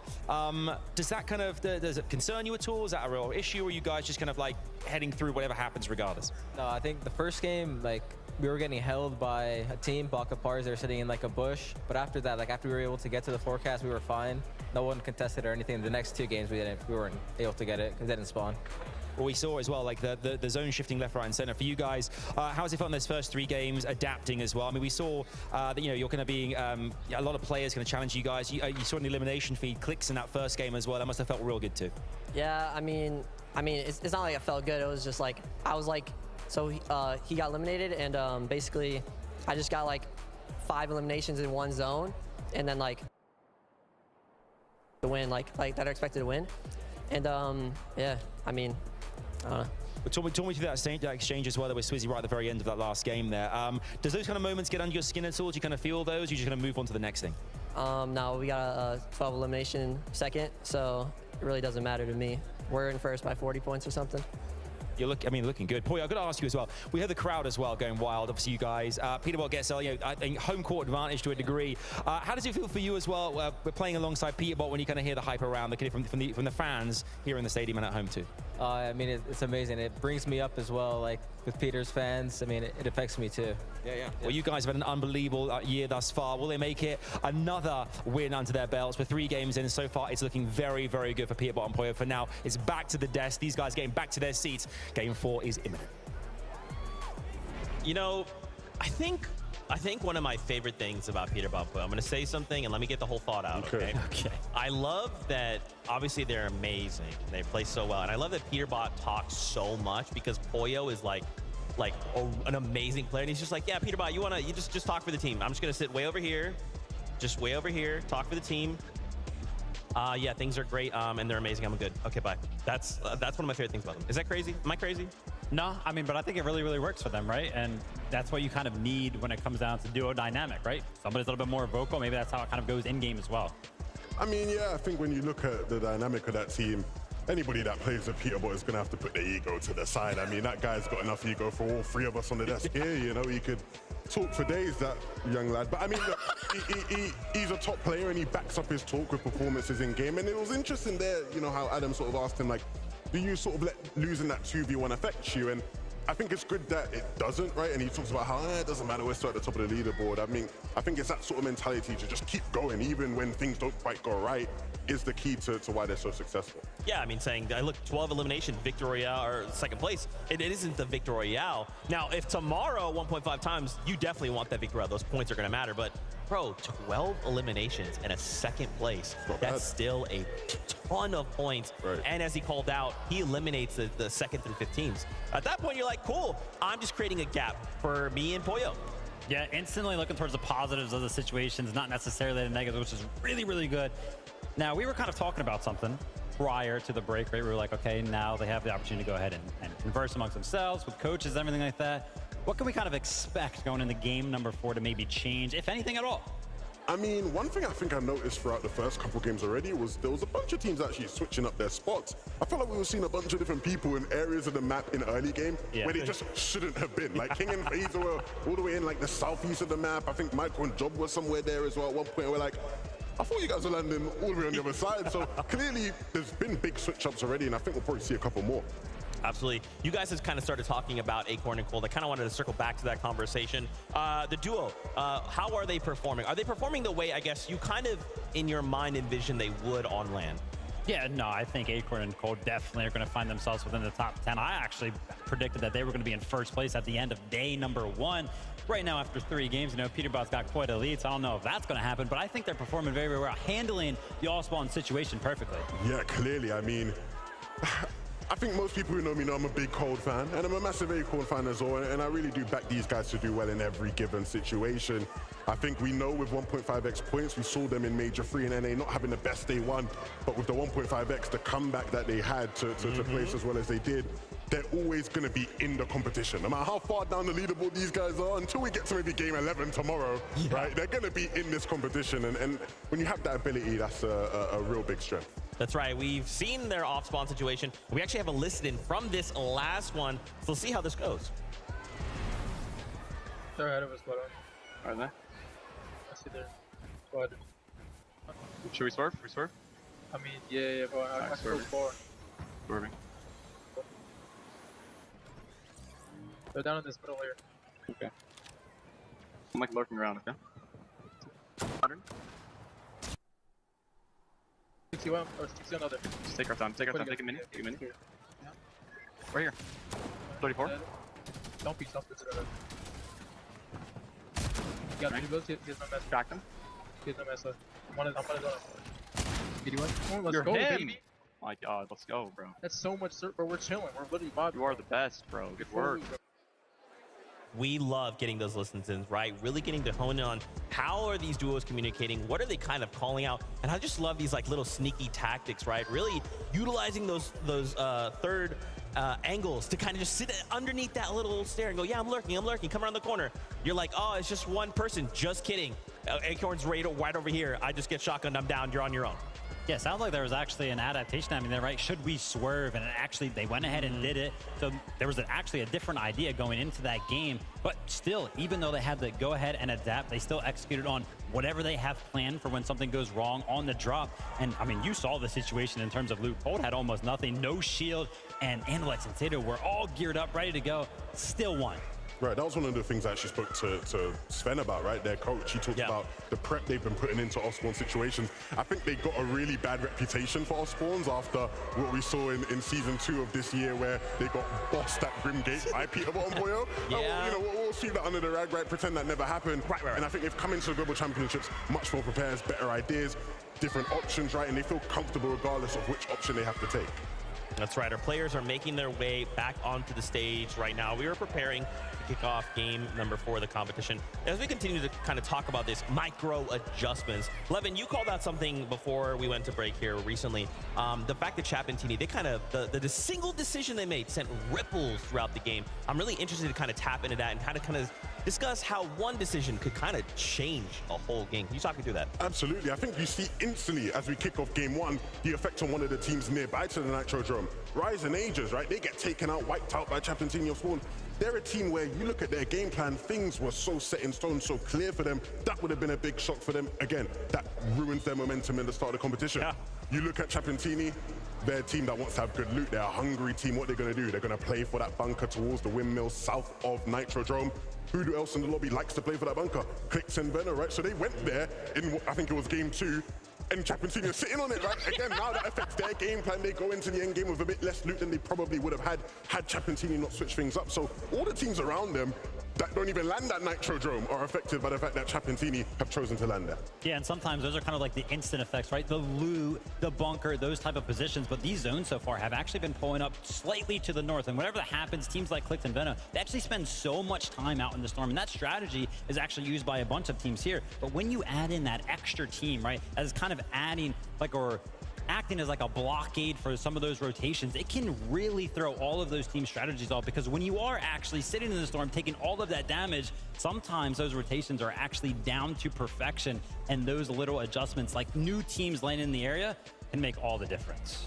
And I think, too, when we kind of remind ourselves of previous majors, I feel like in those situations, a lot of the duos are kind of like a big ego, right? It's like, I'm losing the situation, I've got to commit, and then we're eliminated, and now we're waiting a game. I think all the way back to even Vika, right? The fact that his duo goes down, he's got card in hand, and his options are, I go for forecast, I just run away with the card, or I drop it. And that's not even something I would have even thought of, but he does it.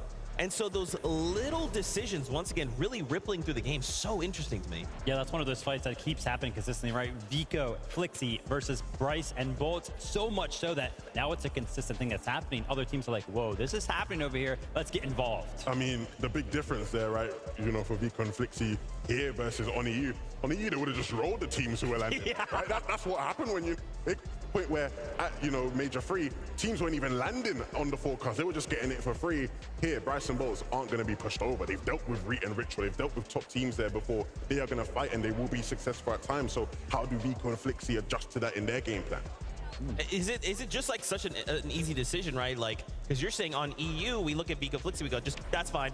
Forecast is yours, but everyone here on this land, they're just like, nah, we're gonna let you have it. It's just a combination of two regions, right? Like you mentioned, I really like that point actually, as both of these teams have experience fighting teams over at the forecast tower, right? And typically, if you're on your own region, you're just kind of fighting one team, you're winning. But now it's two players or two teams that are kind of used to winning, used to fighting, meeting on the international stage. Ooh, the breakdown, crazy, but it is that time. Once again, we are ready for more action. Game number 4 is upon us. Casters, take it away. We're a quarter of the way into this 2-day competition. Let's not forget, this is just the start now. Yeah, and I mean, with the way that things have been going, it is just absurd to think, MDF, that Vivid Shirt is still holding strong, at least for the time being, because Peterbot and Pollo have technically put NA on top. And they're doing it. They're putting up the performance. It's a pretty EU-heavy top 10. We always expect that, though, right? More teams, more chances. But let's see it for match number 4.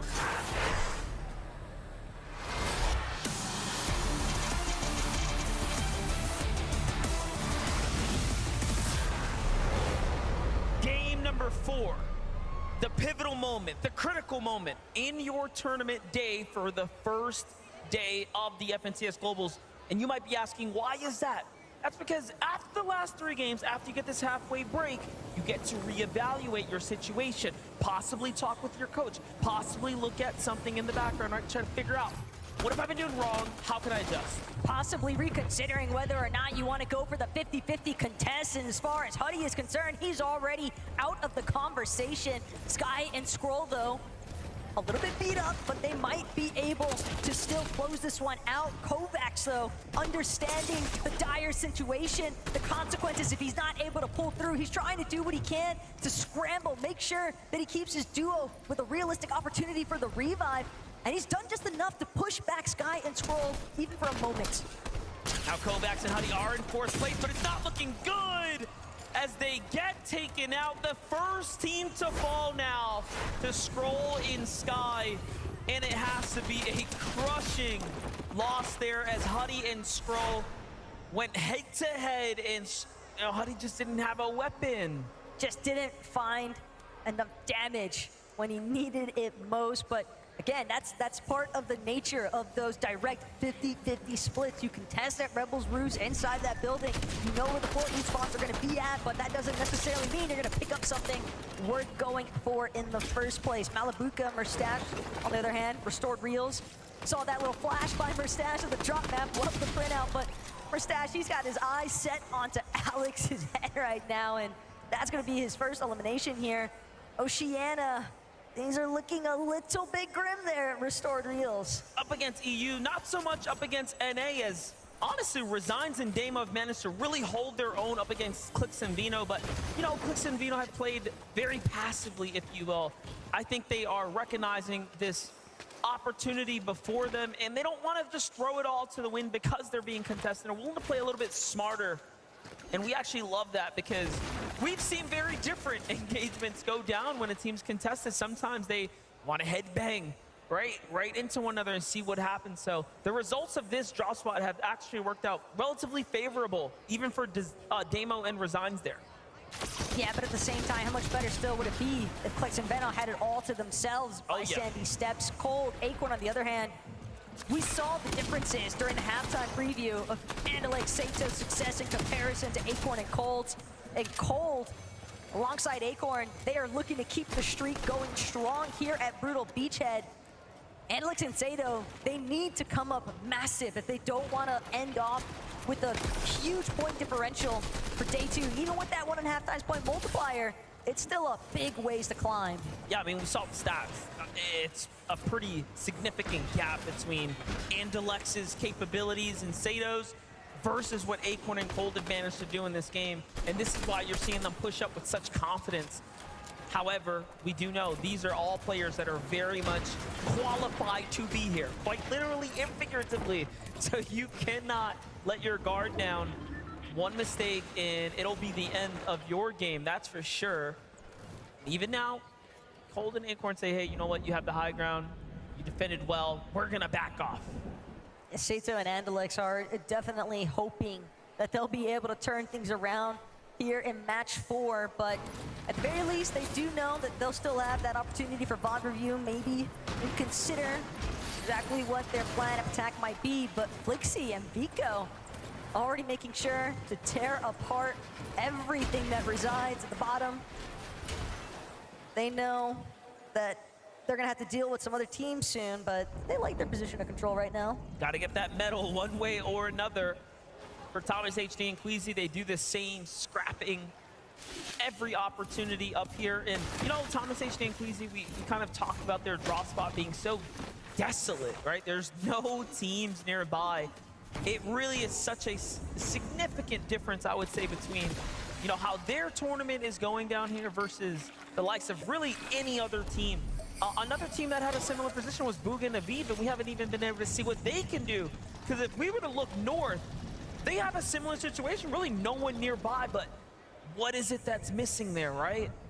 Yeah, they kind of have to forge their own path, create their own engagements, essentially, and hope that teams are willing to even bother with fighting back, because so many different circumstances now. We've seen teams just immediately go on the retreat, go on the defensive, not necessarily looking to be as aggressive, and that has definitely resulted in some teams struggling with their surge. But Peterbot Pollo, reveal medallion as well. Plenty of ammunition as well inside of that Striker Burst assault rifle, so Peterbot Pollo hoping to secure this forecast tower for themselves. See what happened there, though? They stepped to that forecast tower. Vino and Clicks is like, oh, time to go. So we saw in the interview, Peterbot was willing to call out Clicks and Vino and say, I dare you to come meet me, but we all know it's probably not a good idea. Rise and Yuma, however, from second place, they fall down 5 placements after the last game because of an early game fight. This time, after weighing even what happened there, they feel like it was worth it. And they're coming back into another pretty battle here. But for Yuma and Rise, already running relatively thin as far as their material count is concerned. And it seems like Yuma would at least prefer to disengage for the time being, but a shot from overhead, Swizzy in the distance, but thinking Walks still behind. Yuma and Rise might find themselves unintentionally pincered here. Slurp Trek gonna buy them a little bit more time though. They'll at least be able to box up, hope for some safety net to come into play, but at least with the shield refresh, now they're hoping to maybe take that fight because at the very least they need the Siphon materials. Yeah, they'll need to get the damage. They'll need to get active here. Muzz and Epic Whale on the move right now. What we've noticed about this team is those mid games, really, really, really tough positions to be in as they found themselves in just a jam. It really feels like from time to time, but they can just overcome that, see what they did right in game 1 and mirror that performance. We'll see them jumping right back up into the conversation in no time. And something else that's important to know, you have to keep in mind, Muzz and Epic Well, they're kind of landing at that same drop as Reet and Ritual over by Doomstot, except Reet and Ritual, they are fully in control of the Mysterio, and they like to collect that Mythic Sovereign shotgun. That's the most important aspect for those two by Doomstot. So for Muzz and Epic Well, I think at times they may have considered, do we want to challenge for that Mysterio bot and take over the goods that Reet and Ritual have essentially been hoarding all to themselves, but at the same time, that's not going to be an easy accomplishment. It seems as though Reet and Ritual got the advantage there. It's not looking good right now. Teeny is here, Chop is here, and they take down Murstache and Malabuka, but not before Chop gets finished there. And it seems like there was another team. Is that Rise and Yuma that just stepped up out of nowhere? No, it's DT Rise and Cooper, and A players. Agers and Rise obviously playing with one another. Cooper and Kanata, they're in the distance, side by side. This could be a big moment though for Rise and Agers. They've been trying to claw their way up the leaderboard essentially, and the same could be said for Cooper and Kanata. And Restored Reels bound to draw a little bit more attention. Look at Teeny just trying to squeeze his way out of there, fully understanding he gets out. It is not worth sticking around at this point. Too much attention having been drawn. Take a look at this, the open edit Malabuka Murstache falls, so Teeny still earns a little something here. It's not for nothing, but losing his teammate in the process, we're not even sure if he gets the reboot card, so we'll see how that develops in the coming moments. But first, Reet and Ritual have a big task in front of them, and that's currently escaping the grips of Asia's Yoda and Mipoli, who's hunting them down right now, all in efforts to fight for the bunker. These bunker fights have been not going in the favor of Reet and Ritual. I think they're realizing, like, this is a little bit more difficult to do on the global stage than it is on just the NA region. Some qualifications and armored walls to secure the win here, forcing them into a bad camera angle. Reet has to think twice about doing that again. Reet just trying to make sure that he can actually escape, recognizing the fact Juice not worth the squeeze at this moment. Sharam, Zagu though, seemingly in control of the weapons bunker for the time being. Zagu already at the bottom of it. He's gonna make his way over to that weapons mod bench as well. Make sure to prioritize exactly all the little goodies he would prefer, but Reet, Ritual, they've had an opportunity to recuperate. Feeling healthier. they're ready to re-engage with Sharam and Zagu, but they have to be careful. Reed fully understanding he can't just recklessly spin corners. Ritual looking for an angle here. Armor Wall's gonna put a full-on stop to that and force to the outskirts here. Another wall comes down. Zagu and Sharam are really, really tempting them now, baiting them into these terrible, terrible peaks, and they're winning every single trade here. The one downside, though, is that they're running halfway now on armored walls as they've used half of the reservoir, but they own the bunker. Who cares at this point, right? This is a full-on refresh opportunity now. Slightly better situation, at least for Sharam and Zagu and Reet and Ritual. They've spotted out our material count. It's entirely too low. We weren't able to capitalize on finding an elimination or two, so now they have to fixate on just rebuilding their material count in the first place, and that as well is bound to cause a little bit of, you know, trickle effect damage toward Reet and Ritual's game plan long term, because they're missing out on surge tag damage time. Speaking about Aviv and Bugha, they've taken now Reason, now looking to see if they can claim Vadil here, just aside the Doom's courtyard. It's a big rotate in, Vadil left by himself. Everyone decides to back off. Very interesting that two duos shown up, and the two duos are like, wait, there's someone else here. So very unaware of what's happening at the moment. For that reason, they give the respect, and I'm sure Vadil's trying to wrap his head around, where did everyone go? That's a different level of paranoia altogether. I mean, no one, at least inside of those boxes, and yet Vadil still crouching around, still trying to stay as tucked away as possible. Can't really fault him, though, when you factor in the caliber of player that all of these teams are essentially stacked up against. Yeah, there's good reason to be concerned about which wall you face next, but Vico, Flixie, back into the thick of it. Seems like they've got a slight overhead advantage. Right side peak, though, not going to be there just yet for Vico. Flixie instead, different approach altogether. He's on the same level as Ed and Persa, just putting immediate pressure onto the walls in front. Any team that can pop off today and finish inside the top 10 will have a real fighter's chance to run away with things tomorrow. Tomorrow's a 1.5x day, so setting up your foundation is so critical to your success. Vico gets just punished by Persa's shot there. Little reset now as Ed tries to get the heals here. They're fully back up into the swing of things. Definitely a bit of a sucker punch as well for Vico when you really think about it, because the way that he was charging in there, it seemed like he had zero concern that anybody was going to be able to piece him up in that moment. Nearly met his own downfall for it, but Persa, Ed, oh my God, they're actually finding the smallest angle, tearing up the toes there from Vico and Flixie. Very, very important tags. That's going to set them up with a very solid damage lead now. Off they go. Meanwhile, Reet looks like he's continuing to get active, but look, 4th place is out, 5th place is out. The standings now starting to gap away.